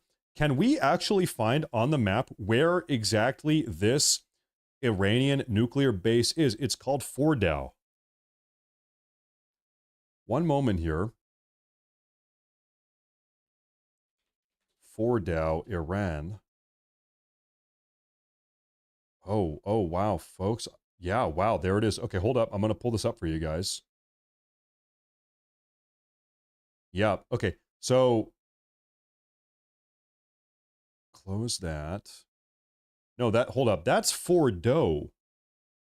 This is different. Where is this? Well, actually, I mean, it's in the same area, though. Maybe Fordow is next to Fordow. It's right, and this is right where it should be also. So, you've got this little town. I'll tell you what, man, it is a bad time to live in this town. You do not want to live in this town. Seems nice. It is northwest of Qom City. Well, frick. I feel like I'm looking at a different language here. Maybe it's because I am. Qom City, Iran. Give me a moment here. And you said it's northwest. Okay. This is Qom. Yep. And it's northwest, you said. Okay. Fordow and Fordow is the same thing. One is just the Anglicization. Yeah, you're probably right. That's a tough word to say. Well, I mean, this other individual said it's just northwest of this. You've got the coordinates. Okay, hold up. Thank you, Jason. Thank you. My man's got the coordinates. Hold that thought, folks. Oh, yeah, he got it. Oh, yeah. Oh, yeah, my man got it. Okay, so let me zoom out. Where are we? Yeah, okay, yeah, it was actually just slightly northeast of Qom. So, folks, on right here, this is the Qom Uranium Enrichment Facility. Oh, yeah, no, this is it. This is it. It is. Yeah, you can tell. That is the spot. Good find, brother. So, and you can see here are the tunnels. They go right in the side of that mountainside. So, folks, this is what I have read, is that the Fordow Nuclear Enrichment Facility actually descends 90 meters. 90 meters is 270 feet straight down into the ground. So there's a reason why blowing up this nuclear enrichment facility has proven to be so difficult for Israel. It's because it's deep. It's really, really deep in the side of this mountain. Super deep. It's in a mountain. That's right. deep in the mountain. Now, do we have Google Street View by chance? No? Darn, what are the odds? Darn it. Where is the closest Google Street View to this? Oh, hey, maybe I can look up at it. That's a cool building. Cool. So, folks. Darn it. Well, actually, the building is in the way. Maybe Fordow is in this mountain range over there in those mountains.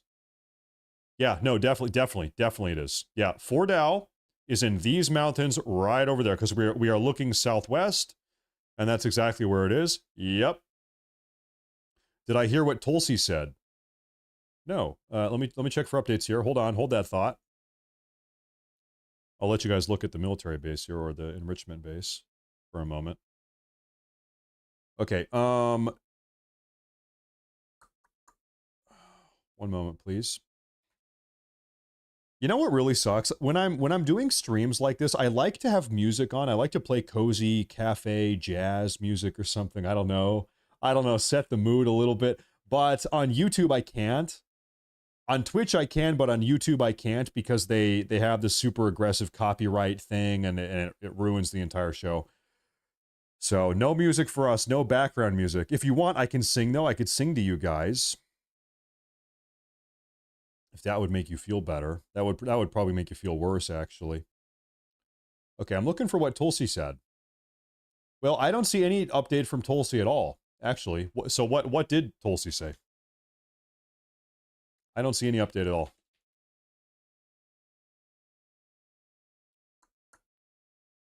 I don't see anything. Maybe you're talking about something old. That might be the case. Iran has no cards. Yeah, I think Iran pretty much has no cards. Sing Rammstein. Deutschland, Deutschland, über alles. Yeah, I don't think Iran has any cards, folks. I think Iran is totally at the mercy of President Trump and Israel right now. Pretty much. Now, I will tell you something right now. I'm not seeing many updates at the moment. It's kind of the calm before the storm, I suppose. But I will tell you, we had this massive update 18 minutes ago now. Check this out. I'll read it again. We have indications that the United States will not. Okay, I'll read it again. We have indications that the U.S. will strike Iran soon, according to Western sources who spoke to Kan News. Kan News is an Israeli public access news TV station or website or something, right? So according to Israeli public access news, the U.S. is striking soon. Is that the truth? I don't know. All we can do is wait. Why don't we sell Israel a couple mops and rent them a B2? I don't really think that changes anything. Like that's still us, you know. I don't know that actually changes much. It's still pretty much us doing that. I don't know. Hey, maybe we do. Maybe that is what President Trump does. Who knows? Maybe. That might be the case. Folks, it does seem like all is quiet on the front at the moment. RG says, Matt, you rock. No need to give me a shout out. Yesterday, you got a couple people for telling you how to do your show. This is just a software suggestion that may make things streamlined. Check out Better Screen Recorder.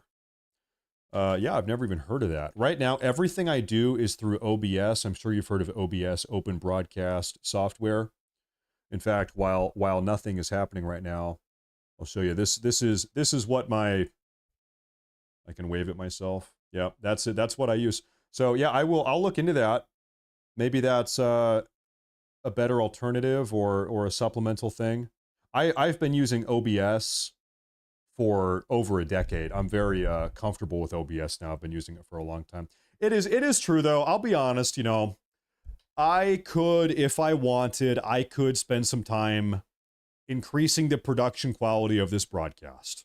Right now, it is admittedly a little bit scuffed. It's a little bit of a budget broadcast. Okay, so I could, make some flashy visuals. We could have a scrolling news wheel at the bottom that says breaking news, something, something. I could do some stuff. I don't know if you guys care about that. Maybe kind of the scuffed production value of this show, maybe it's kind of endearing. Maybe that's what sets me apart from some of the other professional guys, is that I'm a little bit unprofessional. This is the budget broadcast. I don't know. Who knows? But hey, thank you, RG. Thank you. Looks fine. It's fine. It's okay. All right. Okay. All right. It's fine. I will tell you my dream. I would love to have an actual studio, like a room, like a real studio, not a green screen. This is my office. It's not a studio. A studio with a nice professional background and really professional lighting. I would love to have that type of situation. Some room in the house. It'd have to be in the house because I'm not going to commute to work. I'm not going to have a studio downtown. Give me a break. So it's got to be in the house. But right now, I don't have the house for it. We don't have the house for it. Now, I have told you guys, we live in Washington State. We live in the great state of Washington. And it sucks because I really do. I love Washington. I love Oregon. I love this part of the country. But this Washington State, is maybe perhaps the most radically progressive state in the nation. It's up there with California. Okay, Washington is very progressive. And so we're getting out in the next 12 months. We are moving, maybe 6 months. We are moving over to Idaho. We're moving to North Idaho. So I want you to know, total transparency, all of the super chat money, all of the YouTube money we are saving. We're moving to Idaho at some point soon. We're getting out of here. We're moving. We have had enough of this state. We're getting out. The Oregon coast. Hey, we'll shout out the Oregon coast is beautiful. Beautiful. One of my favorite spots in the country. I'll show you something here. Let me introduce you folks to two of my favorite Americans of all time. Two of the greatest Americans ever to live in the history of this country. There's a statue of them right over here. In Seaside is a beach here in Oregon. On the Oregon coast. Beautiful little beach town. And now where is this? Of course, now I can't find where this is. There, right there. Right here. I got it memorized. Right here, folks. Introducing you to Lewis and Clark. Lewis and Clark, man, these guys, they don't make Americans like those guys anymore. These are two of the greatest Americans ever to live, ever to be born. Lewis and Clark are some of the greatest of all time. Legendary Americans. Man, they were good. You can't beat Lewis and Clark. And then they had their dog. They had their big dog, whose name I forget right now. And so, by the way, this is the end of the trail. This right here, this spot right here is where they first discovered the Pacific Ocean. They traveled all across the country. The first white men to do it. They were the first. They traveled all the way over, and then they laid their eyes upon the Pacific Ocean, and they discovered it. By the way, good restaurant. That's a good restaurant right there, by the way. Moe's. Anyway, you guys don't care about Lewis and Clark. We are looking for breaking news updates. We are looking for breaking... Oh, hey... What is going on? Okay, this is a funny post. What does this say? 28 seconds ago, the childless Republican Senator Lindsey Graham. Is that true? Does Lindsey Graham really not have any children? I find that hard to believe. He has no kids. Anyway, this is what the, quote, childless Republican Senator Lindsey Graham has to say. We'll play the video. And of course, my headset has turned off by now. Give me one moment here. Give me one moment here. You turn this back on. Okay, what does Lindsey Graham have to say about this? Arabia would like to see the theocracy gone. Yes. I know the Emirates would, and many other Arab states as well. But then there's the question of what happens if there is a power vacuum there. We saw all too well what happened in Iraq. We saw what happened in Afghanistan when the Taliban took over in literally a matter of hours. You've got competing factions as well who would vie to take over Iran. On the one side, you've got the Crown Prince, Reza Pahlavi, who would like to go in as an interim leader. The other side of that fence, you've got the NCRI, the National Council for Resistance in Iran, which used to be the MEK, which a lot of people in Iran say would be worse than the Ayatollah. So what steps into the vacuum if the regime falls? Well, I think what will happen is the Iranian people will know freedom for the first time since 1979. You know, people probably asked that about Hitler in the 30s. What would happen in Germany if we took him out in the mid-30s? Well, I wish we had, because we know what happened when they let him stay in power. And here's what I can say. Taking the Ayatollah's... Okay, I have to say the World War II example is a pretty bad example, because the reason why Germany was able to recover so quickly after World War II is because America, under something called the Marshall Plan, you can Google that, we invested billions, effectively hundreds of billions of dollars, America did, to rebuild not just Germany, but also Italy and Japan. So if his comparison is Germany and how they were able to recover after the war, they only recovered because we spent hundreds of billions of dollars to help them recover under complete and total supervision. Actually, fun fact, Germany today still uses the Constitution that we wrote up and gave to them in 1945. Fun fact, Germany never actually made a new government. They still operate off of the Constitution that we gave them or forced upon them, I guess, whatever, after the war. So if he wants to go the German example, then what that means is that we are going to need to spend hundreds of billions of dollars rebuilding Iran. That's the only way this example makes sense, right? So personally, I don't want to spend hundreds of billions of dollars, maybe more, rebuilding Iran because we're broke, because we're fucking broke right now. We don't have money to do that. Regime down is a good thing, not a bad thing. And I'm willing to risk what happens next, because I know what's going to happen if they stay in power. They're going to keep... Arabia would like... Well, okay, this is a very fair question from the Fox News host, whose name I'm not sure what his name is, but okay, so the question is what happens after? Khamenei's dead, Ayatollah, we blew him up, the regime has been overthrown, then what? That's a very good question. In fact, we had a big conversation about that earlier today.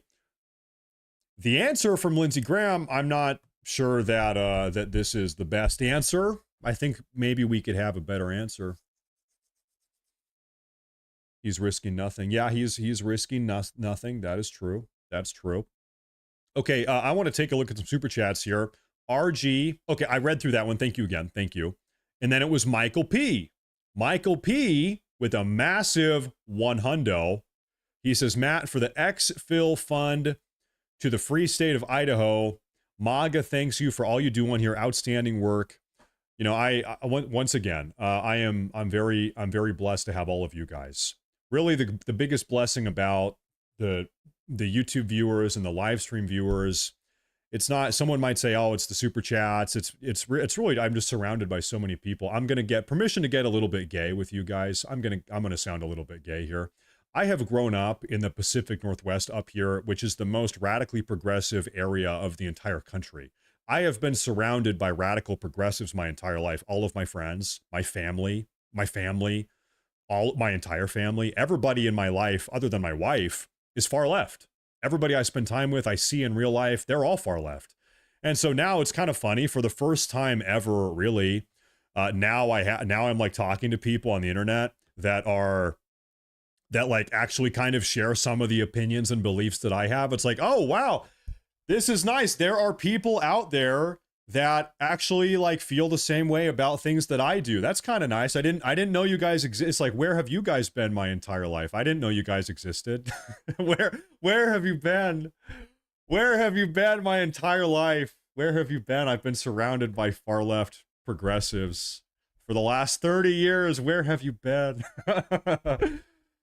So, hey, it's good. It's great. Really, that's what makes me the most happy these days. Hey, thank you. So thank you again. I appreciate that. Folks, I'm gonna take a quick 90-second break. I'm gonna go to the restroom, come back. We're gonna keep on doing the coverage. We have still currently live news, breaking updates. I'm keeping tabs on these. So once I'm back, we're gonna keep talking about it. And folks, I will be back momentarily. Everybody go take a break.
Okay.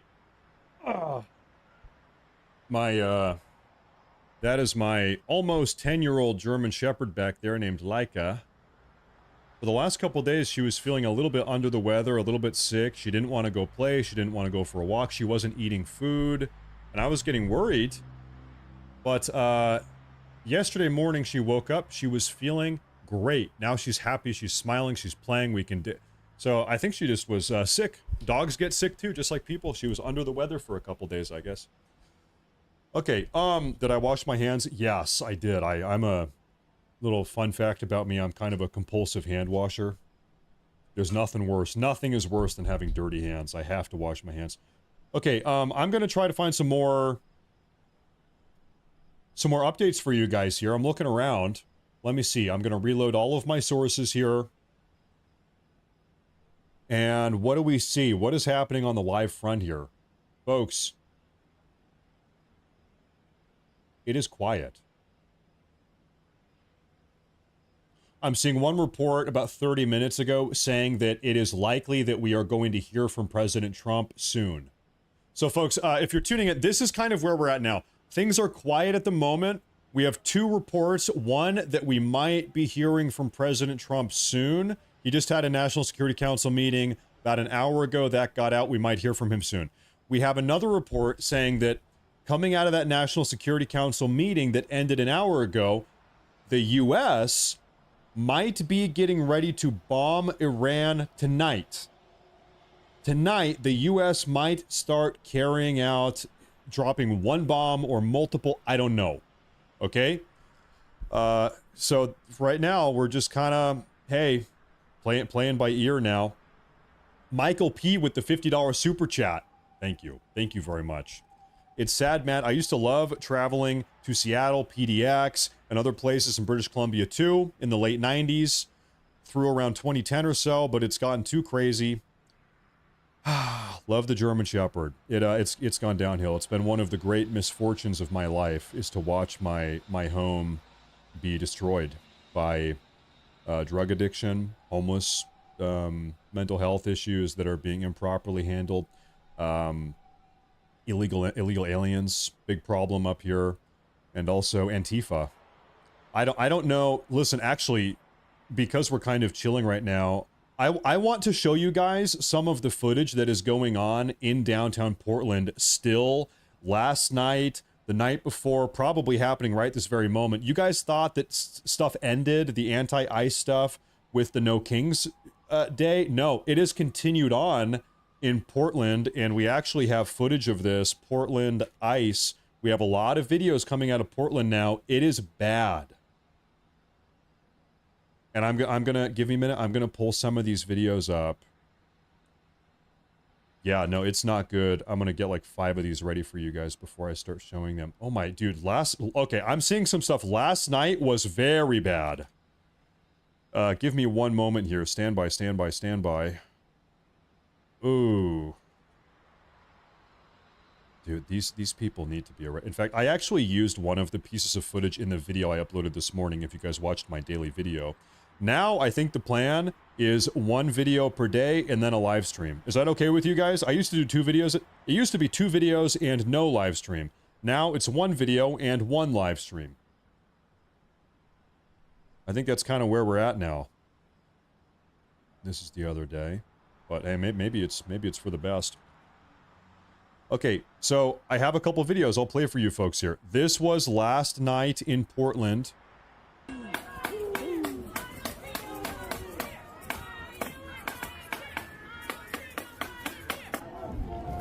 This is at the ICE facility.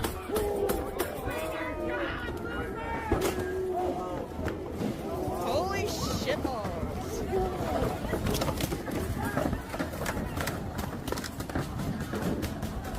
So listen, these Antifa protest rioters, these Antifa rioters, they're coming prepared. They're concealing their identity. They're wearing full black. They have gas masks. They're coming with shields. They mean business. Like they are attacking. This is gonna make more people come. This is gonna make more people come. This is gonna make more people come. Come here. Uh-huh.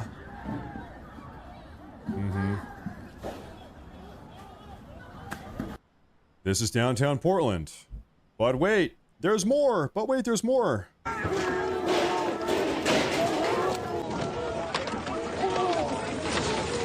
at this.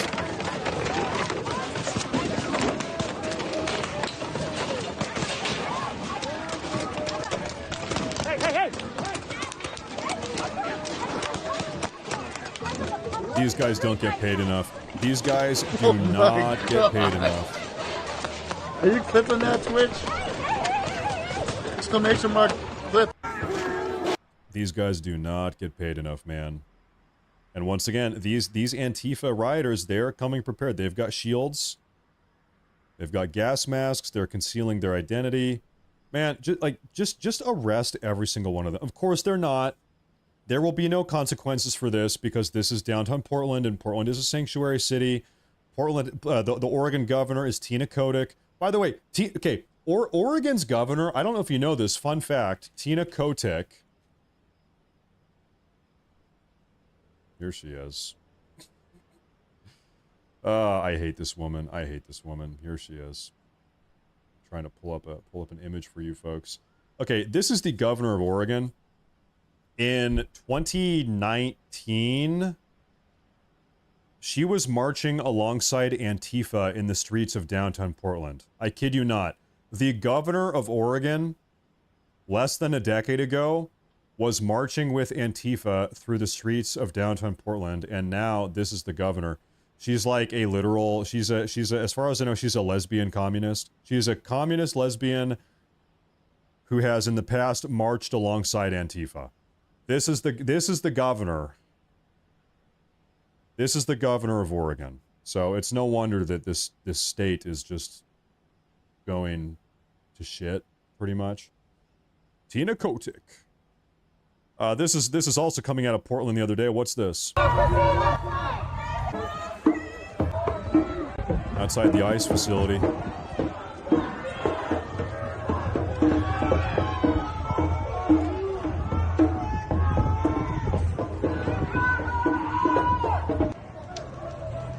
They're having a drum circle.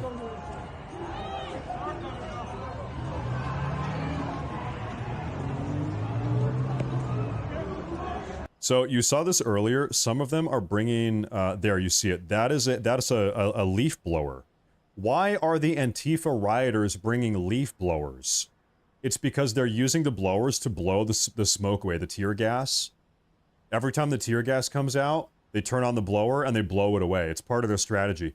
And so, listen, these guys are prepared. They are here to tango. This is a highly coordinated, highly prepared thing that's going on here. It's not just a bunch of random people popping up out of nowhere. They know what they're doing.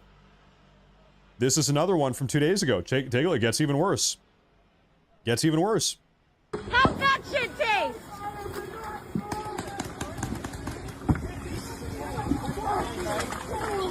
What is she throwing on him? You see that? Is that water? You know what they do? I honestly, okay, I think I know what this is. They're throwing piss on these guys. I've seen this before, so I'm gonna guess that's what this is. They did this in the past. They bring bottles of piss, and they throw the piss on the ice agents. Disgusting. Disgusting. I guarantee you that's what that is. Yeah, come here. And he's not having it. Hey, hey, hey, hey, hey!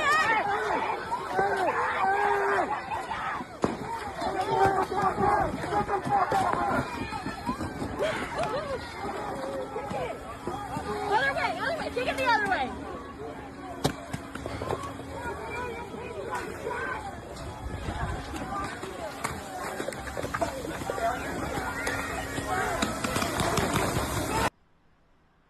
Portland, Oregon. And here's another one from the same event here. Different point of view. Snatched him.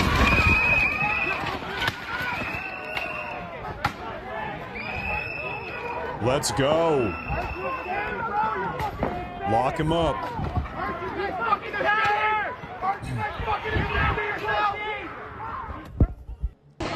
Guys, like, this is a war zone. This is what happens.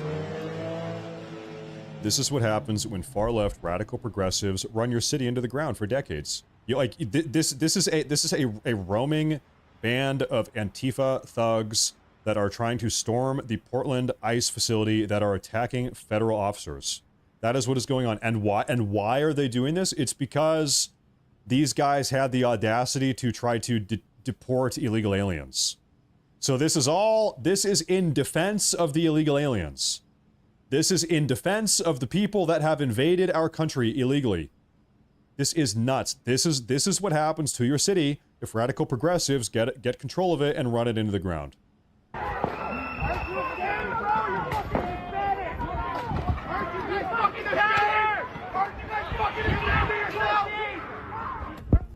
Insane. Insane. Okay, I'm looking for more Iran and Israel updates here, folks. Give me one moment. Is anything happening? Breaking news, nothing is happening. Yeah, no, nothing is going on. So right now, it's kind of the calm before the storm, folks. We have heard that President Trump might be personally issuing a statement about this situation later today.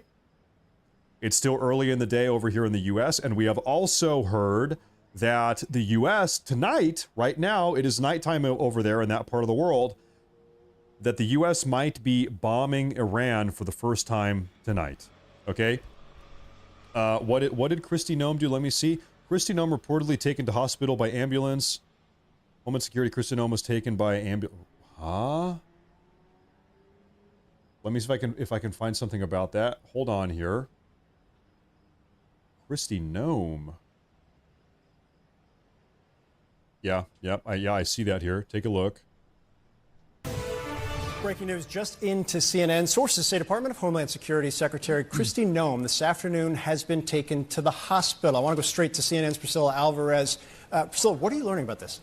Phil, we're still trying to gather details. What we know so far is that the Homeland Security Secretary Kristi Noem was transported by ambulance on Tuesday to a hospital in Washington, D.C. One source telling our colleague Holmes Libran that she has been conscious at the hospital and has spoken to her security detail. We have also reached out to the Department of Homeland Security for any comment or additional details about what transpired here. So again, so far we know only that she was was transported to a D.C. area hospital by ambulance today. We are still trying to learn more about her condition, though a source did say that she is conscious and she has spoken to her detail. That's terrible. So I hate to say this, the first place where my mind goes when I hear this is that she was attacked by someone on the far left. That's where my mind goes. I hope I'm wrong. I hope I am wrong. I hope she's okay. Let's pray for Kristi Noem here. Now, I am seeing many of you in the chat post missiles, missiles, missiles. Missiles are inbound. Folks, I don't personally see that anywhere. And I'm tracking everything here. I see that missile, missile, missile. Where do you see that? Who is your source? Because, ladies and gentlemen, I do not see that at all. I'm going to give it a second. But I've got 6 different feeds here, 6 different live news feeds, and not one of them is reporting these missiles. I know. Hey, I see you're saying missile, missile, missile, but I don't see that anywhere at all. Disclose? I do have that page followed, but generally Disclose is not the best at issuing breaking news. Disclose on Twitter is not talking about missiles. Did you tag me? Okay, I see the Kristi Noem thing. Yeah. So far, Tizio FAR. What is that? Take a look. I don't even see that. What is Tizio FAR? Oh, this is the actual missile tracking website. Okay, let me pull this up here for a minute. Okay. Well. Okay, my bad. Ignore that. My bad. Sorry. Well, folks, even on this app, I don't see anything right now. The last alert here is 3 hours ago. OSINT just posted. Okay. Yes, he did. Okay, now I see this from one of my sources. Yep. This is what I see right now. And so once again, this is for Haifa and this is for Tel Aviv. Let me pull up these live feeds and let's dial it in, folks. Dial it in, folks. I'm going to try to find a live Haifa feed for you right now because we do not have that. We need to find a Haifa feed. If anybody has a good Haifa feed, that would be great. Haifa.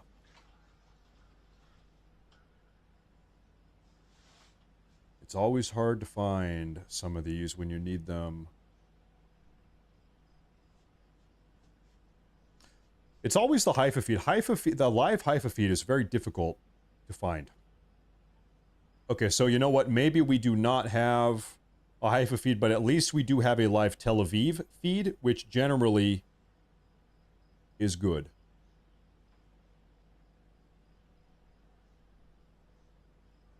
Matt, can you see me? I have something major to share with you.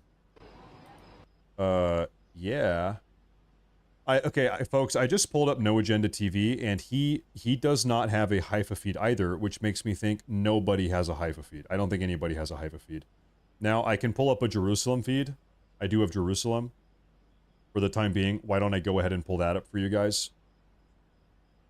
I'm going to close some of these tabs. Some of the stuff we just don't need right now. Okay. I'll put that right there. Tehran. Okay, hey, we've got it all. Okay, folks, we have Jerusalem, Tel Aviv, and we also have... Oh, guys, I need to flip that off. That should not be on. Okay, looking good. Right now we're looking good. Jerusalem, Tel Aviv, and we have total coverage of Tehran at the moment. Okay, we are good. We are so good. Oh, thank you. Wow, thank you, dear. Chicken and pasta. We have pasta chicken. Chicken, pasta, Alfredo, something. Maybe Alfredo, I don't know, maybe. Anyway, folks, that's not important. These rockets are inbound. Something is happening inbound very, very soon. Take a look. I'm gonna turn up the audio. I've got the audio up for both Jerusalem and Tel Aviv.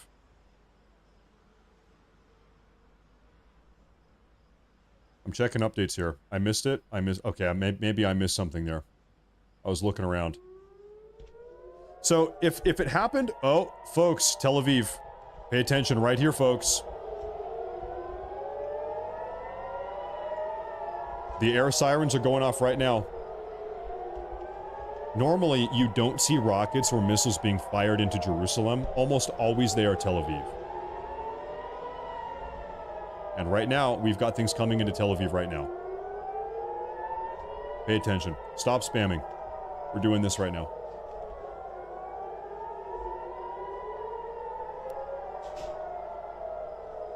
Things are looking good. I will quickly take a look at this.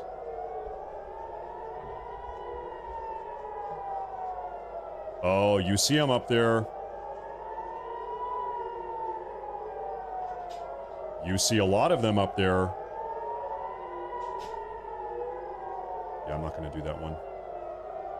Fashizi, I'm not going to do that one. Thank you, though. Okay. Everybody, we are dialed in to the Tel Aviv 1 live cam, just below me. Fashizi, dude, I have said stop. I have told you stop like 3 times now.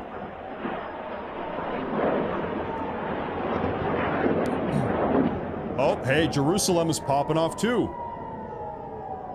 You see interceptors coming up from Jerusalem too on the right side of the Jerusalem feed. You see a lot of interceptions going off over Tel Aviv. I'm not going to full screen because you have multiple things happening right now.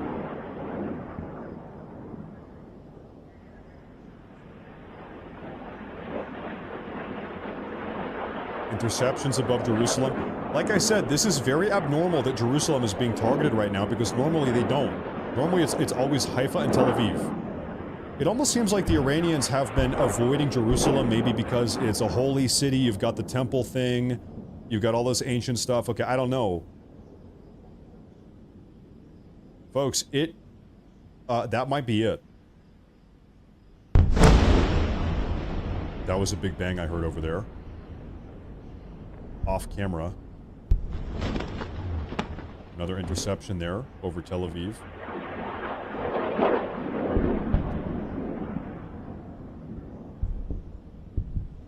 Well, folks, I think that's it. I think it's over.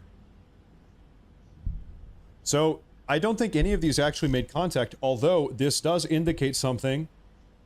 What this indicates is that Iran still has the capacity to fire off these missile barrages. That was the biggest missile barrage we've seen in 2 days now. Most certainly. However, now we know they can do it. Now we know they can still do it. There's been a little bit of doubt. Maybe Iran has been so thoroughly... Their capacity to launch these rockets has been so thoroughly destroyed that they're not able to do it. Well, guess what? They just did it. Although not successfully. Wild. Okay, let me take a look here. I'm looking for some live update feeds here. Live updates, one moment.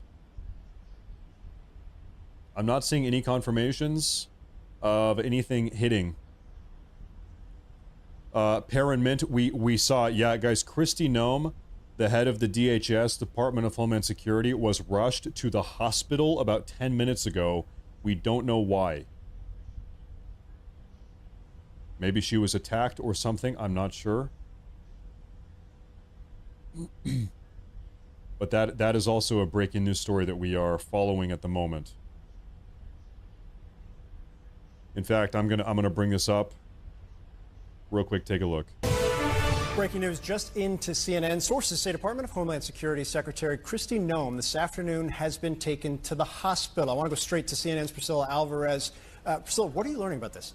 Phil, we're still trying to gather details. What we know so far is that the Homeland Security Secretary, Kristi Noem, was transported by ambulance on Tuesday to a hospital in Washington, D.C. One source telling our colleague Holmes Librand that she has been conscious at the hospital has spoken to her security detail. We have also reached out to the Department of Homeland Security for any comment or additional details about what transpired here. So again, so far we know only that she was transported to a D.C. area hospital by ambulance. Today, we are still trying to learn more about her condition, though a source did say that she is conscious and she has spoken to her. Okay, so we don't know. I'm seeing here ballistic missile interceptions ongoing over central Israel. That was 3 minutes ago. That's what we just watched. How many missiles got fired? I'm seeing maybe 20.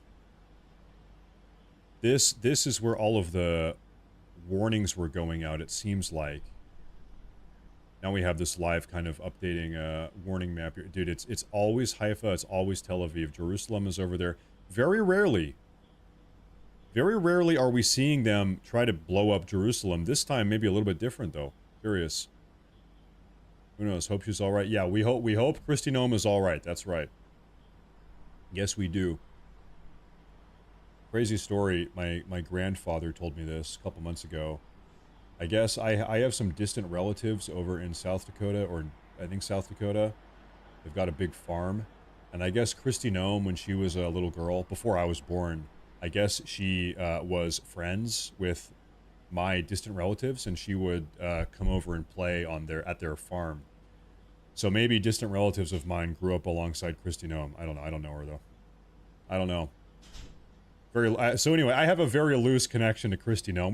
We're pretty much best friends, Kristi Noem and I, because she used to play at the family farm, maybe, that I've never been to. I don't know.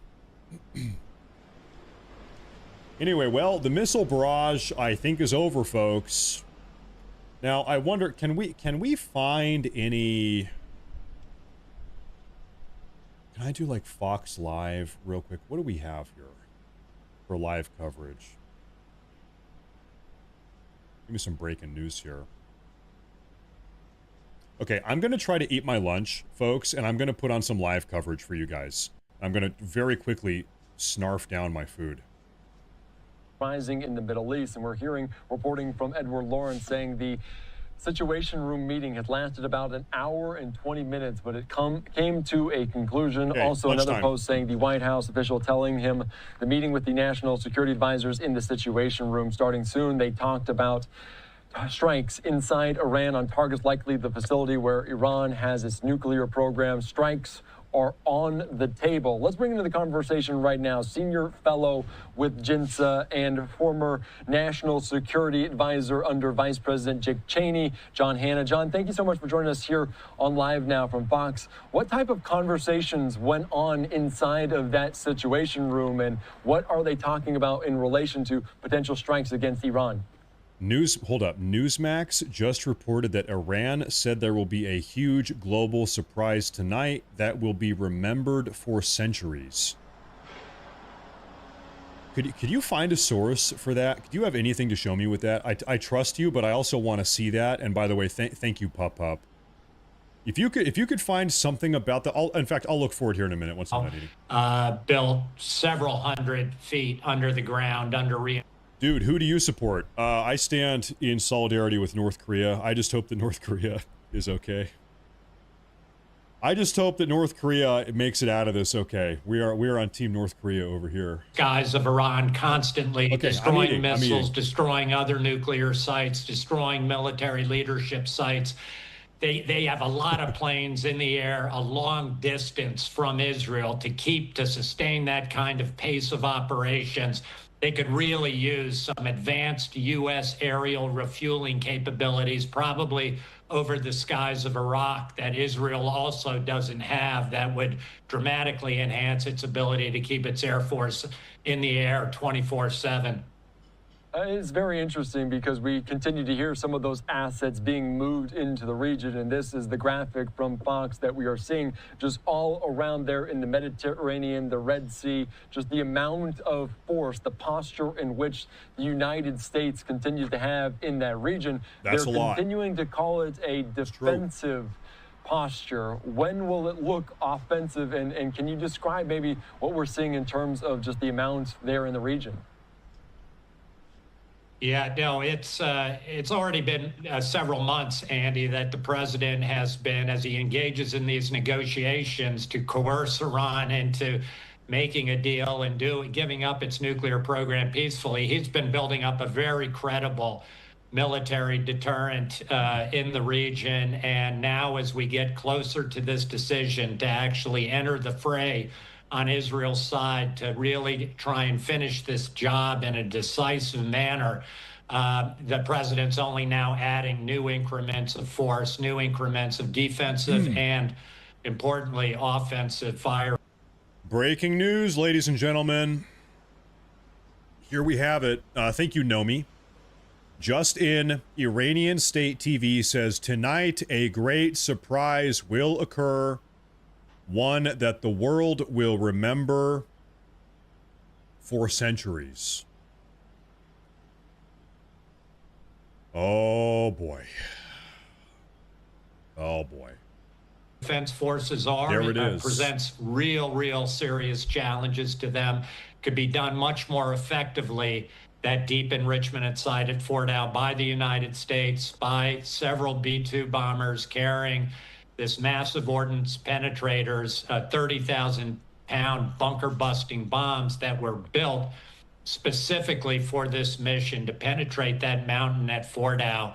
That would get the job done quickest. Hopefully, it would be a one and done, and then the Israeli Air Force would continue their mission to further degrade the rest of Iran's nuclear and missile infrastructure. But we can't just assume that the Iranians are going to just accept a blow and move to the sidelines. We've got to be prepared for everything, including them coming after a lot of our forces in the region that are based both in Iraq and Syria and places around the Persian Gulf. We already see a lot of U.S. naval ships beginning to move out of the base in Manama, Bahrain, moving out, dispersing into the Persian Gulf to be in a safer defensive posture. Yeah, and President Trump was asked aboard Air Force One last night about that, the potential retaliation from Iran, depending on what the strike looks like. I do want to ask you, just based on this, if the U.S. does make this preemptive strike, does that mean the United States is at war, or do they take a step back immediately in the aftermath? Well, we've got to be careful about the word war, because people tend to conflate, the large-scale ground campaigns in Iraq and Afghanistan over the last 25 years, which were genuine large-scale wars to take down regimes, to try and build some replacement. This is entirely, as far as we can tell, besides a lot of Mossad agents on the ground in Iran, entirely an air campaign. Going down an extensive target list to set back these two existential issues for both Israel and the United States in terms of Iran's nuclear capacity and its missile capacity that are a threat to. Real quick, we have a confirmation now. That recent wave of ballistic missile attacks we just watched 5 minutes ago, they launched between 15 and 20 of them, and 5 of them actually made impact somewhere. It could be Haifa. I'm not sure where, but 5 of them were successful. Over the weekend, that President Trump vetoed an Israeli plan to take out Iran's supreme leader. And then we saw this post earlier on today on Truth Social saying that they know exactly where the Ayatollah is at this point. In your eyes, if they decided to take out the Ayatollah Khamenei with a strike or something, because apparently they know exactly where he is, does that mean the regime is gone? And does the U.S. support a complete regime change there in Iran? Well, if you start going after the very top political decision maker in a country, it probably looks like you've got intentions other than simply destroying its nuclear and missile programs. You're certainly destroying whatever chance you have of getting a decision, probably to come back to the table to surrender that nuclear. We have a super chat from the North Korea YouTuber Outreach. He says, we appreciate the support. Hey, thank you, glorious Supreme Leader of North Korea, Kim Jong-un. Blessed be you and all of the North Korean people. Blessings and good tidings upon across all of North Korea. Thank you very much. I appreciate that. And also, rocks and cows. Thank you. Hold up. What does this one say? Julie Kelly reported on Sean Ryan, there's at least 3 stolen nuclear bombs in U.S. our people can't find. That's my first guess, the enemy within. You know, it's funny. I like you say that because I like that you say that. I can't speak English. We are interpreting this threat from Iran. He says, tonight, a great surprise will occur, one that the world will remember for centuries. That doesn't necessarily mean that he's talking about Israel. That could be something crazy happening in the U.S. That could be he's activating the U.S. sleeper cells. It could be he's activating some type of dirty bomb in the U.S., okay? This could be a threat to something in the U.S. That is also another possibility, true, and thank you for pointing that out. Now, we had another super chat here. This is from Sean Victory. Thank you. Thank you very much. Do you think maybe they planned to poison Trump and his entire cabinet, but Christie was the only one that touched whatever had the toxin on it? Do you think that Kristi Noem could be a part of this and maybe she, got hurt or poisoned or something? I don't know. I don't know. You could run with that a million different ways. I don't know. Could be the case. I don't know. Good idea, though. Good thought. Get involved for approval of a potential strike on Iran. Does Congress need approval for President Trump to go forward with a potential strike? My guess is no, is that the president's got the power under his Article 2 to undertake this kind of limited, contained strike to destroy a particular nuclear site and project that poses a obviously growing and quite immediate near-term threat to the United States and our interests in the Middle East. But I do think anything that extends beyond that, if the Iranians begin attacking our forces in the Middle East, trying to widen this war, to go after international energy supplies, I think it's very urgent that the president take this to the American people very quickly, to explain his actions, to talk to the Congress, to build real support for why he sees and understands this operation, as did 4 of his immediate predecessors, both Republican and Democratic, seeing stopping this Iranian nuclear project as being in the vital interests of the United States of America, our safety and our security. So important for the president, whatever he does in the coming hours and days, to eventually, very quickly, take his justifications and rationales. And we had, during that most recent Iranian ballistic missile barrage, we had another Israeli missile defense system that malfunctioned. This is the 3rd one that I've seen now, probably more. But these Israeli missile defense batteries have been malfunctioning and firing rockets everywhere. Take a look at this. This is another one.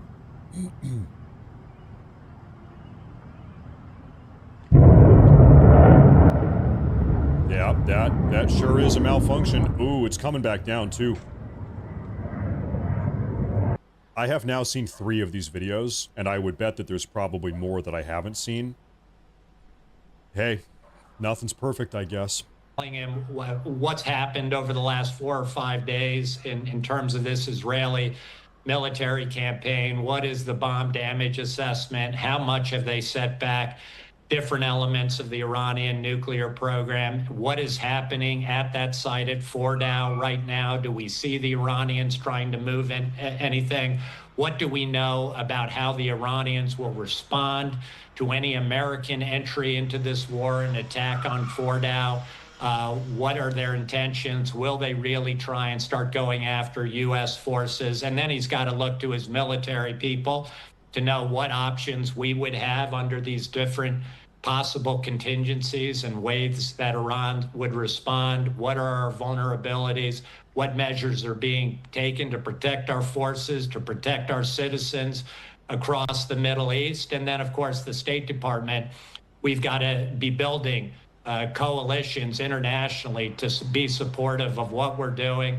We've got to be prepared to go out to governments around the world, talk and justify our actions, why we're taking these actions, why they should be supportive of us. And so it's very much, and of course you're always worried on the economics. Okay, I will pull up Newsmax. I guess they're talking about Kristi Noem has had an allergic reaction. Allergic reaction, that's a little bit curious. Supreme Leader, the Ayatollah Khamenei. Think about it. Barely 2 years ago, Joe Biden was licking the boots of this terrorist thug, and that's what he is, the Supreme Leader.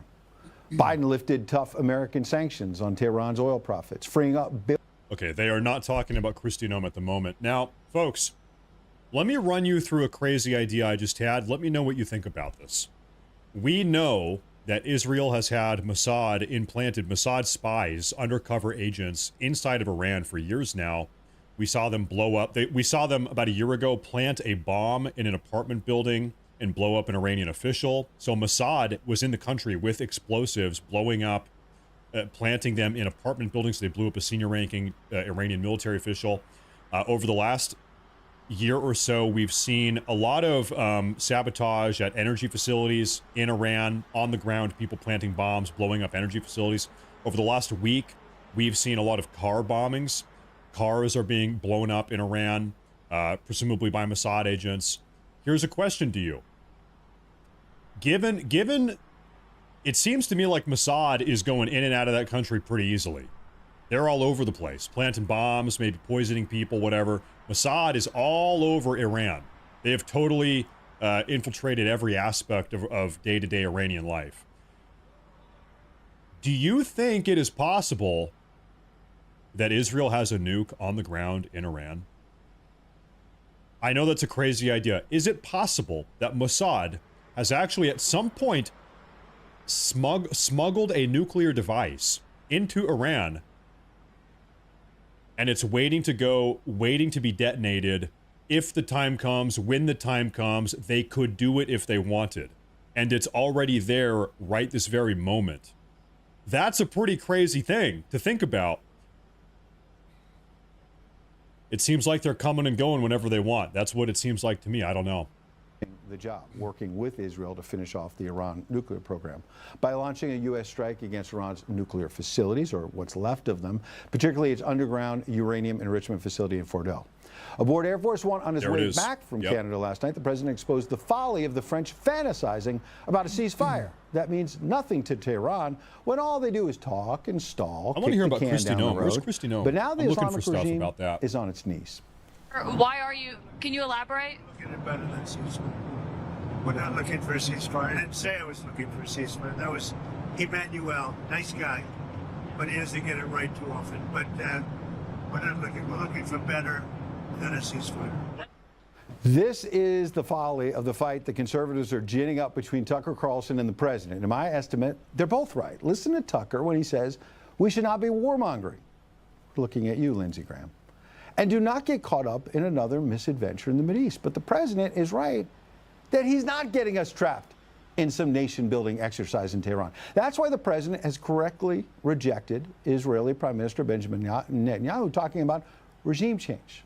We learned when I was covering the White House for 10 years that we never know what's on the other side of regime change. I'll say real quick, I don't see anything about Kristi Noem being poisoned. She's in the hospital. She got rushed to the hospital. I see that she is awake. She's alive. She's awake in the hospital.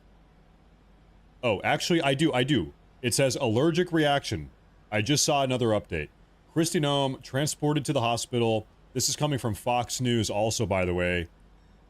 Allergic reaction. Okay. Expensive equipment and plenty of it, but it doesn't compare to American-made, conceived, and manufactured stuff. Nobody does it better than the good old USA, because we helped Israel with all that equipment. And it's a little bit of a tantalizing taunt. Nothing compares to American-made military might. So listen up, Ayatollah. Israel's already degrading you to the point of no return. Where's the Trump president live? seems to be saying, come to the negotiating table. Or maybe that American-made military might will be delivering a knockout blow soon. So stop for a bit. And that's why he was all but taunting about it.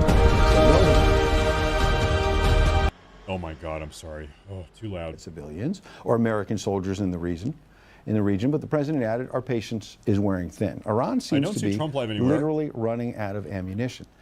The Ayatollah has started launching smaller and smaller numbers of missiles at Israel because they're depleting their supplies, all to try and keep up with Israel's barrage. A new assessment from the Israeli Defense Forces declared Iran is not trying to conserve missiles for a longer war. They just don't have enough missiles to put together larger attacks, and they're spitting out now. Time is on our side, our allies' side, and the president knows that. One quick example. Before the barrage we showed you at the top, earlier this afternoon, Iran launched, get this, 2 ballistic missiles at Israel. Pretty paltry compared to Tehran's arsenal just a couple days ago. Pretty impotent. In Israel, there were reports of no impact at all in urban areas, no injuries. So why would President Trump overreact? He can keep up the pressure while watching Iran fizzle out, especially after this piece of the puzzle. The Chinese president, Xi Jinping, made his first public comments on the conflict today and said he's deeply worried about Israel's original military operation, and now China wants de-escalation. Not good news for Iran. China supplies the chemicals for their missile launchers. The IDF is boasting about 40% of Tehran's missile launchers have been destroyed. Doesn't look like the Chinese are standing by to replenish that. Maybe they will, maybe they won't. Again, this gives President Trump all kinds of options short of a massive U.S. military action. Instead, CNN was reporting earlier that more than 30 U.S. aerial refueling tanks have been surged to the Mideast in recent days. One option is to order the U.S. Air Force to help refuel Israeli fighter jets as the Israelis continue to carry out the airstrikes over Iran. Israel does the work, we refuel. For now, that seems a lot more prudent than some of the tough talk we're hearing from Democrat John Fetterman. Yeah, he gets praised for standing up to his party and sticking with Israel, but he's getting a bit belligerent with the rhetoric. Watch. I've been saying, oh, hell yes, for I think it's almost 6 weeks. Yeah, I think I might have been the first one to call, bomb, and destroy their nuclear facilities. Okay, a more prudent approach is coming from Republican Tommy Tuberville, a supporter of Israel, that is not a popular Democrat and a hawk when it comes to taking on Tehran. But he said today, with Russia and China allied with Iran, and the Russia-Ukraine war still on absolute fire right now, we should take a breath. It's very touchy, and so, again, you don't want to jump to any conclusions, but there's a lot of dislike around the world right now. That a lot of fires going on in different places. President Trump's got a lot of tough decisions to make, along with SecDef and Joint Chiefs and everybody involved. So let's just let them do their work and don't panic, and hope we all make the right decision. Don't panic. Pretty good advice. The good news is we have a calm, cool commander-in-chief. Thank you. Who has not only been showing strength on the world stage, as we say, but is riding high at home on issues like cracking down on illegal immigration. The left's riots in L.A. clearly backfired. Look at. You know what Trump should do? When everybody is paying attention to the Middle East, everybody left and right, every person around the world is glued to the Middle East. President Trump should really kick up the mass deportations because nobody's going to notice. Everybody on the left, everybody's looking at Iran, Israel. This is the time to strike. This is the time for mass ICE raids. Use the military, use the National Guard. Get every single one of them out of the country. Now is the perfect time to deport 100 million people. 100. Maybe 150 million people. Countries where the military are in our streets. When people tell you who they are, believe them, right? That's the old saying. Members of the squad believe America, you heard it, is one of the worst countries. That's what she said. While the president knows we are the exceptional nation. He loves America and is going to do what he thinks is best for our interests and nobody else's. It's quite simple. I want to play that clip again because we didn't see that entire thing. What did she have to say? Representative Ilhan Omar.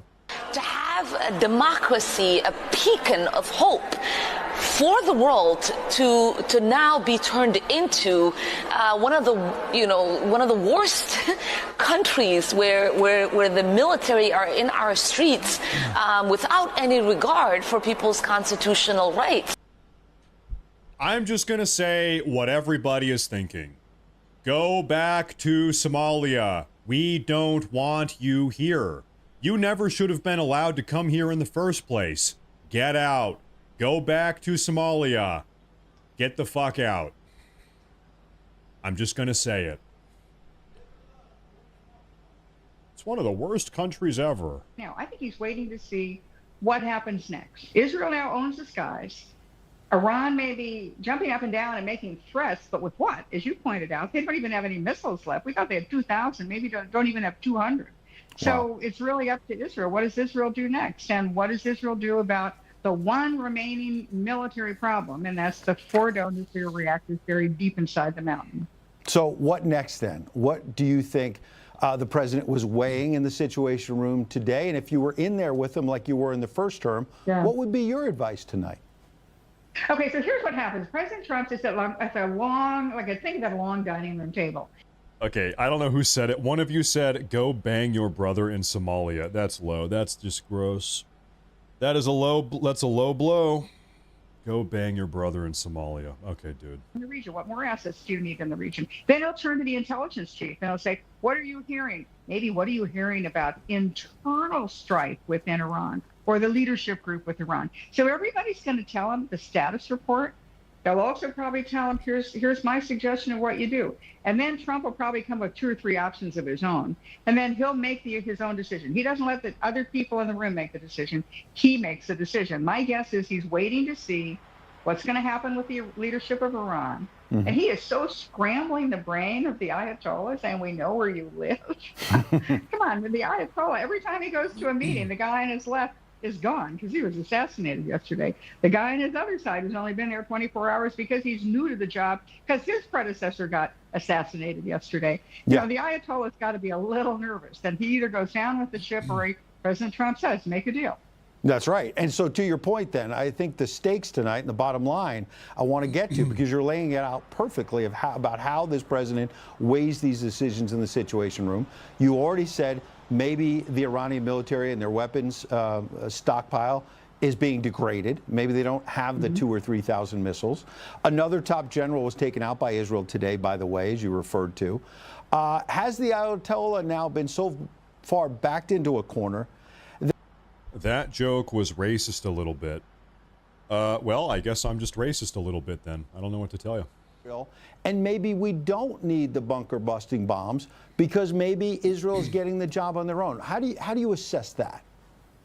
All right. Israel's always said, give us what we need to defend ourselves by ourselves. They've never asked anybody to fight their fights for them, unlike a lot of our other allies. So I don't think Israel's asked the United States, at least not formally, come and I'm looking for join the updates fight here, with folks. us. Now, many things could happen with the Fordo nuclear facilities. The so-called experts are saying, oh, well, only American bunker buster bombs can Scanning take for those out, so updates. therefore America has to join the fight. Really?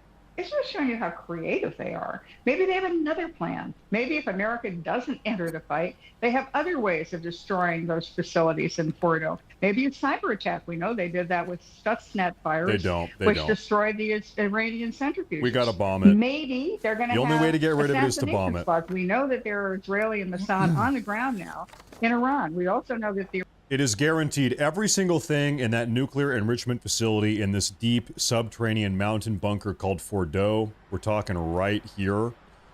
Every single thing is on a closed loop. I guarantee you they don't have like internet access that extends out to the open world. Everything is insular.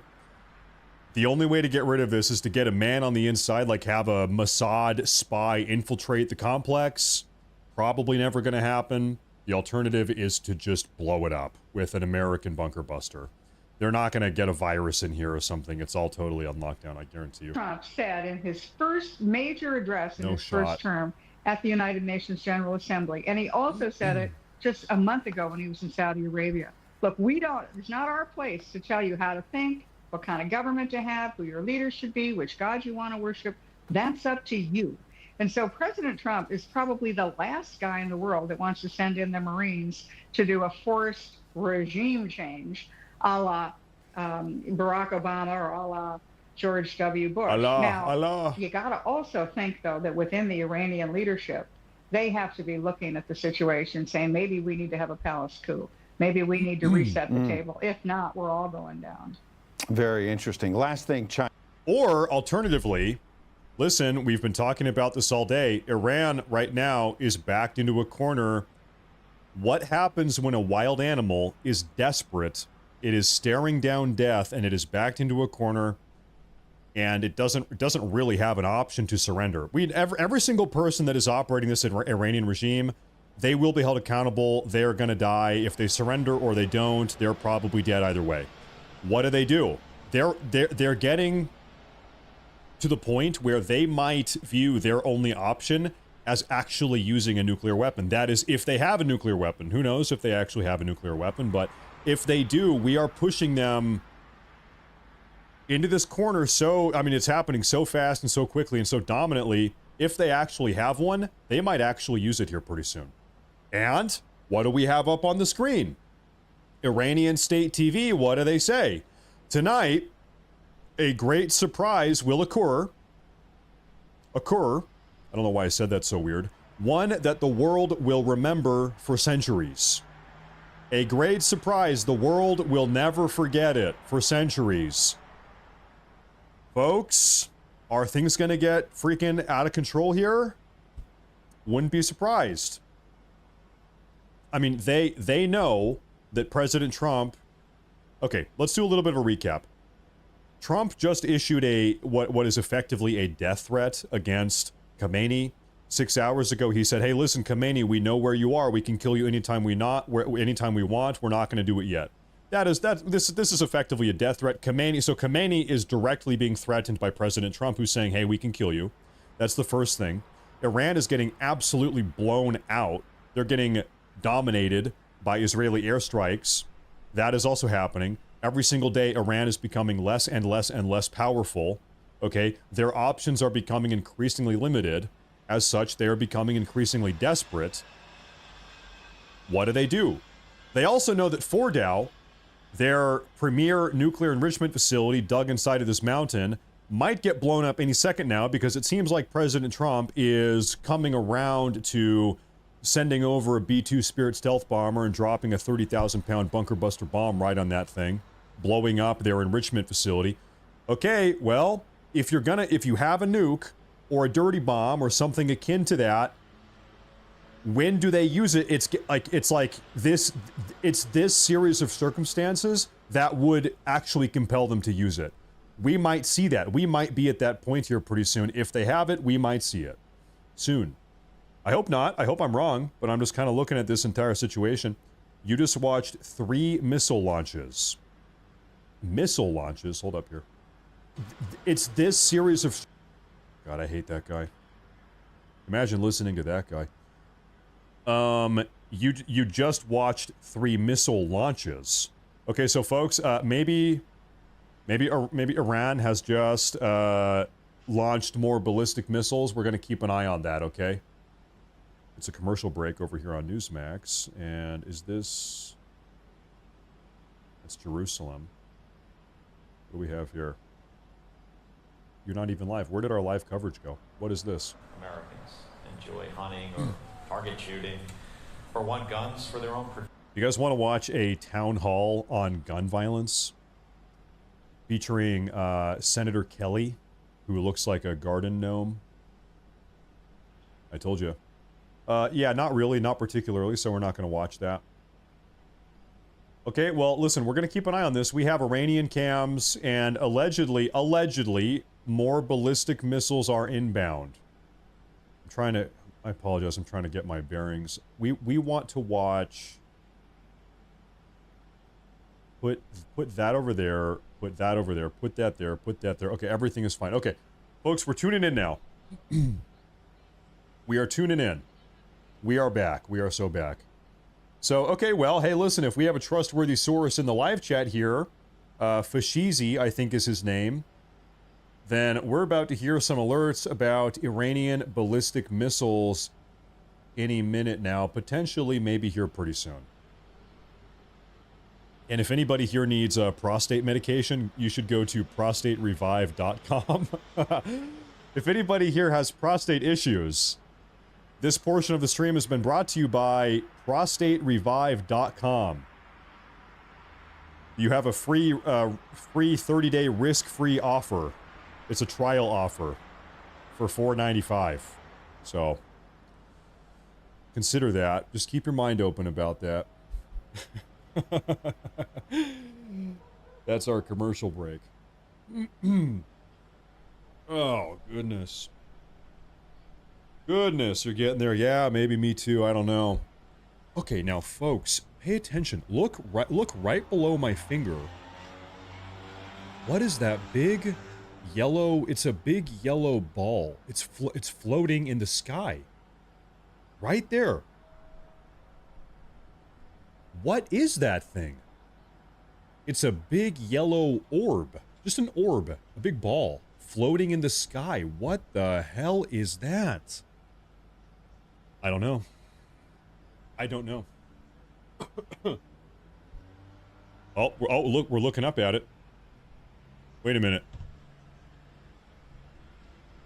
Folks, hey, these missiles are inbound. Look over here, Jerusalem. Folks, we have a Jerusalem interceptor missile going up right now. Folks, inbound. Everybody wake up. Pay attention. We've got Jerusalem interceptors going up. Which means they are on their way to Tel Aviv right this very moment. They're kind of in the way. Okay. We just saw 2, maybe 3 Jerusalem-based interceptors fly up in the sky there. I've not seen anything with Tel Aviv, though, yet. I also don't see any reports on any of my news trackers. Yes, I do. I just got it. Another ballistic missile launch detected from Iran towards Israel.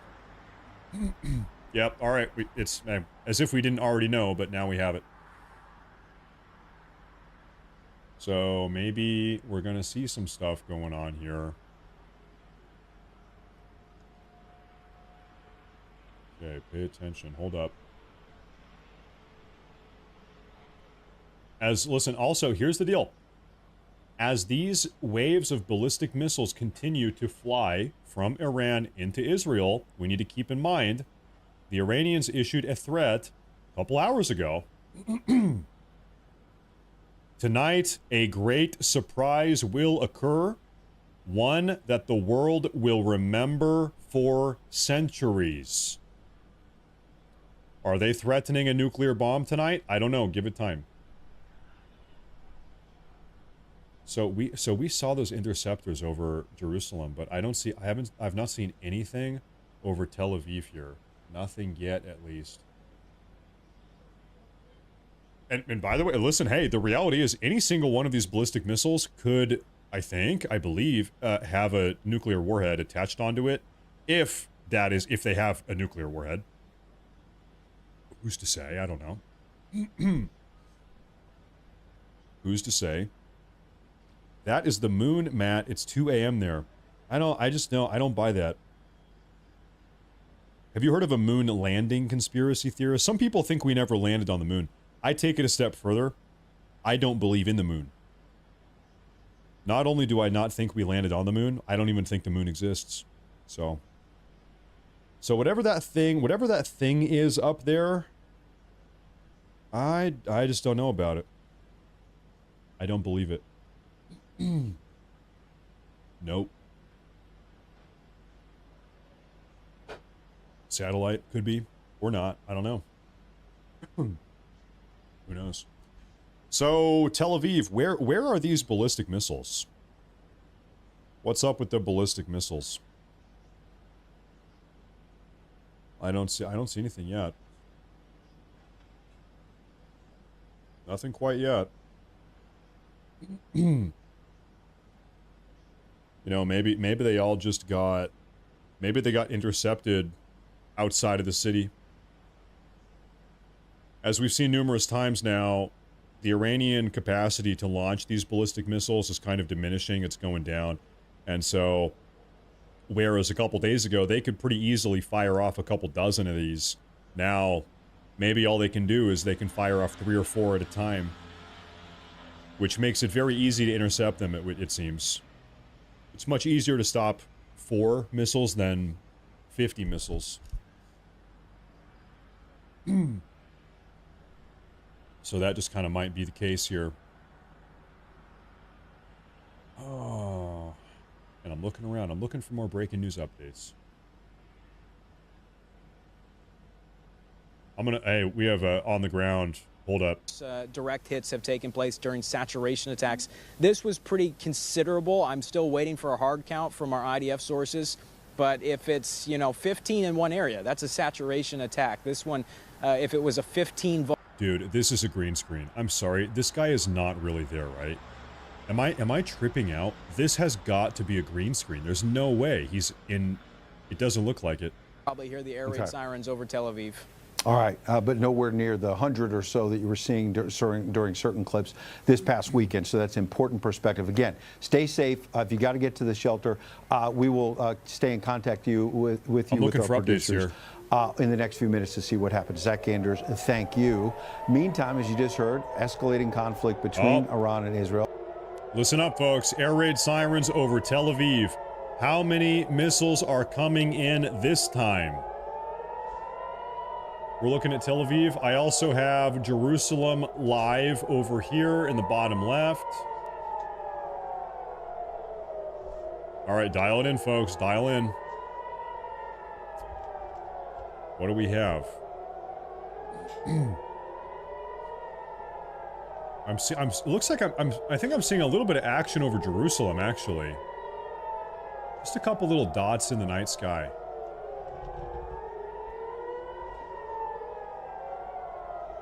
What do we have?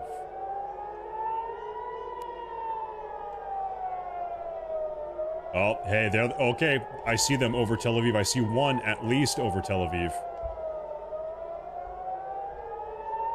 Okay, that is very abnormal. That one looks different. What is that? Interceptors going up?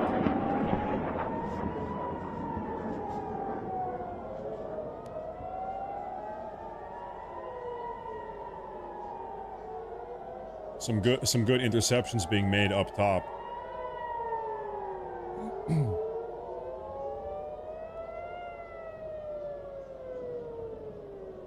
Well, I think that's it. I think all of these are being intercepted, folks. Yeah, that one's coming on through. Well, hey, we'll see if this one makes it. Jeez. Interceptor, 2 of them going up.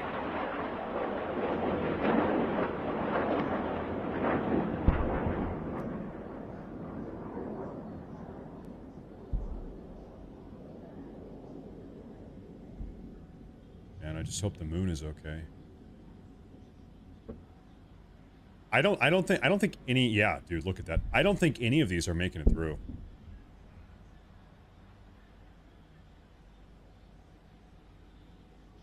I don't think any of those made it through. Not this time.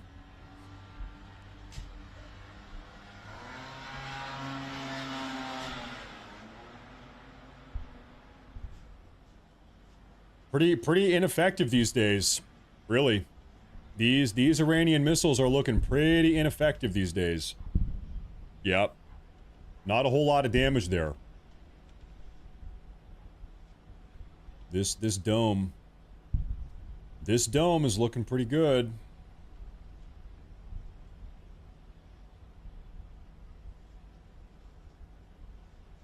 Now what is this? What do I have here to show you guys? Close some of these tabs. Palestinians in the West Bank are seen celebrating while carrying a massive fragment of an Iranian ballistic missile on the roof of their car.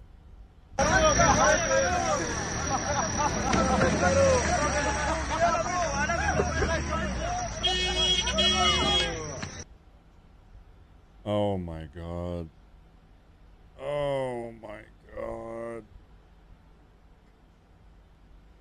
what is wrong with these guys? What are they doing?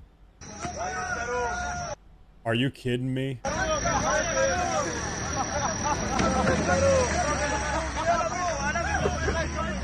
Look at that thing. What are they doing?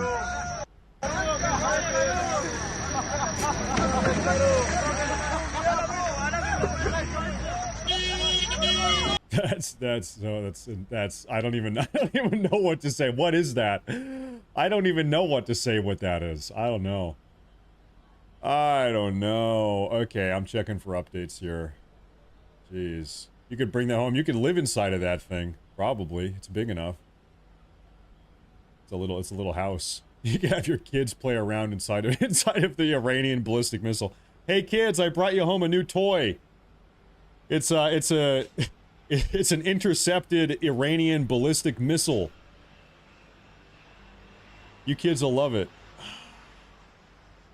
Okay, and what is this here? Israeli interceptors engaging another. Yeah, this is a little bit of a replay here. Replay.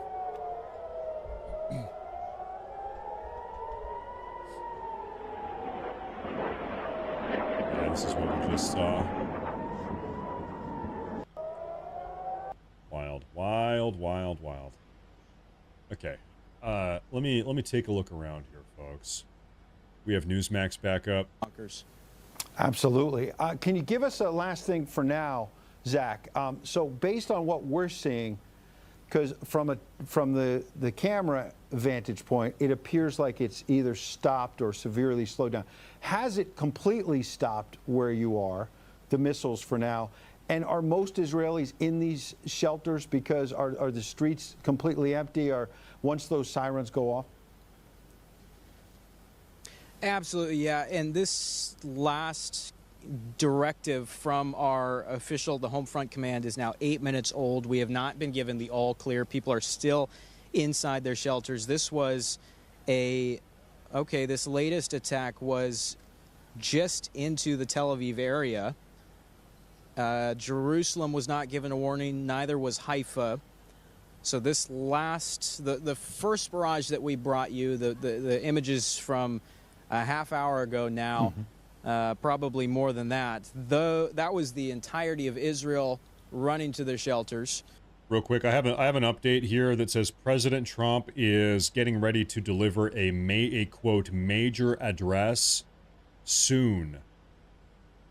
Major address from President Trump soon. From what I saw, it appeared to be largely successfully intercepted. The IDF, as of yesterday, said their success rate was near 90% for the interceptions of what they intend to intercept. They've got some pretty sophisticated tracking, so they know that if one of these missiles is going to impact into a field or somewhere that's, not a population center, not a building, they're not going to waste an interceptor missile and fire it and try and shoot it down. They're going to let it hit. Absolutely. All right, Zach, continue to stay safe.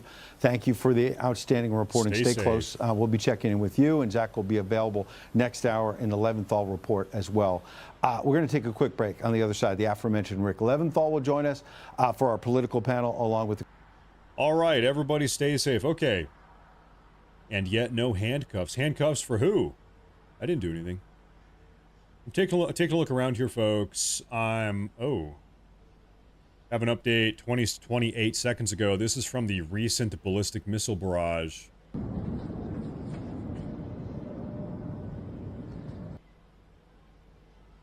So allegedly, one of these Iranian ballistic missiles actually did make it through and collide.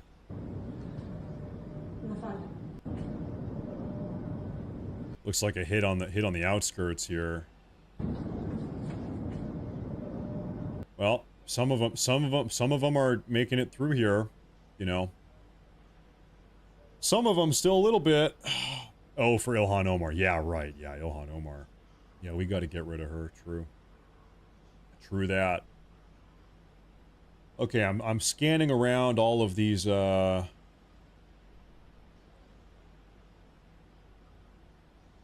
news feeds.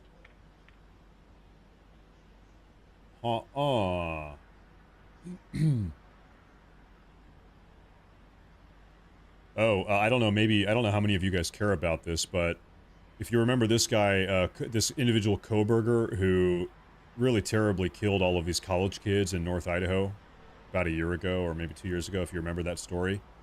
They have now have a surprise witness who is a DoorDash driver who allegedly delivered food to the house and actually saw Brian Koberger at the house. So now there's a witness, a DoorDash driver that saw him there, which totally screws him over. He's screwed. This was a terrible, terrible story. Brutally killed all these people. Ladies and gentlemen, we have a breaking news update. As of 45 seconds ago, a third wave of ballistic missiles has just now launched from Iran. Folks, we have another wave of ballistic missiles inbound to Israel going on right now. So, hey, within the next couple minutes,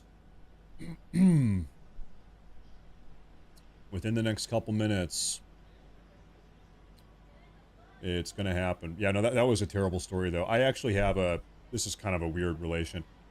A family friend of mine has a daughter who went to school with those girls. They were very close friends. And her friends being killed by Koberger, like, messed with her head so much that she has actually spiraled over the last couple years. She dropped out of college, got into drinking alcohol, got alcoholic problems in her early 20s now, because, like, that story, I mean, she had like 3 or 4 of her good friends brutally murdered. It totally messed with her head. This is a close family friend kind of situation. Terrible, just absolutely terrible. Totally terrible. Okay, so yeah, so I have one report here as of 2 minutes ago saying this third wave of ballistic missiles is inbound, third wave inbound. But I only have one source saying that. So we're going to see if this is corroborated by any other sources coming up here soon. It's just the one right now. And I'm going to keep on looking around here. Should take 10 minutes. Yeah, you know, it takes 10 to 15 minutes for these ballistic missiles to show up. That is true. So, yeah, in about 10 minutes, if these missiles actually got fired off, we will see them soon enough. We're on the edge of our seat. It's minute by minute, moment by moment. 10 got launched. You see that here? I'm looking around still. Do we know how many? I do not see how many they launched 3 minutes ago. I do not have that intel. I do not have that intel. Folks, we still do not have a briefing from President Trump. In fact, has Trump said anything? Truth Social. Let me take a look here. Fashizi saw no business from the bunker, so if they did, they were mobile. Okay, all right. Could be mobile.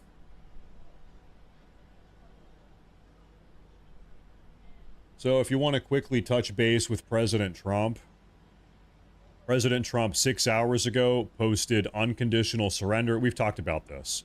Unconditional surrender. Another post. We know where Khamenei is. We can kill him, but we're not going to do it yet, pretty much. I'm going to sneeze. I feel a sneeze coming on. Achoo! Achoo! Achoo! Goodness. Deary me. Okay, thank you. Excuse me. And then also about an hour ago, President Trump made a post talking about this Chinese voter fraud thing from the 2020 election. We talked about that also. But it has been 6 hours since Donald Trump has publicly talked about Israel, Iran at all. 6 hours, nothing from him about this ongoing debacle. Now, thank you guys. Now we know that in the last 6 hours, President Trump has had about a 90-minute long National Security Council meeting with all of his top advisors. He just had that. He probably got out of that 2.5 hours ago. So we also heard a report that I'm sorry, I'm reading this. We also heard a report that President Trump is going to give an announcement later today, but just not yet. It hasn't happened yet. Allegedly, this is what is going on above Tehran and Karaj. This is, meanwhile, in Iran, happening right now. Source Al Jazeera. Take a look. So Iran is trying to ward off these Israeli airstrikes.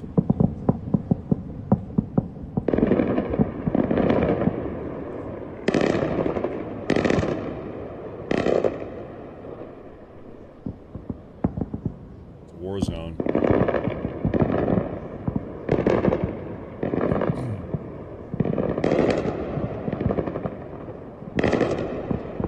So, as far as I know, not a single Israeli aircraft has been shot out of the sky. I don't think a single one has been hit.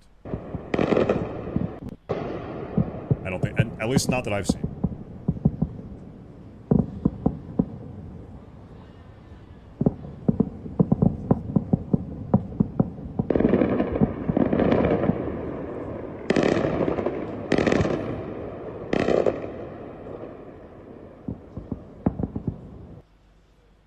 Let's check back in here on Newsmax. In the 2020 election to help Joe Biden, obviously, and he's turned over those documents to the Senate Judiciary Chair Chuck Grassley.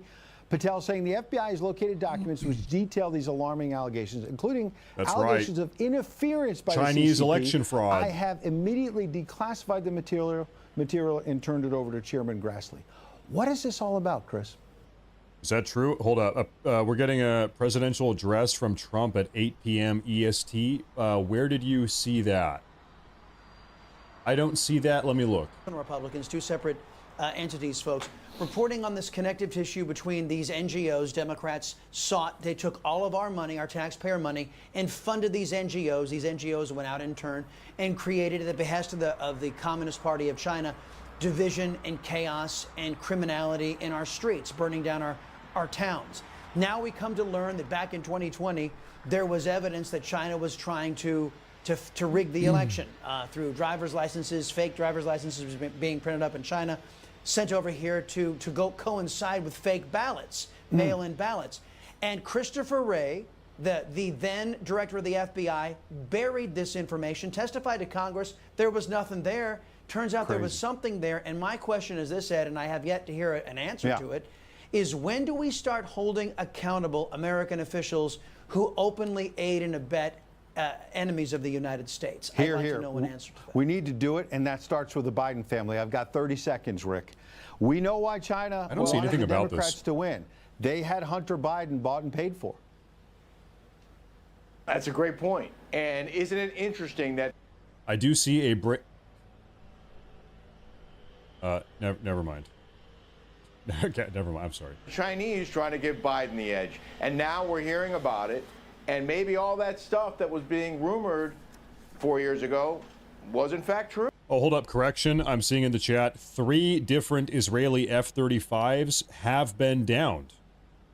All right. Hey, thank you for that. Paul, I'm sure that monologue is primed and ready. The vaunted monologue. Stand by for the top of the hour. Gentlemen, thank you. Yeah, here it is. Here's the magic. Little preview. I'm looking around here, folks. One moment. Your briefing on another national security crisis that the media is not covering.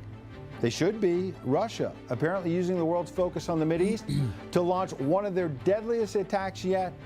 Okay, I'm seeing the exact opposite of what everybody is talking about right here. I want to show you an update here. This is from a trustworthy source. This guy does great reporting here. As of 2 minutes ago, check this out. The White House has called for a, quote, full lid for tonight, meaning the president is not expected to be seen on camera. Reports of an address to the nation regarding Iran are false. No address, full lid, no cameras, no media for the rest of the night. Nick Sorter actually does good reporting. I trust Nick Sorter on this. So, okay. We're going back and forth on this now. All right. So, I don't know.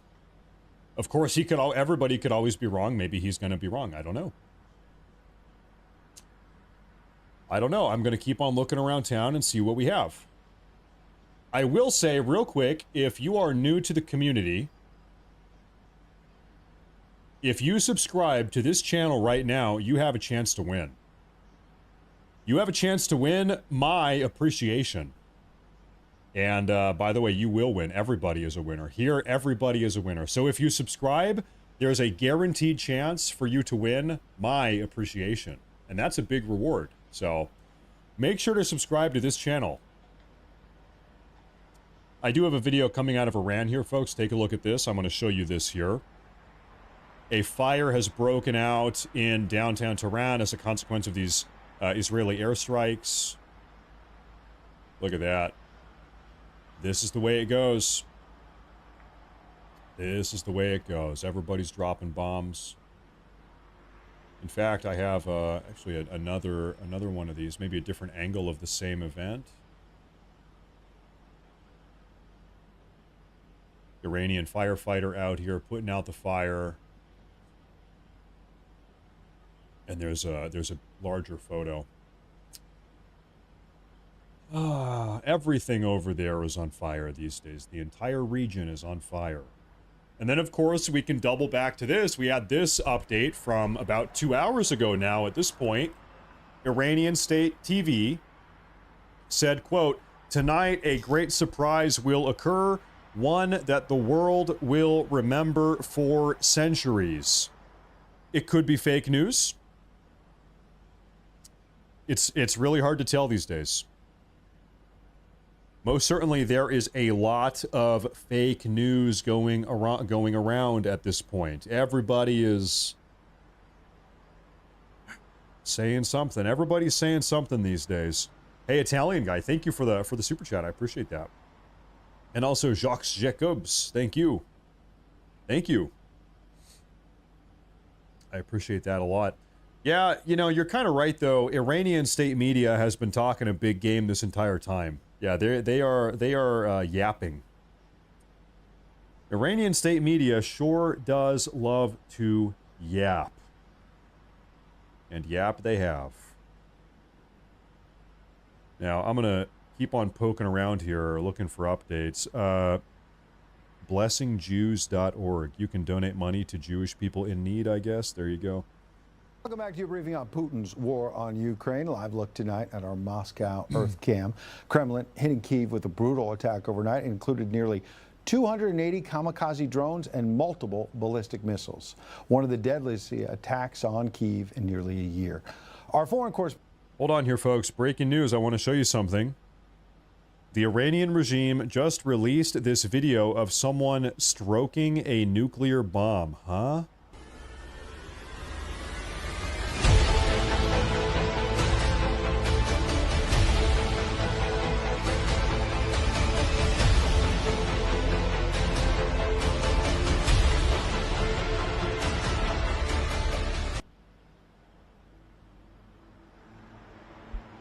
Okay, so first off, obviously this is AI.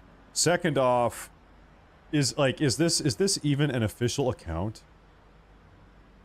This has 1.2 million followers. Translate bio. Iran News Agency. The voice of the Islamic Republic of Iran in the Arab world, officially licensed by the Ministry of Culture and Islamic Guidance. Yeah, you know, I'm gonna follow this page. I'm gonna actually add this page to my tracking feed because they're posting all types of stuff here. Okay. Yeah, give me 1 minute here, folks. Ukraine needs air defense system. Okay, hey, nobody's talking about Ukraine these days. Ukraine is like so 2 weeks ago. Nobody does that anymore. Well, frick. Yeah, do that. Okay. Sorry, I'm getting this new Iranian page on my news tracker feed because it's probably good to see what those guys are saying. In fact, in a minute here, I want to take a look and see what have they been saying this entire time. What are they talking about? Trump not talking or being seen? That's not like him. Maybe there is a credible threat to his life, and that is what the Iranian state media is talking about. Maybe could be. Also, keep in mind that our Secretary of Homeland Security, Kristi Noem, was rushed to the hospital about 2 hours ago. She had a, quote, allergic reaction to something, and she was hospitalized. That's a little bit weird, right? That's a little bit weird. Kristi Noem, Secretary of the Homeland Security, she was rushed to the hospital. She had an allergic reaction. At the same time all of this is unfolding, at the same time Iran is making some of these crazy threats. I don't know. I don't know. Now, let's take a deep dive into what this Iranian news outlet is saying. What are they saying over here? Can I translate this to English? Yep, English. Fires broke out after direct hit by the True Promise rockets on occupied LOD. This is in Iran. By the way, yes, this is Iranian propaganda. We are about to take a look at Iranian state media. They actually just posted something. What is this? Oh boy. What does this say? The official Khamenei website just posted this saying, "You will be miserable."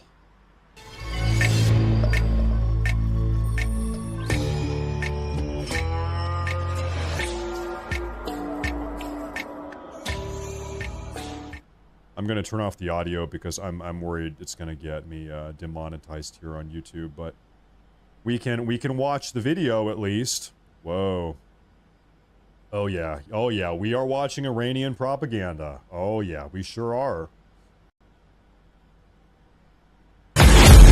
Oh my, oh god, that just, I'm sorry, I apologize for that. It just randomly maximized the audio. Sorry, okay, I'm moving on. Fires broke out in approximately 20 vehicles in Tel Aviv, central occupied Palestine, as a result of Iranian shelling. So this is in Tel Aviv. They're blowing cars up. Urgent. Israeli media, Channel 12. Residents report explosions in the central region. They're just posting all of this anti-Israel stuff. What does this one say here? English? Some of this stuff, it is not translating for me, so I can't even read what this is saying.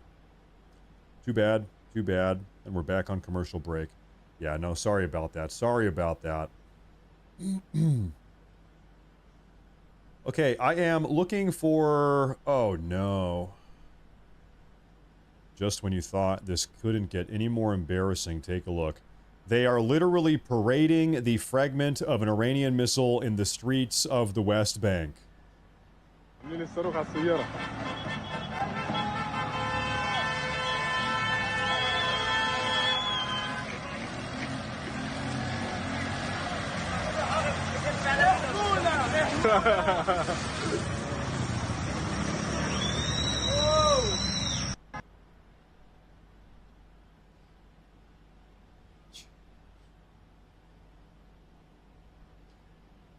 They're going crazy over there, man. These guys are going crazy. Look at them. Look at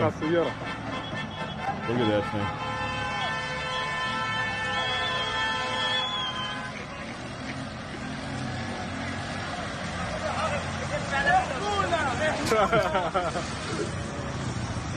Oh, that's just insane. That's just nuts.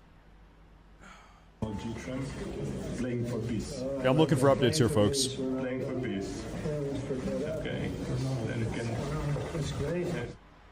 Welcome back, Patriots. As you can see, President Trump made a mad dash out of the G7 summit to get back for business at the White House, but first got that gift from one of soccer's all-time greats. 47 gifted a signed Cristiano Ronaldo jersey by that gentleman, Antonio Costa. He's the Portuguese president of the European Council. He wrote a message. He doesn't know that nobody in America cares about soccer.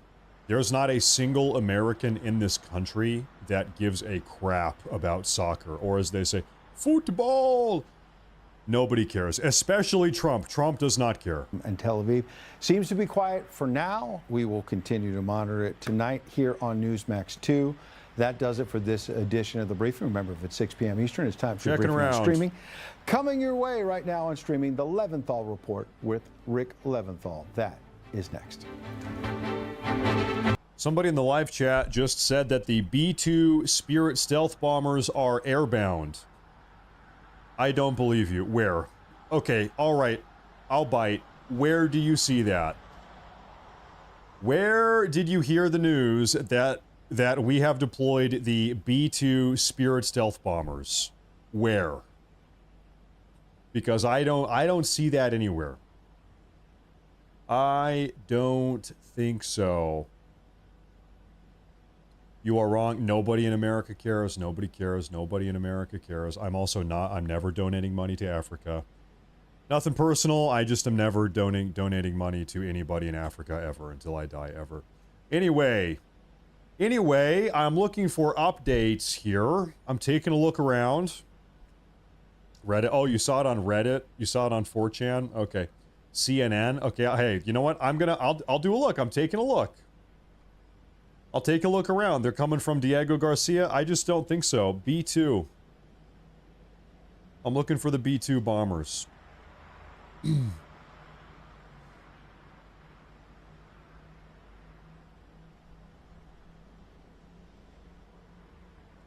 You see, like, you have reports like this. This is posted 2 minutes ago. High-frequency radio traffic suggests that 2 USAF B-2 stealth bombers are currently airborne. The location and destination remain unknown. I just don't believe... What is this, Clash Report? This has 500,000 followers on Twitter. Really, though? And then what is this? This is the Military Monitoring World. Okay, you know what? Okay, I don't know. Hey, maybe, I don't know. Maybe the B-2 Spirit stealth bombers are on the way. Oh my god, did you hear that?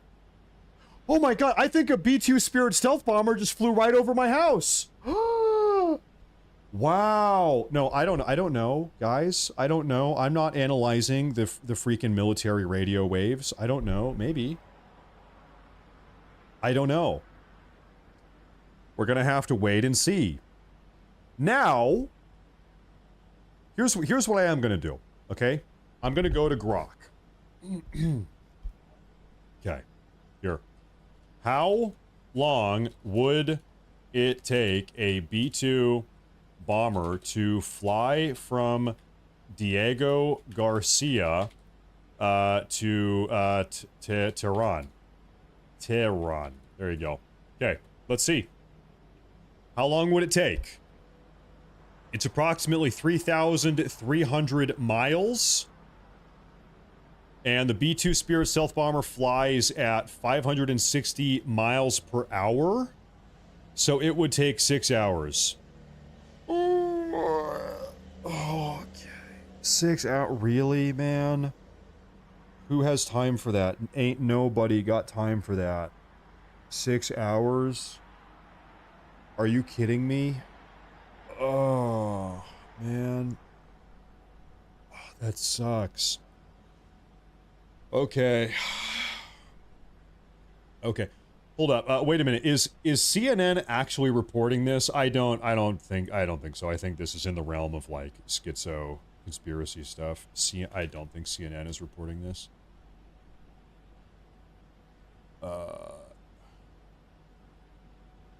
I don't see anything about reports that B-2 bombers are in the air towards Iran. Let me see here. Okay, let me take a look at these. Let me take a look at these super chats here. My parents, Iranian Jews, fled after the Islamic Revolution took over. I long to see this regime fall, and I wish my parents were there to witness it. We are moving towards a peaceful Middle East. There you have it. You know, it's funny you say that. I have an Iranian friend. I was actually messaging him yesterday. He's not Jewish. He's living in America. I should ask him what he thinks, because my friend, his family came over here at the same time when the revolution happened. Yeah, you know, I think a lot of people feel the same way that you do. I think so. And thank you for that. Thank you for that very much. Okay, real quick, there was one more super chat. American football fan. American football. My German father-in-law. He loves der Bundesliga. Der Bundesliga. Ich liebe die Bundesliga. The Germans, and they're playing football. Germans and football. Hey, thank you. Thank you. Thank you. Okay, are there any actual credible sources? That's what I was looking up real quick. Current information suggests strategic positioning of U.S. assets, including B-2 bombers, at Diego Garcia. But yeah, we don't have any credible sources indicating that they have actually lifted off. Not yet, maybe, I guess. But you know what? We're gonna keep paying attention here. Trump might be considering a much Give me bigger one moment role here, in the folks. fight, including potentially assisting the Israelis by using our bunker buster bombs to help demolish Iran's nuclear enrichment program. Iran buried its most sensitive sites deep underground, including one at Fordo, inside a mountain about 100 miles south of Tehran, where the Israelis believe uranium is being enriched with the purpose of arming nuclear weapons. And one of the only ways to render the Fordo facility useless is with the bunker busters, one of the largest non-nuke weapons on the planet, a precision-guided massive ordnance penetrator weighing 30,000 pounds each at a cost of $20 million each, used by the United States Air Force. Each one of these bunker buster bombs is $20 million. Before detonating with devastating results. It would be incredibly difficult, if not impossible, for the Israelis to destroy the Fordo site without help, which may be why several of the weapons are on their way to the region, along with the USS Nimitz aircraft carrier strike group and refueling tankers and stealth bombers and other incredibly powerful American military weaponry and assets. Israel's efforts to take out Iran's nuclear capabilities are impressive, but could be for naught if they can't finish the job. And that would be where America steps in and does a favor, if not just for our friends and allies in Israel, but for every other nation in the Middle East and on this planet. A nuclear-armed Iranian regime would be bad for everyone, ensuring... Excuse me, I'm having technical difficulties here. Let's take a look at what's happening in Israel right now.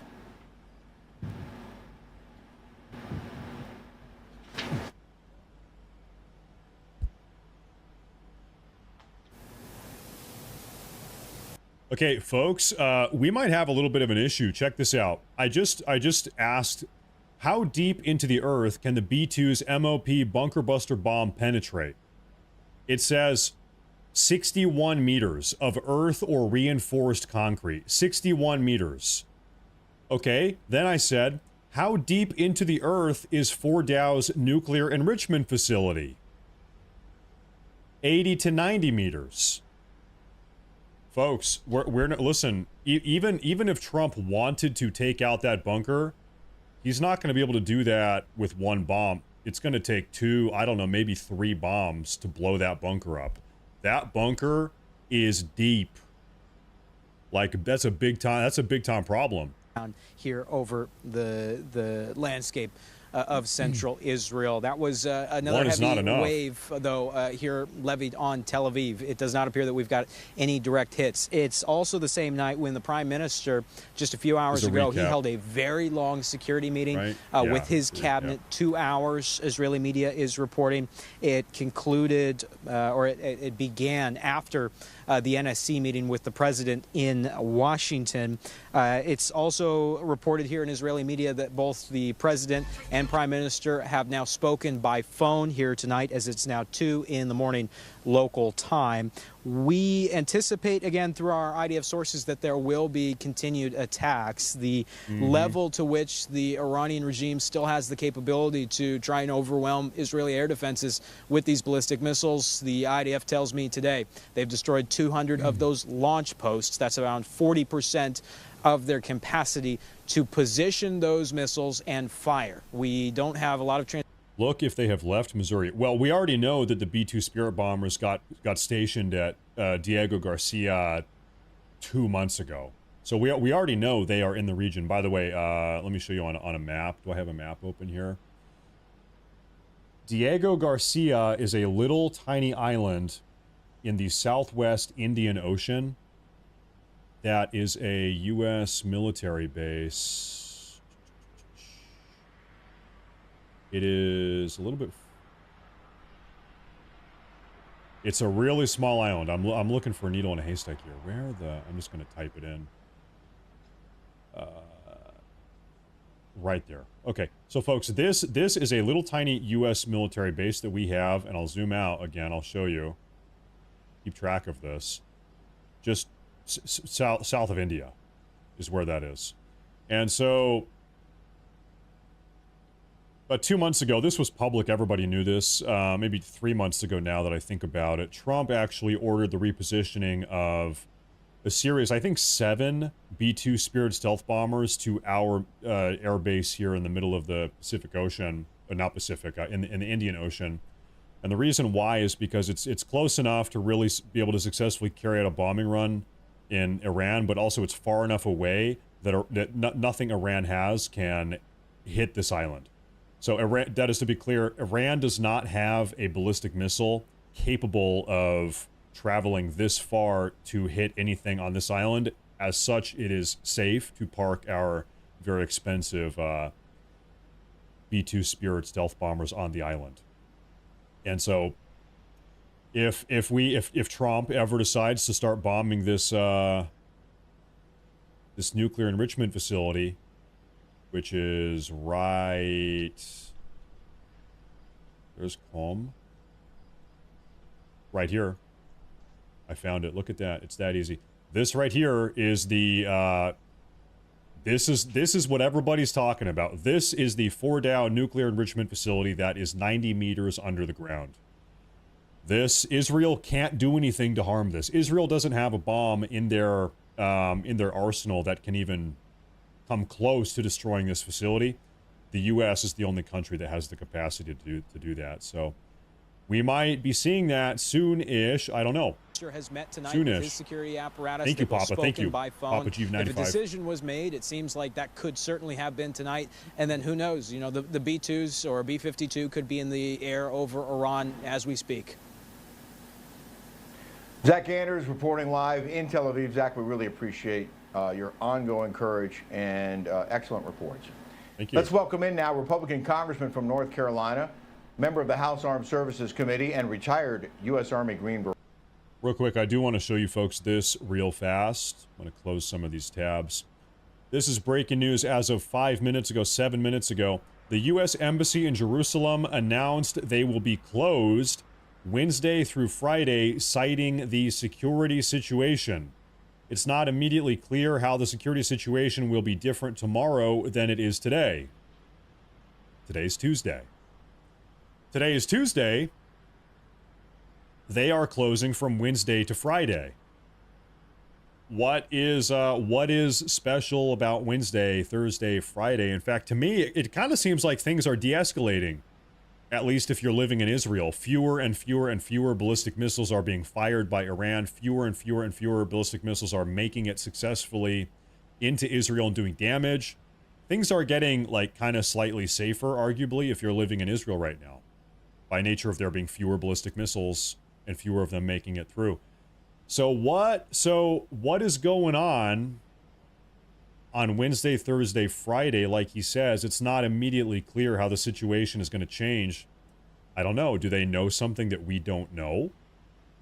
I do not know. Let me find some more news for you guys. In fact, I thought I had something to show you here. Yes, I do. Yes, I do. This is as of 10 minutes ago. The IDF have issued an evacuation order for an industrial area in Tehran's 18th district. So the IDF is telling people, hey, listen, if you are an Iranian and you live in this area of Tehran, then you need to get out. Why? Because they're going to start bombing it. They're going to blow it up. That's why. They're trying to minimize civilian casualties. Well, Congressman, again, the point I was headed for in the monologue is that if Israel can't get to those underground bunkers where the uranium is being enriched, but the United States can, and we have the equipment now headed to or already in that region, do you think there's widespread support for the president to use that ability, use those bunker buster bombs to take out Iran's ability to enrich uranium, just so that the job is done? And bro, it's Tehran, not Tehran. Just so everybody is clear that's tuning in, I don't really care. You know, all of these Hebrew and Arabic pronunciations, I like sincerely, really, I do not care. If I mispronounce something, you don't need to take the time to correct me, because I'm not gonna do that. I don't care. Doing with their nuclear material over the last week or so, and showed very clearly that they have strategic overmatch against Iran. And despite all of that, the Ayatollah and political leadership within Iran has shown a resistance to come to the table. They have, told people to completely leave both Tel Aviv and Haifa. They have said in a tweet earlier this evening that a surprise is coming that will be remembered for centuries. This is not indicative of a regime that believes that it is in the place where they can come to a deal. I don't know what else we can do to tell them that they need to make a deal right now. And so, look, President Trump has got the latest and greatest intelligence. He's going to make that decision. And at the end of the day, as much as I don't want war and as much as the American people do not want a conflict here, I do trust our president to act in the best interests of the United States of America. Well, Congressman, the regime has continuously called for death to America and death to Israel. The president has said that he wants a real end to this conflict, not a ceasefire. Do you think using force that might force regime change is in the cards at this point? I think regime change is a very dangerous term. I think if we've learned anything from the last 25 years of conflict, whether it is the global war on terror, whether it is the color revolutions that we have spurred across the Middle East, whether it is any of the interventions that we've participated in, regime change has never worked out. The devil that you don't know is oftentimes much worse than the devil that you do know. And so I think President Trump has been trying to set the conditions for Iran to come to a deal. And even if it's a last-minute deal here, I think that's in the greatest interest, strategic interests of the United States of America. But if that's not the case, again, President Trump ultimately has the final call here, and I trust him and I'd be behind him 100%. Now, right now we are still occasionally talking about coming to a deal with Iran. Trump still wants to have a deal. Maybe I'm a little bit confused. How in the hell is it possible that we are going to have a deal at this point? Israel is still, at this very moment, carrying out bombing raids all over Iran at this very second. Khamenei is hiding in a bunker. President Trump issued a death threat against Khamenei about 7 hours ago. How, even if they wanted to come to a deal, even if they wanted to have a deal and de-escalate, we know for a fact Benjamin Netanyahu is not taking direction from President Trump. If President Trump said, hey, Netanyahu, stop the bombing, Netanyahu wouldn't do it. We know that. So this idea that we're going to be able to come to a deal, and I wish we would. I really do wish we would, but I'm looking at this through the realistic lens here. How in the hell is that even a real thing? How would that even happen? I think the deal is totally off the table. I think it is 100% no longer a possibility. And I hope to be wrong. I hope to be proven wrong on this, but I just don't see how that happens. Almost every single negotiator has been almost every single Iranian negotiator has been assassinated or blown up. who is still alive even to make a deal, even if they wanted to? I don't think it's going to happen. Radio gives you the vital information. Now it's a commercial break. Even if we wanted it, even if Trump wanted it. Also, to me, it doesn't seem like Israel wants a deal. It doesn't seem like Israel wants to back off of this situation. It seems like and when I say Israel, really I mean Netanyahu, so I'm going to replace that word with Netanyahu. It doesn't seem like Netanyahu wants a deal. At this point, it doesn't seem like Netanyahu is looking or hoping for a peace talk. It seems like Netanyahu right now wants two things: blow up Fordow, the nuclear enrichment facility, blow up the facility, and also carry out regime change. Regime change, blow up the facility. Blow up the facility, regime change. And so here's the problem. Israel needs American involvement for both of those things. Israel can't blow up the facility without America. We have to do that for them. It's yet to be decided if we're actually going to do that. And then after the facility's blown up, regime change, America also has to be directly involved to make that happen as well. And so that's why this entire situation is so particularly concerning. Let's say Khamenei's dead, we blow him up, Israel blows him up, he dies. Everybody else in the Iranian leadership structure is dead. Well, then you have a situation, and very similar to Syria, to Libya, to Iraq and Afghanistan, where you depose the leadership structure and then you have a power vacuum, and then who the hell knows what happens, right? These Middle Eastern power vacuums that form after Middle Eastern leadership structures have been deposed or killed by us, it generally goes very poorly. It generally goes very badly.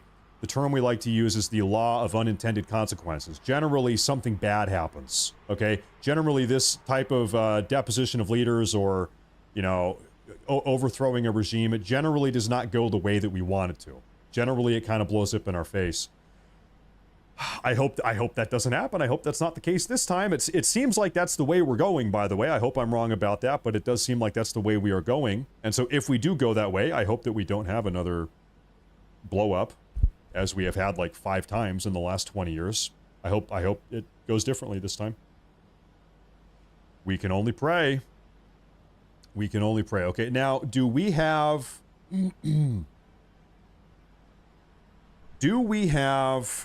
any breaking news updates that I can share with you folks here?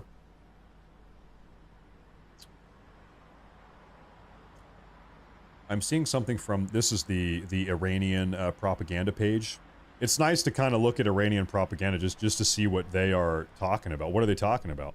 So I see this. Can I translate this to English?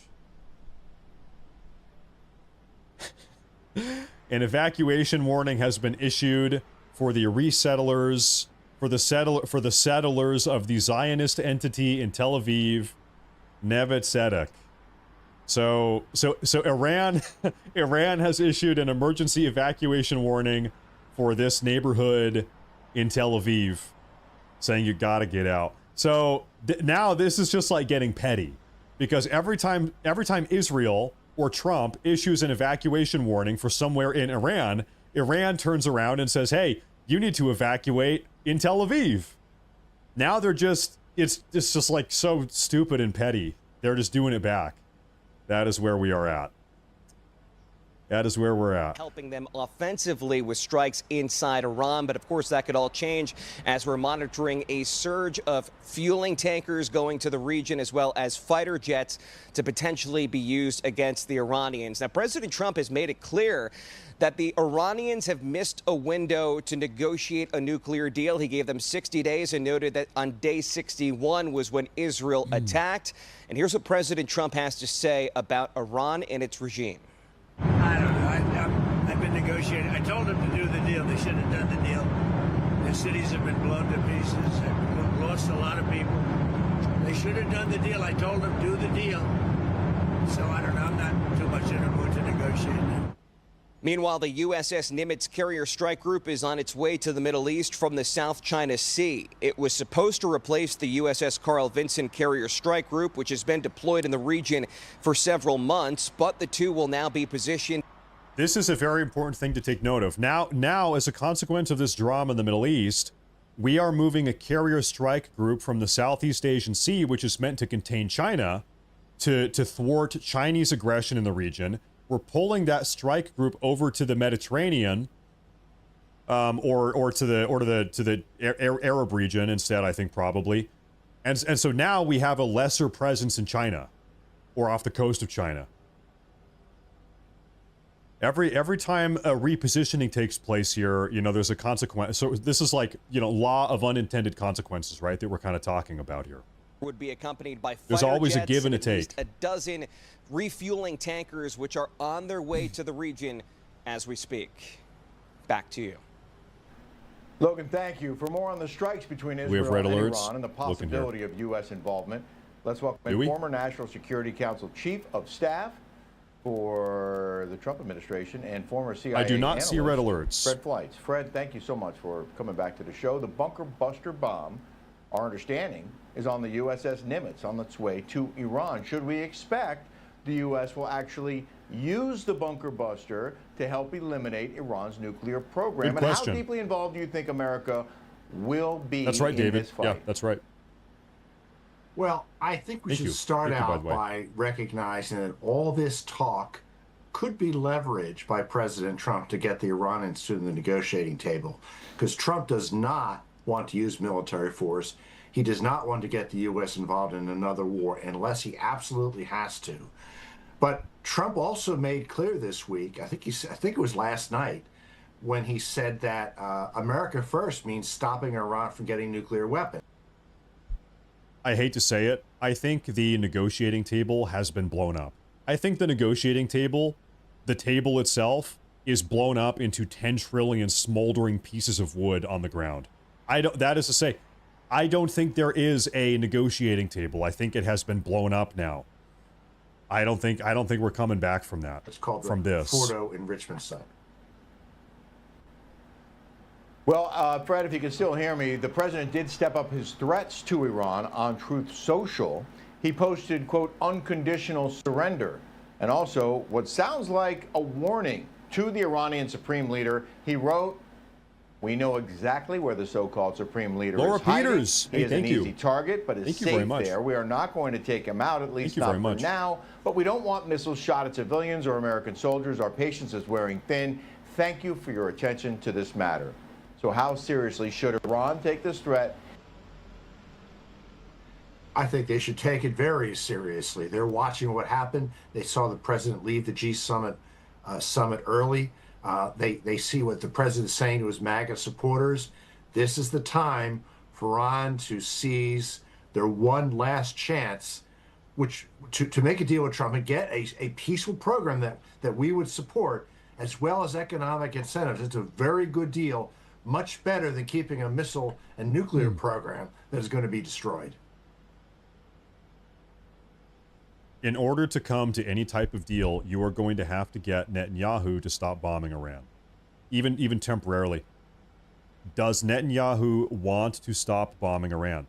Once again, it seems to me that Netanyahu's primary objective now is complete and total regime overthrow. And I'm not even saying good or bad. You can agree with it. You can say, yeah, and he's smart for doing that. That's up to you. But to me, it seems like that is the goal. It seems like Netanyahu is not done with this until Khamenei is out, until the Ayatollah is out, until the regime is out. That seems to be the objective here. So, once again, even if Trump wants a peace deal, even if Iran wants a peace deal, if Israel is not on board to make that peace deal happen, it's not going to happen. It's not going to happen. And I don't think that they are on board. By the way, we have another wave of Israeli airstrikes in Tehran as of like 5 minutes ago. Take a look here.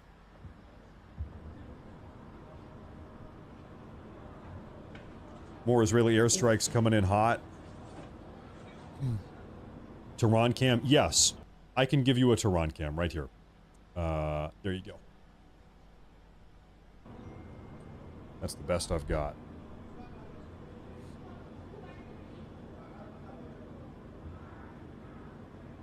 So big time damage. We have a little message from Steve Bannon. What does Bannon have to say about this?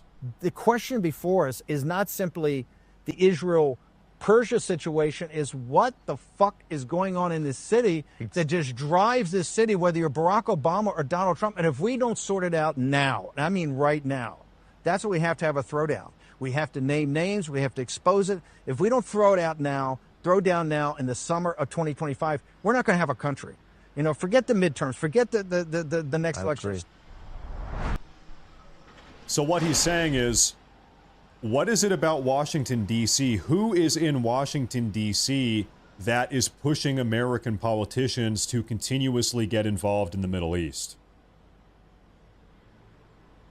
That's what he's saying. I don't know. Nights, I pray because I'm not donating money to that. Sorry. Okay, I'm looking for breaking news updates. I keep having people come in the live chat and they say breaking news, breaking news. Actually, this time they're not lying. We actually do have breaking news here. We do have breaking news, folks. Take a look. We have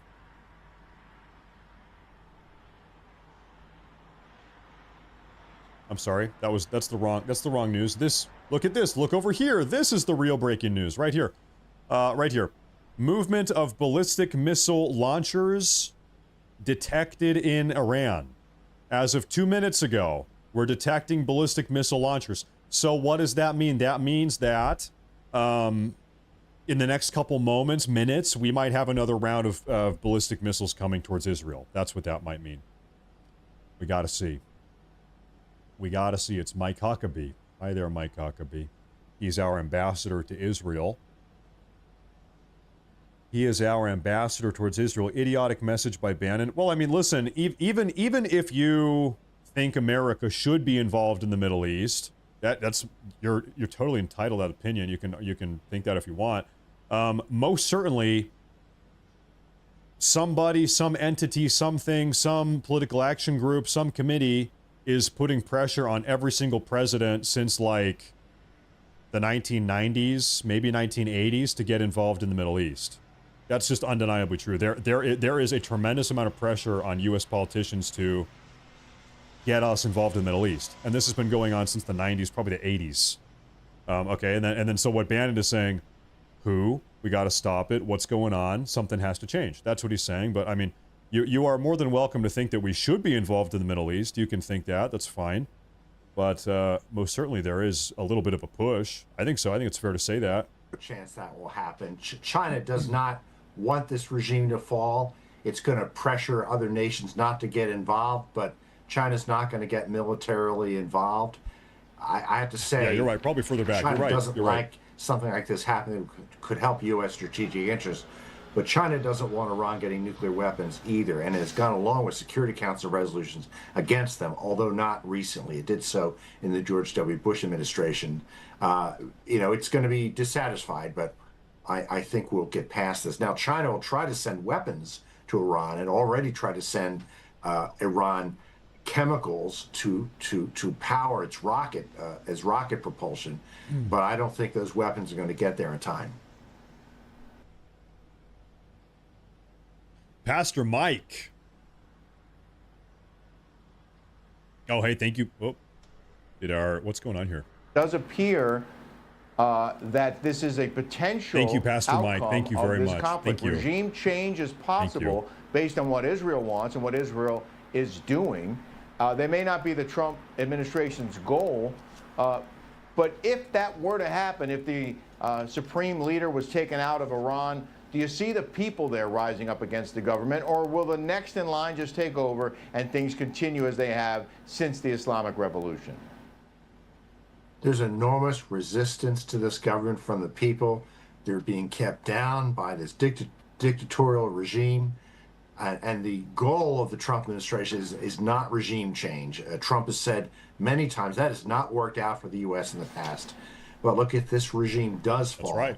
I think it would be a benefit to the world. It's a radical Islamist regime that backs terrorism, that has meddled in the region, has interfered with Gulf shipping. It was behind the Hamas terrorist attack of October 7th. So I say good riddance to them, but I don't think the U.S. should be involved in removing this regime. Okay, who here wants to have a very controversial conversation here for a moment? Is it possible that Trump is genuinely on board with disarming Iran's capacity to enrich uranium, but that Trump actually doesn't have a vested interest in killing or overthrowing Khamenei, whereas Netanyahu does. Netanyahu does want Khamenei dead or deposed. And so what Trump might kind of do here, hear me out, Trump drops a bomb, blows up the nuclear plant, and then he's completely done. Trump says mission accomplished. Trump says he blows up the nuclear plant in Fordow. He drops the 30,000-pound bunker buster bomb, and Trump says, all right, we did our job. Now they don't have nuclear weapons. Now they can't ever get nuclear weapons again. It's taken them 40 years to build that plant inside that mountain, and now it's dead, and now we're done. And then Netanyahu is sitting here like, wait a minute, hold up, we're just getting started. Wait a minute, Trump, I thought this was about regime change. I thought this was about taking out Khamenei and implanting a new government. And Trump is like, no, for you maybe, but not for me. I'm out. Listen, we've all been told that this is about the nuclear facility. All right, we blew it up. Now we're done. We did the one thing we needed to do. Whether or not Khamenei's in power, who cares? He can't make nukes. Deal with it. We might see a situation like that. I don't know. We might see that situation now. Who knows? Who is this woman here? This should never be a partisan issue. And to address your question of what I think is driving this, look, Rick, I wish I can sit here and say that there's no double standard between the two parties when it comes to who supports political violence. And I wish that I can say that no one is a hypocrite when it comes to condemning it. But that's simply not true. And that's not what the facts show. We have to have a very serious, transparent discussion. Were there more threats today? About the ideologies and the mentalities that fuel political violence in this country. And those ideologies and mentalities are of the left. Now, let's take a look at the violence perpetrated by the left since President Trump got into office just for the past few months. United Healthcare CEO, that murder, the left turned Luigi Mangione, the killer, into a saint. Let's take a look at the rise of anti-Semitic violence. The global anti-Semitic incidents globally have risen by over 100%. That sort of violence is what led to 2 Israeli embassy staffers being killed. It's what led to the Boulder, Colorado attack. That's a result of leftists aligning themselves with extremist jihadist ideology. Let's take a look at violence on college campuses against Jewish students. Thank you, Partial. Tesla dealerships were firebombed. The LA riots were violent. The No Kings riots this past weekend also got violent. There was a shooting at the No Kings protest in Salt Lake City, Utah, where the suspect is an anti-Trump BLM leftist activist. A Democrat North Carolina state representative posted a photo from a No Kings protest that called for Trump to be beheaded. There's an over 400% increase in assault on ICE agents. And the list doesn't stop there. This is a pattern. Yeah, it does. And embraces this. Nicole, I appreciate you running that down for us because the list is far too long. And I understand Luke Ball might be with us. Luke, I don't know if you folks saw this. This is what she's talking about here. Look at this. So this is what is she exactly? She's a North Carolina state rep, Julie von Hafen. There she is. And at the recent No Kings event, here she is. Look at that. She's got a picture. This is an effigy of Trump's head and Elon Musk with a swastika on his forehead dangling from a stick. And it says, in difficult times, some cuts may be necessary. This is a sitting Democratic politician in North Carolina with a guillotine right there. Sicko, psycho, sicko, you are crazy, sicko, psycho. Is not violent. And unfortunately, it seems as if over the last few weeks and months, the left's narrative has been just stop Donald Trump. We don't need a king. We don't need a tyrant. This is not a king. This is not a tyrant. This is someone who was duly elected. And they are really rebelling against the majority of Americans that wanted this president. Okay, we have some breaking news. As of 30 seconds ago, it looks like Tehran, the hills in eastern Tehran, are getting blown up. Yeah, actually, we saw another video just like this of the same thing. So it looks like the Israeli Air Force carried out a big old airstrike over something in the hills east of Tehran. That's what that is. They are still trading blows. And I'm going to try to find some more updates here for you folks. Prosecutors take cases like this one seriously, it might help dissuade others from making similar threats. Well, definitely. And when I worked in Congress, I remember having my principals receive death threats over the phone. We referred them to the Capitol Police, who referred them to local law enforcement and prosecutors across the country. And it was unfortunate that liberal prosecutors, I remember one specifically in California, refused to move forward with the prosecution and basically said they didn't have enough evidence, whereas a Democrat in the same general area had their case prosecuted and moved forward. We see this often, and we shouldn't be dealing with political party affiliations with respect to prosecutors charging folks, whether it's a Republican or a Democrat. It should be totally across the board. We have something else here. This was just posted by the Iranian propaganda channel. I don't even know what this says.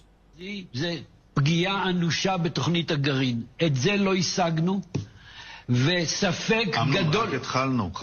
ספק גדול אם אנחנו... He raises a good point. I mean, how can you argue with that, right? I mean, is he wrong? I have no idea what this guy said. Sorry, my bad. I don't even know what that guy said. False alarm, never mind. I don't know if there's anything more that the Senate can do or anything more that anyone can do to try and keep politicians safe. Do you have any thoughts on that?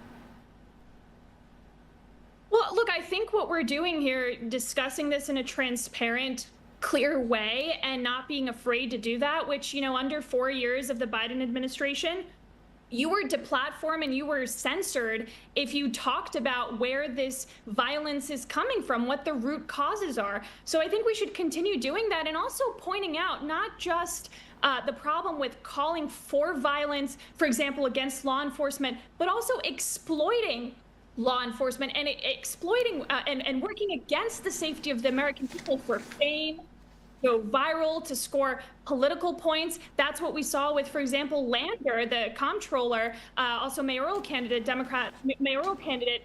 That's what he was trying to do just today, similar to what Senator Alex Padilla did with his political theater performance last week, interrupting DHS Secretary Kristi Noem's presser. And I honestly really struggle to understand this strategy, because the American people see right through this, and they support what this administration is doing to secure the border, to deport violent, criminal, illegal aliens. The CNN poll actually just showed that legal immigrants have a... Okay, I'm going to be honest. Listen, I don't want to sound sexist here. Actually, no, I'm sorry. There's no way I can say this and not sound a little bit sexist. Never mind. Listen, I'm not going to say it. Listen, you know what? Whatever. There are some women. I love women. Okay, first off, I love all the women. My wife is a woman. I have a daughter. But for real though, there are some women, when they're talking, it's something about their voice. I cannot.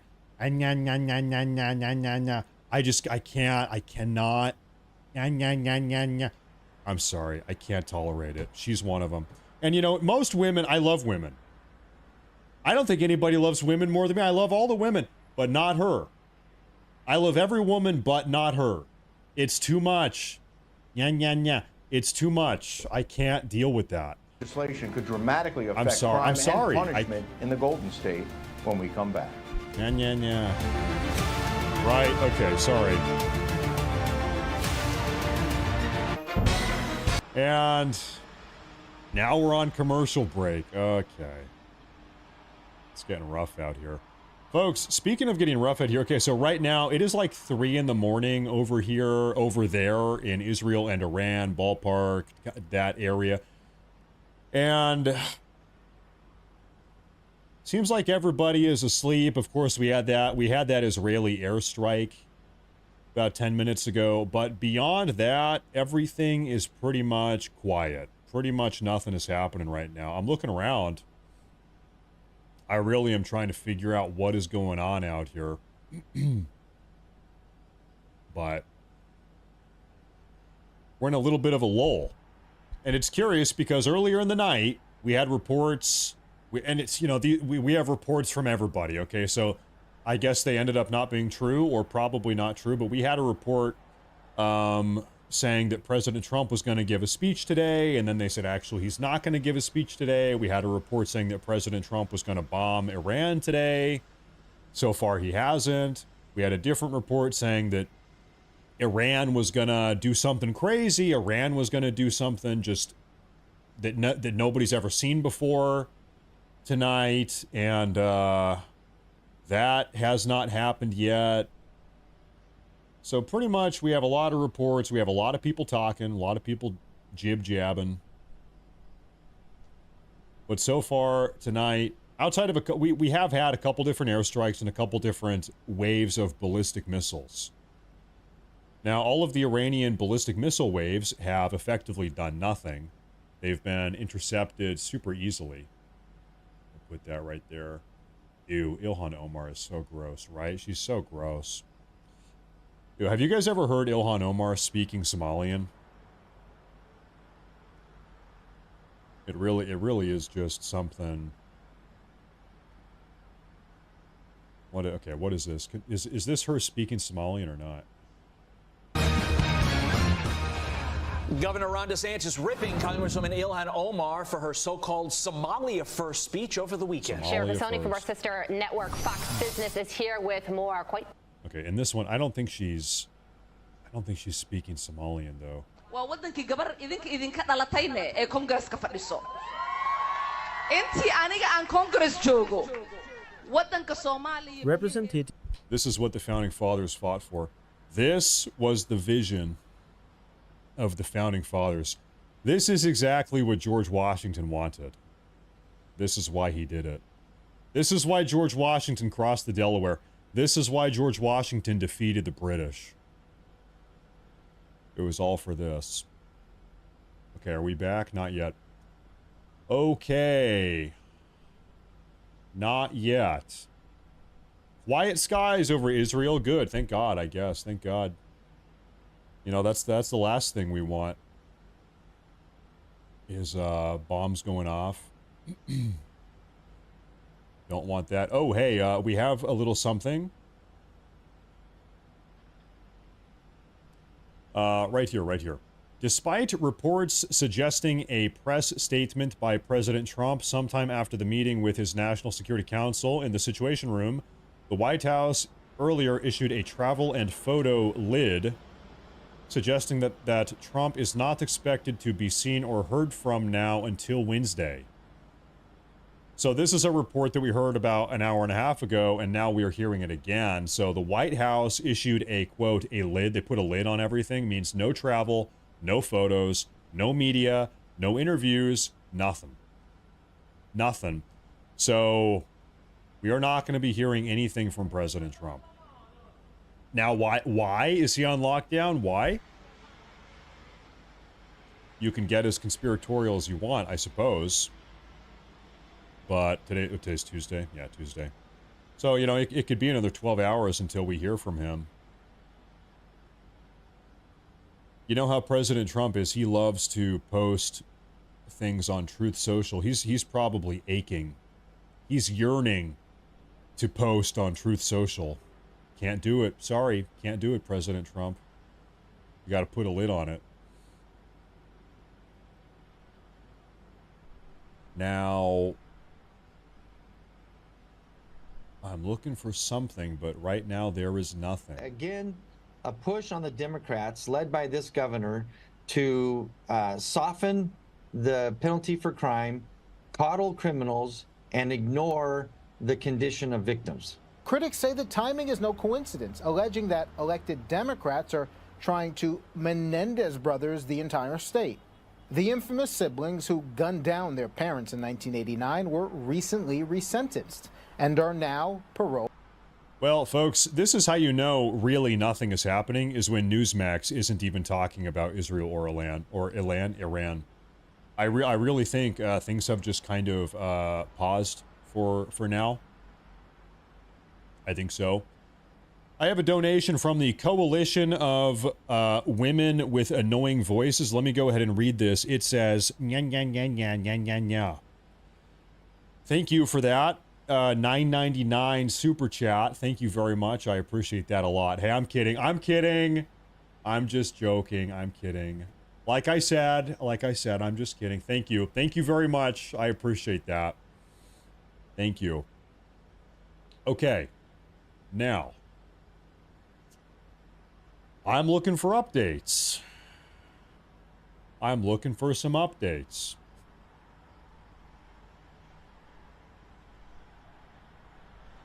I think it might be one of those days, folks. I think it just might be one of those days. Must have been a credible threat. Now, yeah, this is a good reminder. Keep in mind, this was 3 hours ago or so. In fact, before I say this, just so everybody knows what I'm talking about, I want to show you this here. I'm trying to find a specific post from Fox News. Here it is. Okay, if you did not hear the news, this is about 3 hours ago. Secretary Noem was transported to the hospital. She had a medical emergency. They're calling it an allergic reaction. Kristi Noem had a problem.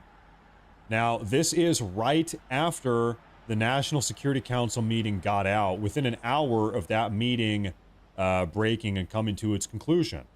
So right now, one of the conspiracy theories is that there was a poisoning attempt. There was an assassination attempt. Kristi Noem was poisoned. She was sent to the hospital. And now President Trump is on lockdown. They put a lid on everything. No media, no interviews, no nothing, no anything. Okay? This is one of these conspiracy theories. Now, of course, alternatively, maybe Kristi Noem just actually had an allergic reaction. Maybe everything is fine. There's no problem. Maybe there's no problem. But this is one of these ideas that is floating around right now. Who knows? Poisoned. I don't know. All you can do is speculate, I guess. In fact, you know, it's been a little while since I have looked into the Kristi Noem case. It's been a couple hours. I'm going to see, can we find any update about this or not? Do we know anything about this now? This is that report from, it's actually about 2 hours ago. Take a look. Breaking news just into CNN. Sources say Department of Homeland Security Secretary Kristi Noem this afternoon has been taken to the hospital. I want to go straight to CNN's Priscilla Alvarez. Priscilla, what are you learning about this?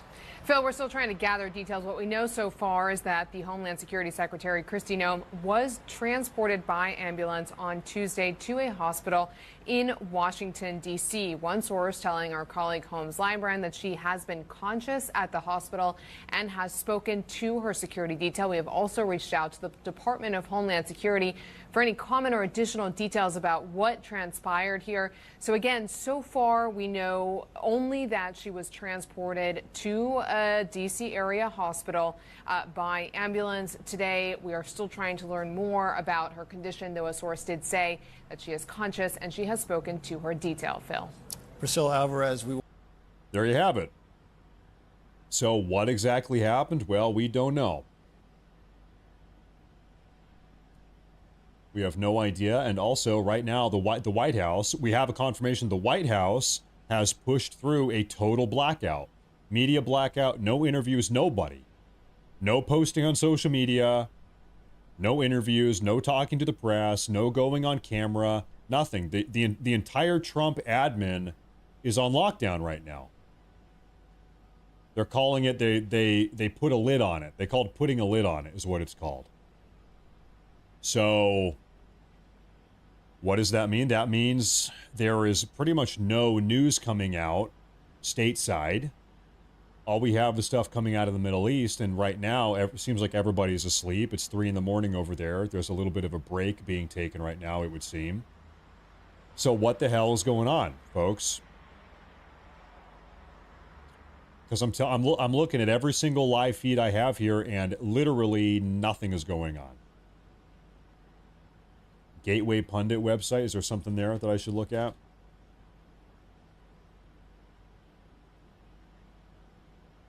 Gateway Pundit. Is something happening?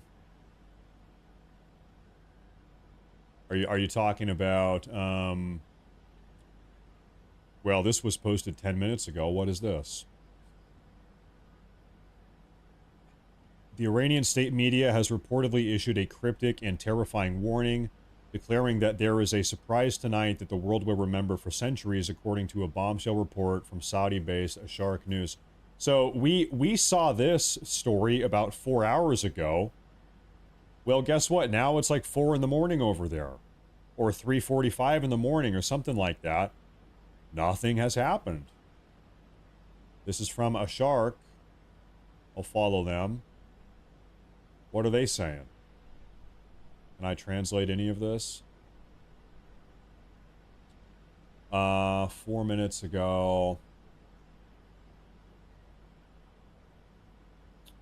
They are posting all types of stuff here. Some of this stuff doesn't even translate. I sure wish it did. Yeah, no, a lot of this is just not translating. Okay. You think they're just doing scare tactics? Could be. Details remain scarce, but the ominous tone from Tehran signals a potential escalation that could dwarf anything we've seen before.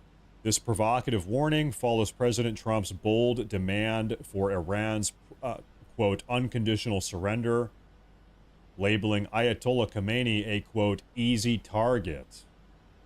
Trump did that now probably 8 hours ago. We now have a complete and total, this is also from Trump. We now have complete and total control over the skies of Iran. Iran had good sky trackers and other defensive equipment, and plenty of it, but it doesn't compare to America-made, conceived, and manufactured stuff. Nobody does it better than the good old USA. Yep. Yep. Do we have Tehran cameras? Yes, we do. I'll go ahead and put those up right now if that's what you want to see. In fact, I can put those right there. I can do that. And now I'm going back over here. I'm checking to see if we have any missile launches, anything going on. Seems like nothing is happening. Oh, I've got something here maybe. We are getting a report. Reports now suggest that the Israeli airstrikes earlier, about an hour ago, against the eastern outskirts of the Iranian capital of Tehran may have targeted the Kojir Garrison Aerospace Complex to the southeast of the city, near the village of Hyderabad, which is known to be one of the largest sites manufacturing ballistic missiles for the Islamic Revolutionary Guard Corps, the IRGC. So this is called, it's near the village of Hyderabad.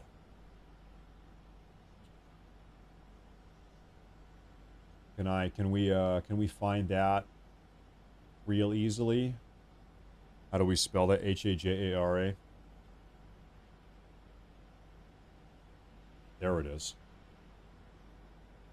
There it is. So I would guess that it's called the Kojir Garrison Aerospace Complex. That's the city there. I would imagine an aerospace complex has a runway. That would be my guess. Maybe not, I guess. Maybe I'm wrong about that.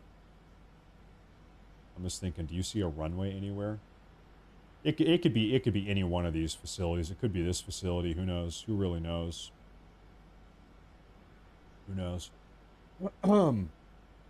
Matt, play the video of the Palestine protesters in Egypt getting donkey whipped. I don't think I've seen that one. I haven't seen that one. Oh, man. We have a super chat here. Let me take a look. It says, what if the surprise was an assassination against Trump? Could be. Could have been. I don't know. Could have been. Although I will say it is very, very, very hard to imagine that Iran has an assassin inside of the White House or inside of the Capitol building. That is very hard to imagine. You guys know just how stringent the entire vetting process is for all of these people surrounding the president. That is incredibly hard to imagine. That anybody that was an agent or a spy for Iran would be able to even get close to him. That's, I don't know. Maybe I'm wrong. Maybe I'm wrong. I don't know. I don't know. I don't know. Here's what we do know. Is that, I'm getting tired. I'm blanking on her name. Secretary Kristi Noem had a, quote, allergic reaction 3 or 4 hours ago and was rushed to the hospital. And that's all we know. We don't know anything about it. She had a... We don't, and also, this allergic reaction happened right after the National Security Council meeting ended. Right after they all got out of the meeting. Trump just posted. Is that right? Okay, hold up. Truth Social. Trump posted 1 minute ago. He posted 2 things, actually. Wow, he's posting a lot. 2 minutes ago, 2 minutes ago, 1 minute ago. Let's break it down. This is an article talking about the big beautiful bill and American energy. This is a New York Post article talking about blue-collar wage growth is going up. And this is a New York Post article talking about border crossings. So not a single one of these posts is actually having text. He didn't type anything. This is just a bunch of links to other stuff. I don't know, this very, very well could not even be him making these posts, right? Could be a staff member making these posts. Who knows? Who knows? Is he reposting or posting? I think he's just somebody is posting links. They call a lid every day just means no more news today. They call a lid like this every day, do they? Yeah, I'm curious. Maybe I can get more information on this. How often does the White House call to, quote, put a lid on things?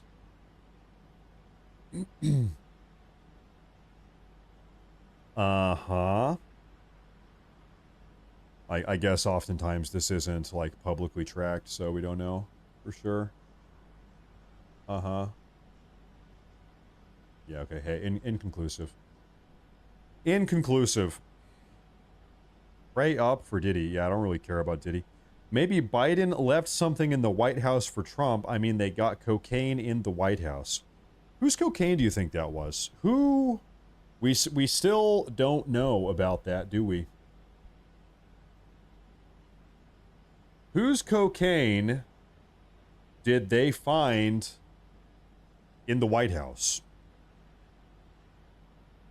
I'm gonna give you my guess. I have a guess. I'll show you who. I'll show you who I think it is. I'll show you who I think it is.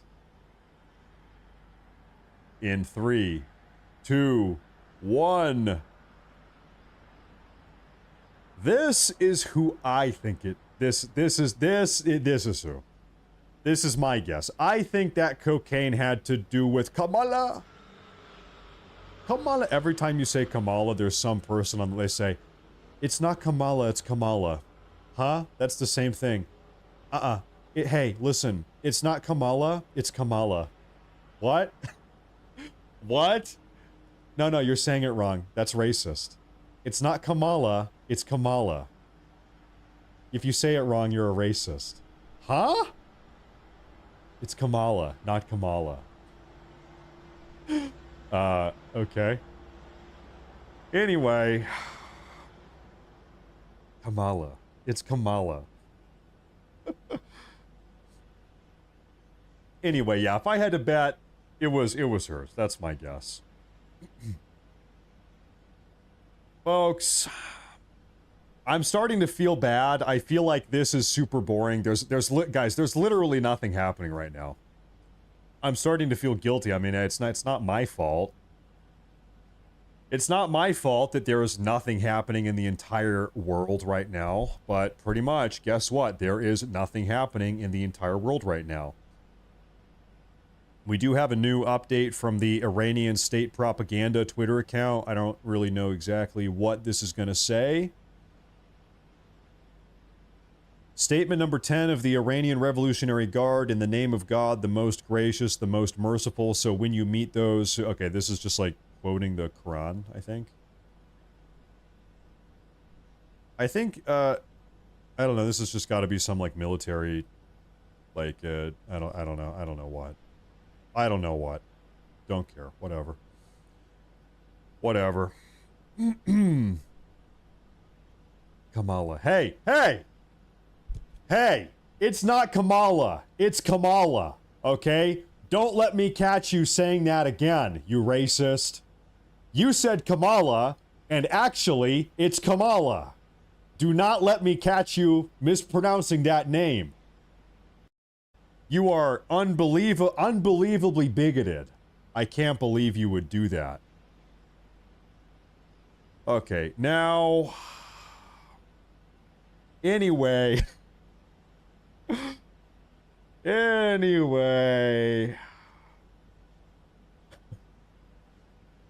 Folks...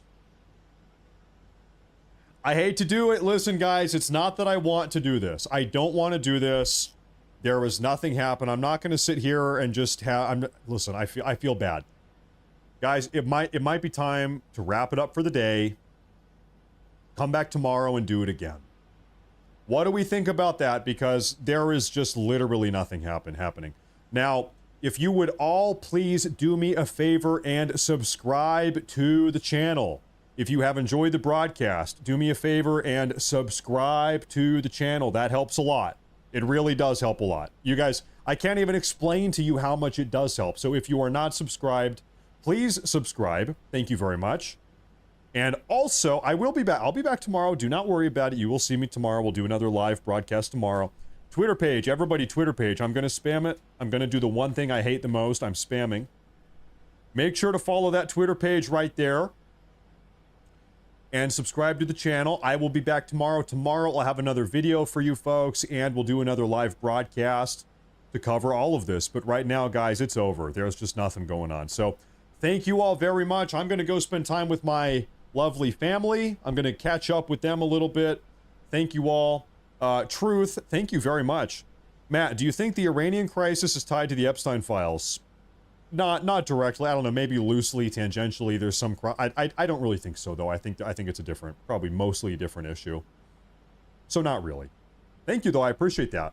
I appreciate that. You're probably the very last super chat of the day. Oh, hold up, Bobby Evans. I see this. Matt, was what you just read the marching orders? Uh-oh. Yeah, could be. Yeah, probably. Kind of sounded like it. Thank you, Bobby. Folks, I'm out of here. Thank you all. I'll see you folks tomorrow. Thank you all very much for tuning in. Great day. As always, thank you all for tuning in, and I'll see you guys tomorrow. Thank you very much.